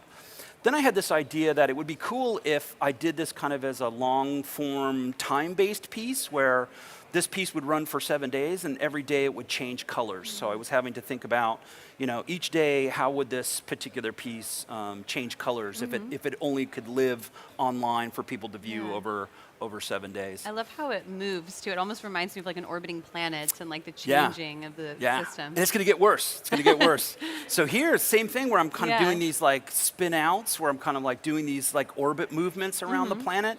And a lot of times, like I'll work these out as like separate ideas and then fold them into the piece and say like, okay, cool. How would I take this thing and then, you know, again, maybe move it behind so it's like a layer behind the thing. And then rather than doing these strings, like what would happen if I start to add some weight to them, you know? And so now I would get these kind of like strings, right? So we're slowly building up because like look at these like little strings here in my original piece, right? So I'm slowly like building each of these pieces, hoping that I get somewhat close to this original poster that I did in 2008. Started adding some other kind of scaling to the thing, right? So maybe I limit the amount and change how they scale up. Sometimes I go a little too far. Sometimes I make mistakes, but I keep all my mistakes, right? So this is where something went wrong with the math, and I was like, but I'm going to keep that for later, you know? Yeah, we'll come later. back to you, you know? Doing things where like it changes the color or the scale based on where it is on the radius. So there's this kind of invisible radius that is affecting the color and also the scale based on whether it's either inside or outside a specific hidden circle that only the programming sees, right? So cool, folding that in, that's all looking good. And then eventually I start, you know, adding these like larger kind of fabric things, nebulous around the planet, and I was like, you know, I don't know if I like this. Like I like part of it, but maybe not all of it. So I come back to this where I do these concentric rings where I end up like blocking part of it. And I just think, that looks really great because it feels dense and heavy and like space. And then you kind of got this explosion that's happening like around the top of the planet, right? So I'm slowly building up and adding all these gradients, testing all the different colors, making sure that all the colors look good, right? Does it look good on white? Does it look good on black, right? Then I said, okay, well now I want like maybe like little radio waves emanating from the planet. So write this like little program to generate these kind of waves emanating out. And then the trick is that I just duplicate it and flip it and then just move their positions, and no one's none the wiser that they're exactly the same thing, right? Like here it looks different, but if you actually just flipped on and moved it, it would be the same, the exact same frequency. I just mirrored it, right? And so now I have these things kind of like waving out, and if I change the color, it starts to add this kind of texture that's there, but a little bit more subtle, right? So then I start adding these like little planet explosions that I want to have happen here, like on each of the edges of the planet. But what I want to do is do this system of concentric circles where it thins out as it moves out. So there's more dense colors here, more dense circles here, and then it sort of thins out as it goes out, right? So now we add this like onto the side, and again, we change it to our complementary colors, which looks dope. And then we could do stuff like maybe put some type in it and put some circles around it. Maybe I hide the circles or have the circles, haven't really decided, kind of looks cool, maybe we'll keep that, right? So I'm just slowly building this up, right? I'm getting closer, right? Can you believe from like 10 minutes ago, we were like, how the hell is Josh Davis gonna get from here to there? Yeah, we're doing it. So trying with different colors, again, black and white looks dope, right? And it just keeps progressing. Then I decided I was going to do like this darkness mode, which I thought was like super fun, where I'd make everything sort of black and gray, but maybe these like super saturated punches of color, like teal and red, right? So playing with color. Trying things where it would be like all red or all blue, super fun. And here's the fun part. This is the part that I absolutely love. So made all these like little tiny details that were in the original poster that I did, but they're kind of like, you know, anchored on top, and they were kind of like a map. Like, this is the weather, and this is the topography of that planet. Well, I had done all this in Illustrator, and so I was thinking, well, how am I going to take all this stuff in Illustrator and move it into programming? And what I ended up doing is as long as you save as SVG, SVG you can open up in a text editor, and I'm able to see actually all the X and Y coordinates of all of the art. So then I could start to build this push, pop, begin shape, end shape, and vertex, but all of these X and Y coordinates are Illustrator to SVG, SVG to a text editor, and then I can hijack all of the, so thank you.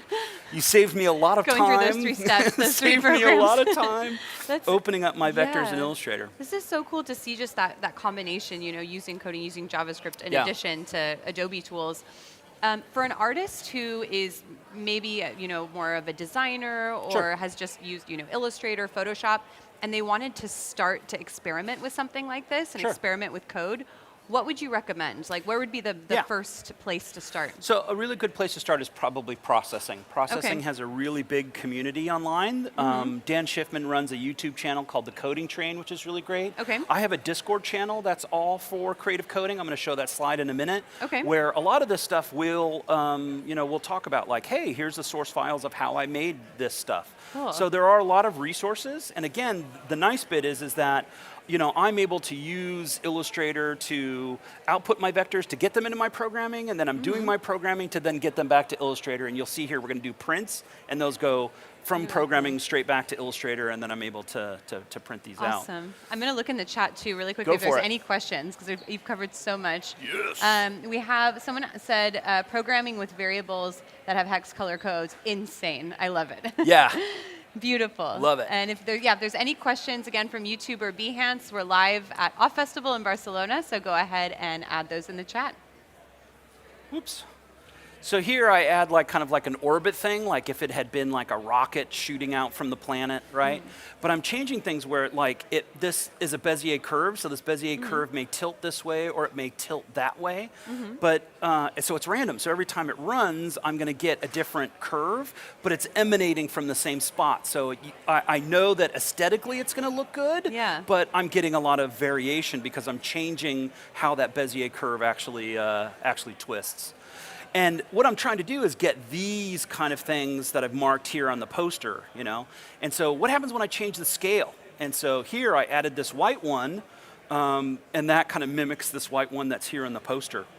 And so now I can get to this kind of like, okay, I think I'm getting close to done, right? Where I've got a piece of code that can generate 100% vectors that I then can bring into Illustrator to print. Right? And I've got all these different colorways. And again, I think the reason why I liked using programming so early on is because I remember in the beginning, it's like I was just exclusively working in, you know, either mostly Illustrator. I'm an Illustrator guy. Okay. Photoshop, you're fine. Illustrator, Illustrator's where it's at. You're my true love. But I was like, okay, I'm going to make this piece.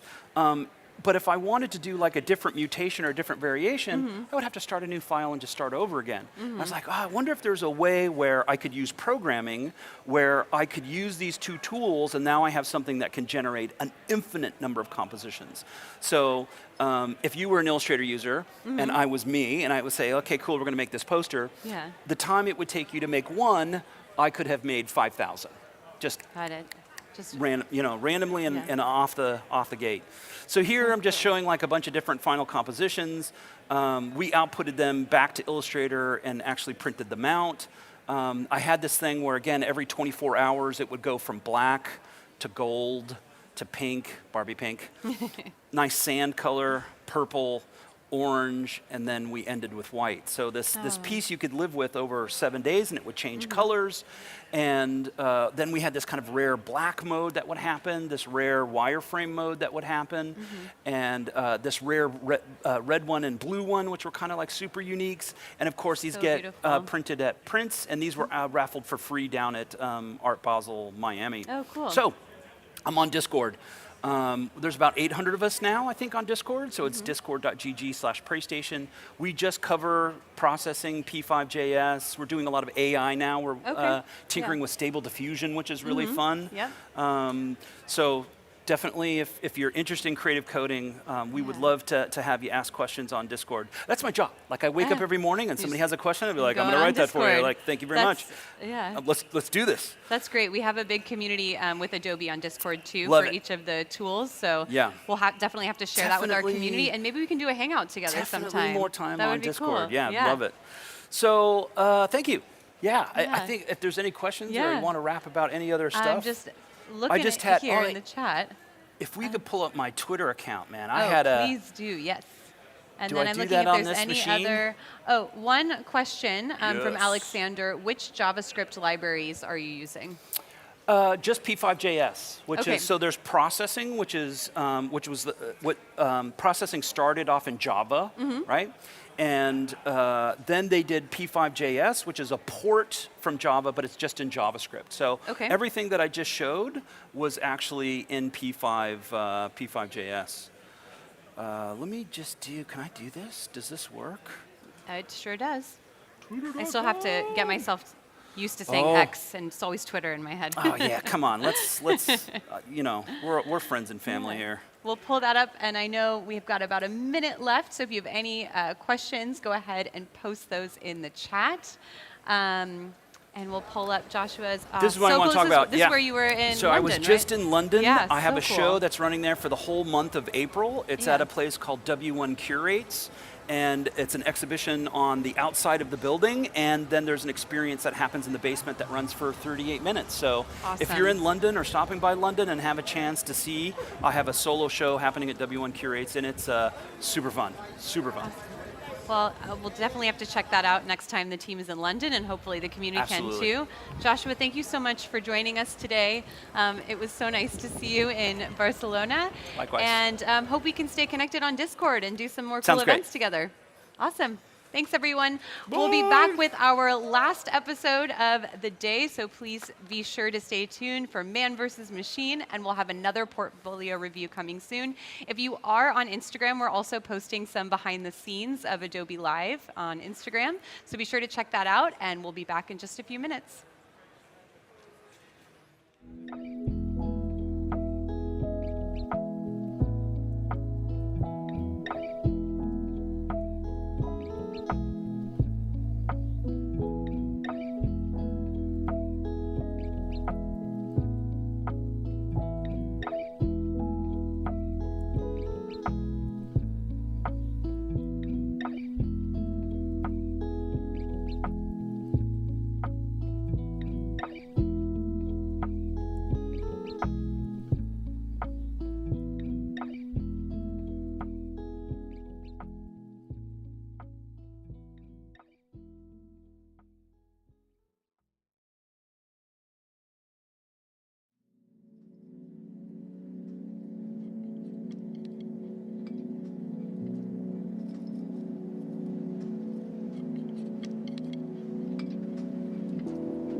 Welcome back to Adobe Live. We are joining you here live from the OFF Festival in Barcelona, Spain. I'm Clara Galan, and I work on the community team here at Adobe in Barcelona. And I'm very excited to be joined by Mike Alderson. Thanks so much for joining us today. My pleasure, my pleasure. How has it been in Barcelona so far? Pretty jet laggy. Pretty jet laggy. You're coming from Los Angeles, you Yeah, said, I got right? in from LA on Tuesday night, and I'm getting old, so the jet lag catches up with me. So yeah. It's a long. I'm from San Francisco originally, so I know the flight can be very long. Yeah. No, I'm all good. Good times. I love this city, so. Yeah, it's an amazing every time city. I come here, I want to come and live here. Yeah, I actually did that. I did move here, so Yeah, I get there that. you How has OFF Festival been so far? Great. Yeah, I caught a couple of talks this morning.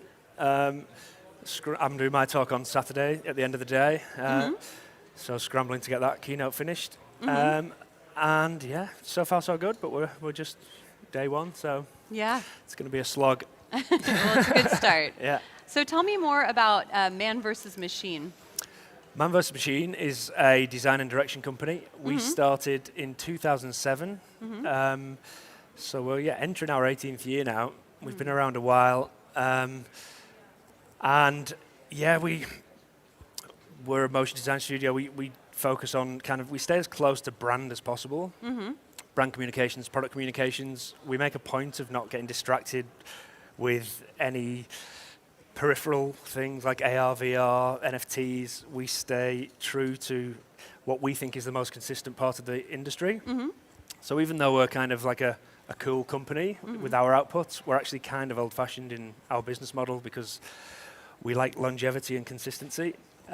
Which is, we knew we were in it for the long haul, so we thought we'd come up with a business model that would hopefully stay constant while the landscape shifted under us and budgets drop and rise. And nearly 18 years now, so it's kind of working. It's kind of working. Yeah, it's really amazing. I've been following your different social accounts to see some of your work, and I know we'll see a show reel, a brand new show reel, never been shown before, in a few minutes. But if you are just joining in the chat, so we are live on Behance, Adobe Live, and Creative Cloud YouTube. So if you have any questions for the Man vs. Machine team, we'll be able to answer those live for you. And then you can be sure to expect a portfolio review. So this is our last episode for today, for the first day of OFF. So this is your last chance for today to ask any questions in the chat. And then, of course, we'll be live again here tomorrow. So with that, why don't we go ahead and dive into the show reel? Let's check it out. Let's do it. Exciting to know, never been seen before. No, this edit got finished yesterday. Yeah.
Oh, so cool.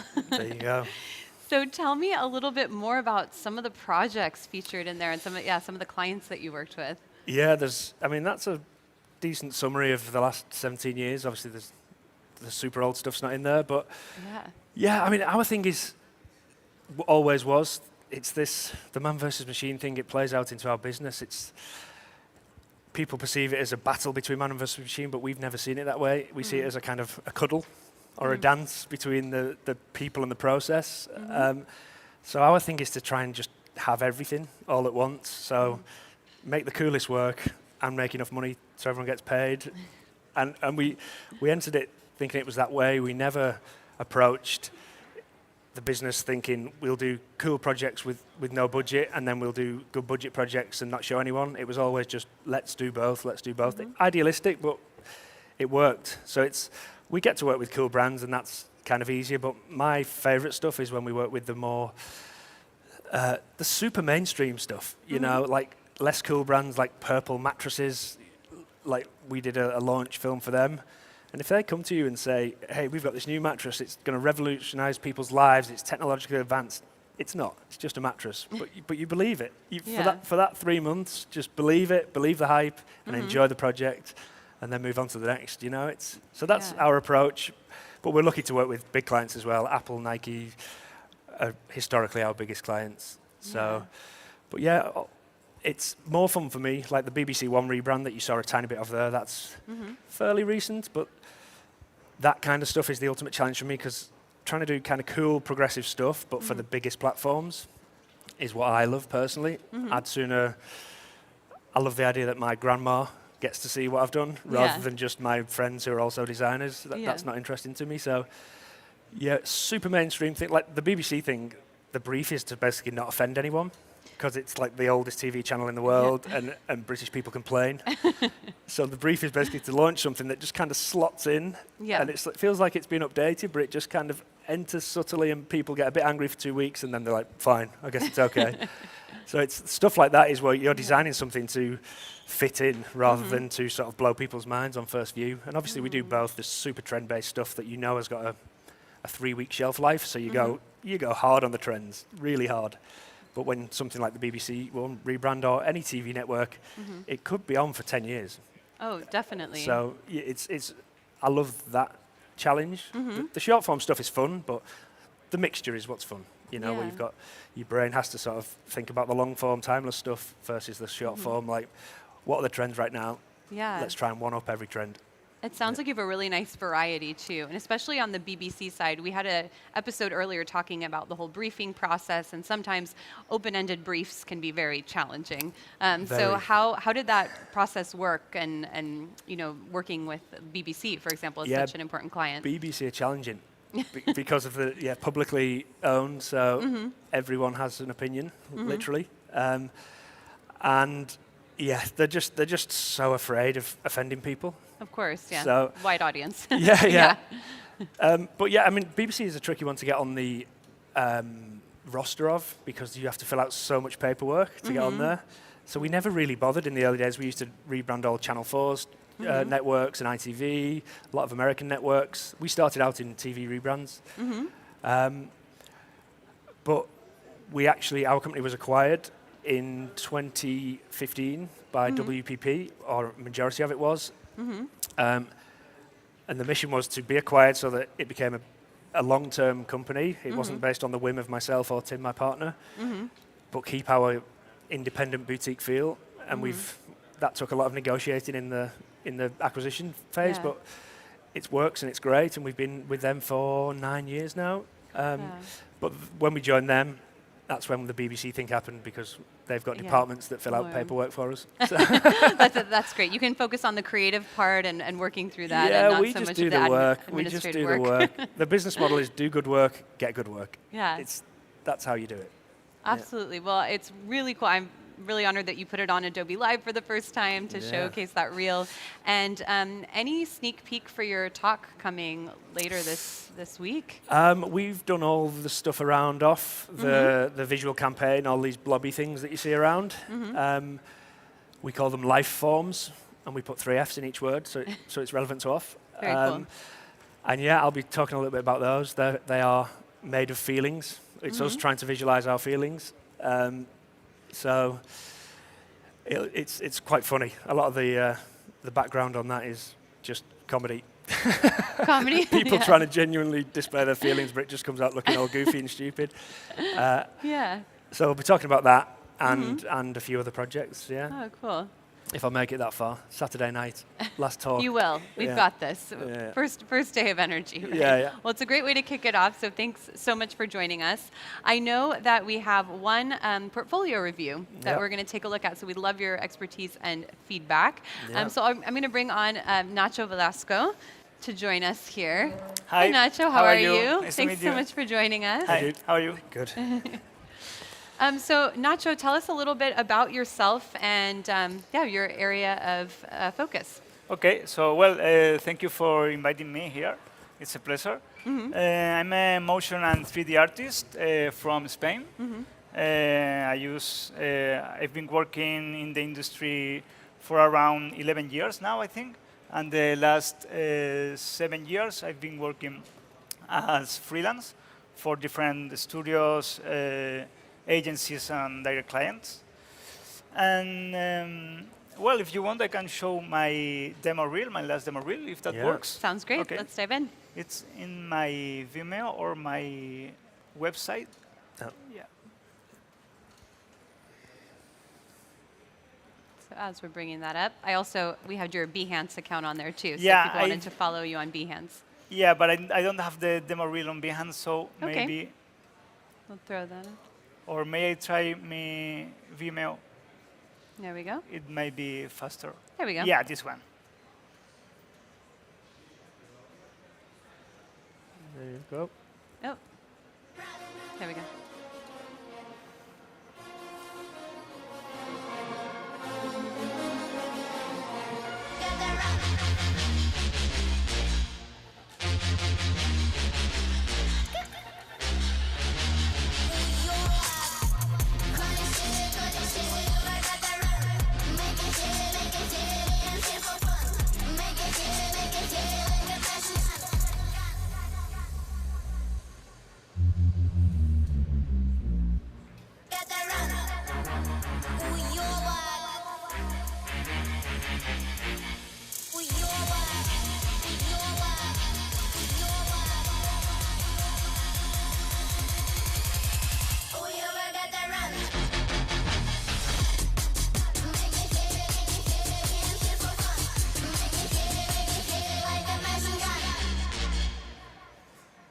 Yeah. That's it. It's a Thank great you so edit, man. much. Well, exit? Okay.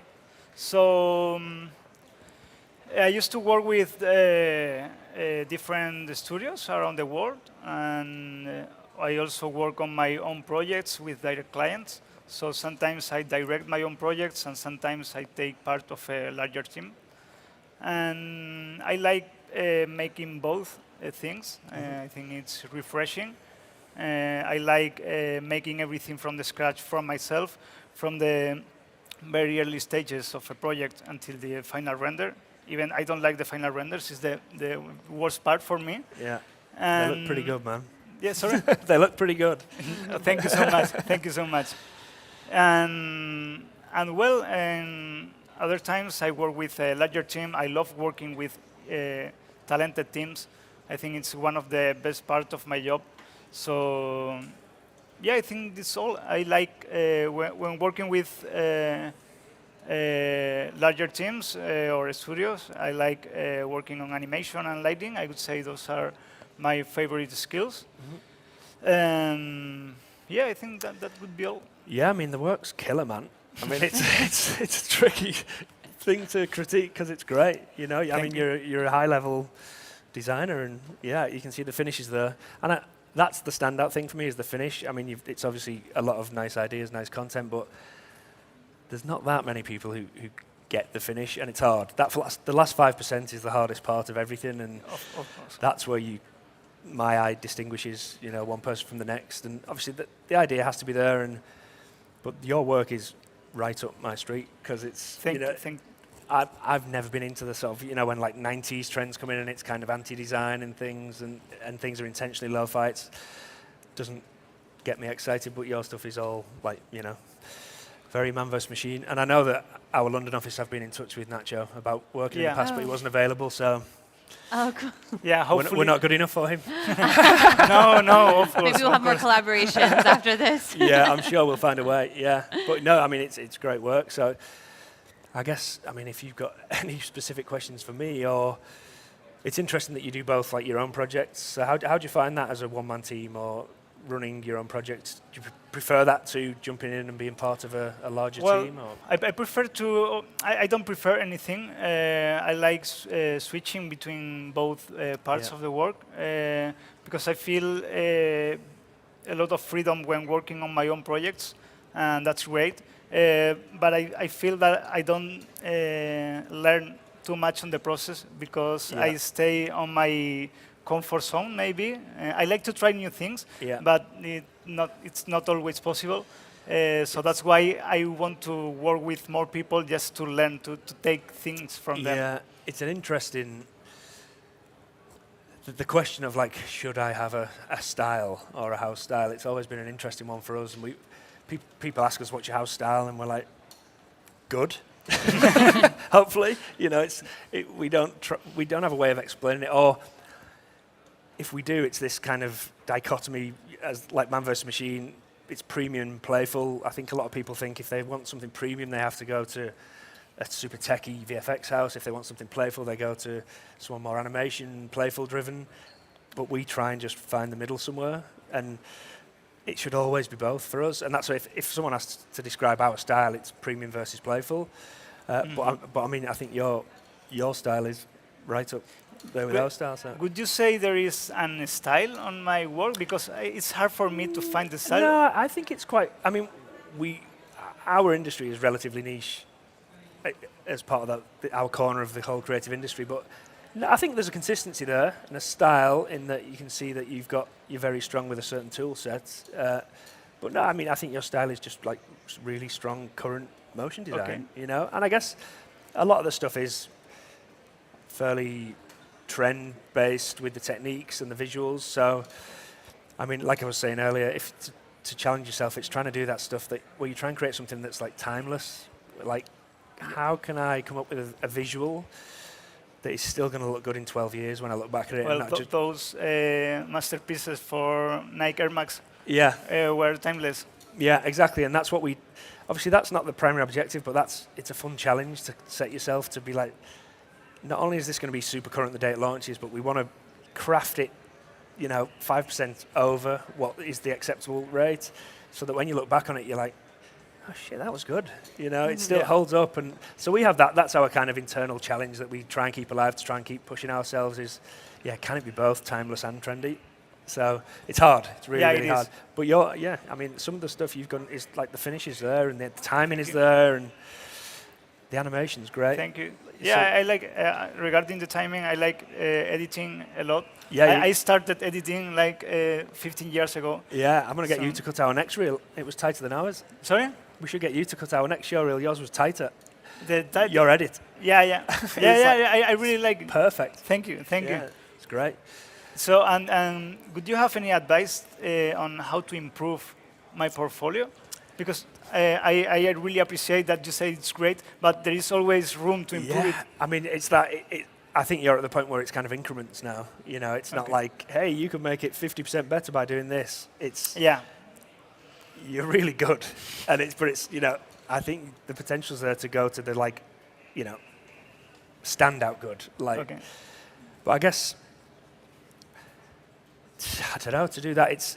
It's that thing of like, can you come up with a visual that no one's ever seen before?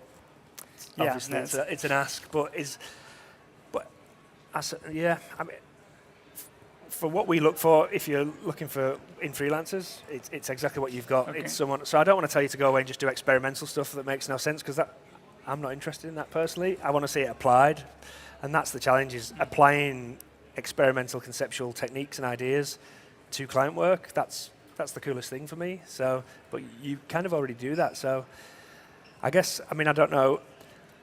The pitch side of it is massive, and I guess you pitch your own work, or yeah. So, I mean, I've not seen your decks or anything, but I feel like we could look at later because I love the pitch process. It's my yeah. I mean, I wish we didn't pitch, but we do. Everyone does. So it's like there's no point pretending you don't. So, I became obsessed with the formula to win these things. Yeah. The very early stages. Yeah, I love it. Everything's I love the strategy behind, like, you find out who you're pitching against, and you like subtly position it, knowing that like they're probably going to come in here, so we'll sort of mention something that's slightly, you know, it's all tactics, and I love it. And obviously the ideas and the writing and how you present. Yeah. But yeah, a term I use regularly is sort of the best work and the best pitches. You know, it applies to the finished projects and the decks. Is like complex, not complicated.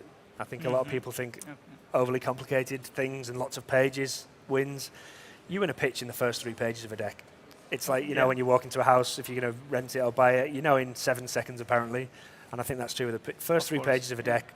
You've got to grab them, and then the rest are just backing up what the first 3 pages say. So yeah, I'd love to see your pitch process, and because I'm really curious about that, because we honed the life out of that at Man vs. Machine. So okay, I don't have anyone online, but we can. By all means. Of course. I feel like that's a great next step, just like the pitch process, it's already there. It was really amazing to see, so thank you so much for sharing that with us, and we'll be sure to share it on Adobe as well. Thank you. But we are officially at time, so thank you so much, Mike. Thank you, Nacho, for joining us today. And this is our last episode today from OFF in Barcelona. We're going to be handing it off to our US colleagues in the San Francisco studio, so be sure to stay tuned if you want to check out some of the content from our US-based artists and creatives. But we will be back tomorrow, so be sure to check us out on Adobe Live, Creative Cloud, YouTube, and Behance channels. And of course, we're on Instagram at Adobe Live community, so be sure to check us out there. Have a great afternoon, everyone, and we'll see you back here tomorrow. Bye-bye. Bye.